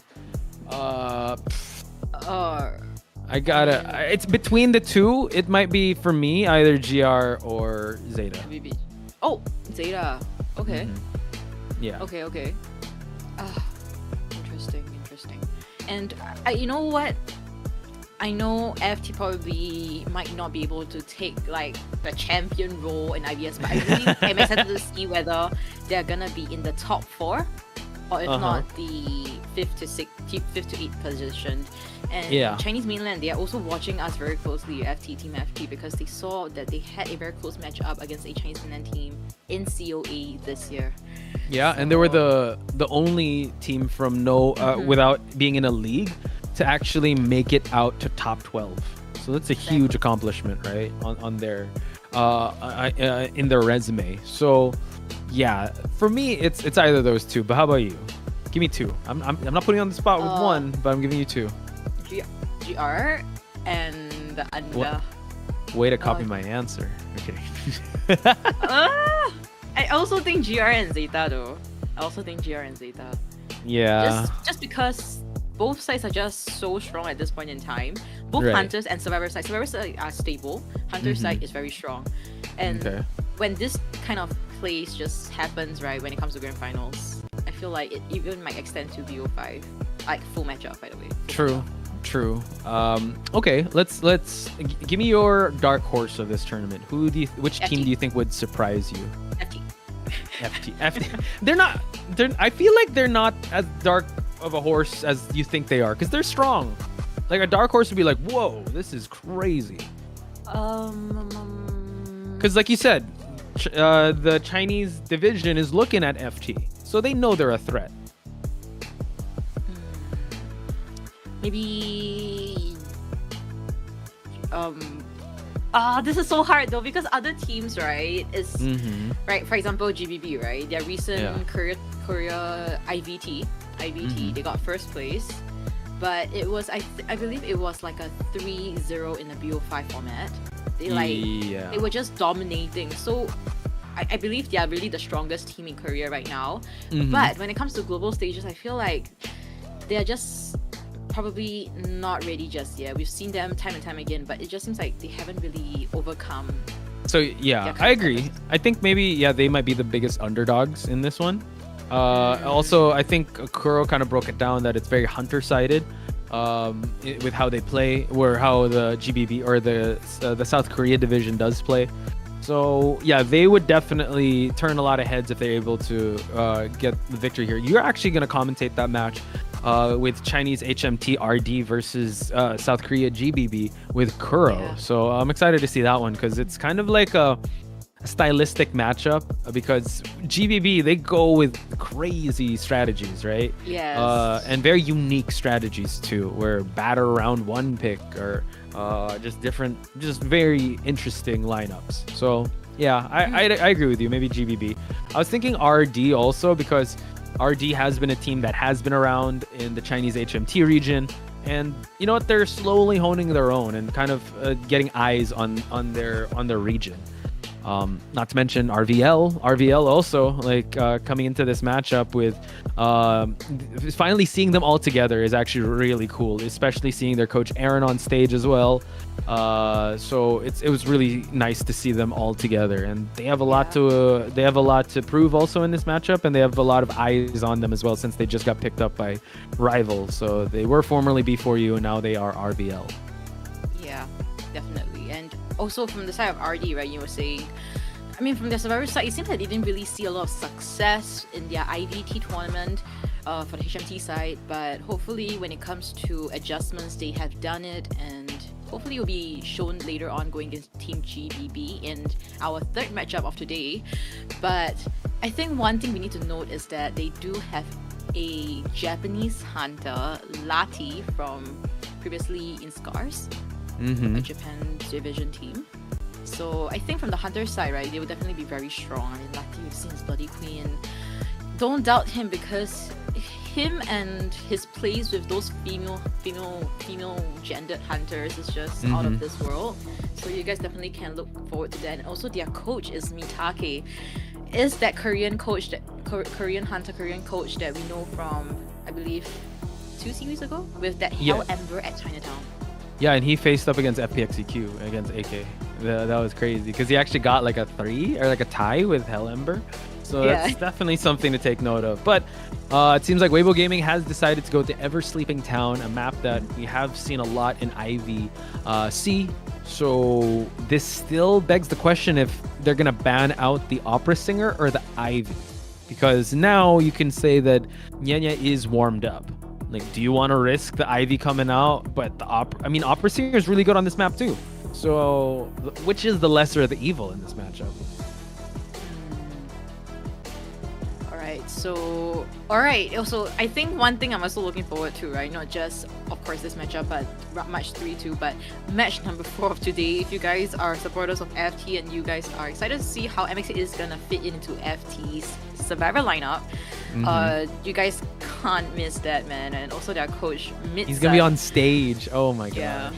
Yeah, I think Mid-Sun, if you guys were there in the offline stages in Thailand last year, he is that smiley kid, man. He just smiles 24/7. Probably see him smile later on in match number 4 too. So I'm excited to see that matchup. Although I won't be commentating that matchup, it will be Nello Mello and Eli O. So you guys don't want to miss that. I will definitely not be missing that. I'll be watching. They will have my 100% attention later on. Yeah, there will be fans behind the scenes and like screaming and like, oh my god, that was crazy. So can't wait for that, folks. That's gonna be game number 4 later on today. So we'll just have to wait and see how that one is going to play out.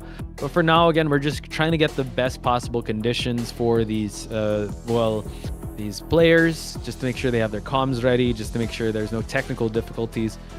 How the times have changed. We're offline, Chocho. An international event. This is the first time we're actually going to see everyone offline here for this IVS. Yeah, and I mean, this is the kind of tournament that we're talking about, right? I mean, last time I believe IVS, I'm not sure whether all of them would get it in the same area like how it is now, or I think like some players were online. Yeah. And so, not everyone was present. Yeah. Oh, actually, I was actually talking about like, I think the Chinese mainland teams were like still in China and the other teams were in somewhere else, some part of else. So yeah, finally get it together, and I hope they are able to get all the pictures that they need, especially the non-Chinese mainland teams. I think this is really once in a lifetime opportunity. You don't really get this opportunity to meet these players face to face. So yeah, hopefully they establish a bond. Okay, here's the thing, Chocho. If you are offline, you're there at the venue. Who's the first person you're gonna ask for a picture with? Wait. Is it like this IVS list of people? Let's go with this IVS list of people first. I'm gonna get a picture with Adi. Okay. Oh no, Adi, I can literally like go Malaysia and then like, hey, let's meet up, take a photo, and then that's like. Okay, who? I'm excited about this one. I think I would take photo with any members of ZETA. I would be very happy. Any members, really? But any members. Not. But top choose 3? one. Choose one. Yeah. Oh, can I top 3 or not? Top 3. No, fine. Top 3. Just choose 3 players. Like you're gonna look out first. Like, yo, I need to take a photo. Okay, go. Who? With no rank, right? No rankings, just top 3. It will be KZ, Kinduli, Su, and Elf. Wow, He's in jeez, close you could for go now. with other people, but you just went straight all Zeta. Okay, you can only choose one per team. Okay, one per team. One per team. Okay, if I have to One per pick team. 3 from the 3 teams that I picked, other than FT. Okay, wait. This is so hard. Oh my gosh. Lati number 1. Lati number 1. All right. And maybe Zheng Kai. Oh, but Zheng Kai is from RD too. Okay. Pasika. I have to support. Persika and KZNK. Oh, so hard. Okay. For me, you didn't even mention like. Wait, sorry. Could you mention it again? Sorry. So you got KZNK. KZNK, Lati, Lati. and Pasika. Perseka. You're not gonna get a picture with Long? No. What? Dude, I'd get a picture with Long, dude. I've been following some FPXEQ. I'm gonna get a picture with Long. Okay, Long. I'm gonna go with AK, obviously, because he's my boy. When it comes to Zeta, dang Zeta, they're all like very photogenic. I'll go with Alf. I don't have a hunter. I'll go with Alf. So that's fine. It's reasonable. But if is there anybody that caught your eyes, like in terms of like visually? Because I got think one. You got one. I'm not sure if Yeah. it's mine. Okay. No, it's go ahead. definitely not. Because like I actually, since we just asked for the top 3, but if we're gonna ask for all teams, I'd want to take a picture with Schmitty. I want to see how tall he is. Like he's pretty tall. I would literally be like at his belly or something. I'm pretty sure. Like I'm very short. Yeah, I would definitely want to take a picture with Schmitty. He's cool. If anyone from before you, yeah, anyone from before you is great. I would definitely love to have a picture with anyone. But if I had to pick, maybe Schmitty because how tall he is, or if not, maybe Roland seems fun. Like just give a thumbs up with Roland. Yeah, he chill. He chill. So you're saying how about you? We weren't thinking the same one, right? I was thinking like from GR side, Arthur AC. Ah, okay. Because personally, it could be a personal, but I feel like he is a pretty handsome dude. Like fair, he's a pretty okay. handsome dude. So yeah, he looks very serious. He looks very calm, very introverted, and Okay. Wait, I wanted to ask. What about if it's COA? oh my goodness, there's like 20 teams, bro. Like how much? Yeah. That? You have to decide. Adi, number 1. Adi number 1. Yeah, he came from Switzerland, man. I have to take photo, right? Really? No longer in For real? Malaysia, in Switzerland. I thought he's from London. I think if it's from FT side, I would love to take a photo with.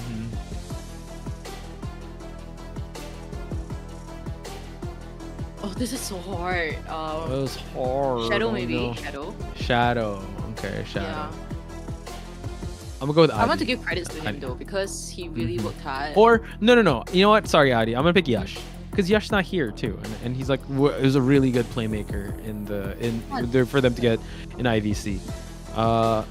If we see Kuga offline, I don't know. We've only seen him like on our screens. I don't know how that kid is. I feel like Kuga, he's very introverted, too introverted. I know. And then just, he was like, probably gonna force give a him to take peace photo. sign that like looks like very little energy on the piece, you know, because A very little, or maybe like a half shy. a thumbs up. You know how it's like. Oh yeah. Like a crooked thumbs up, like. Yeah. Yeah.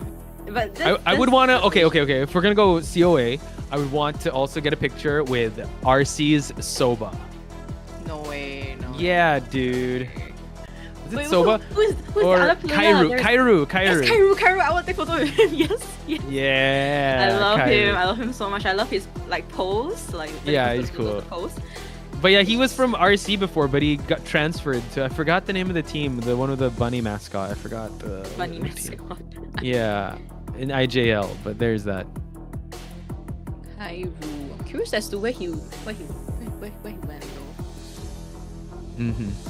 though.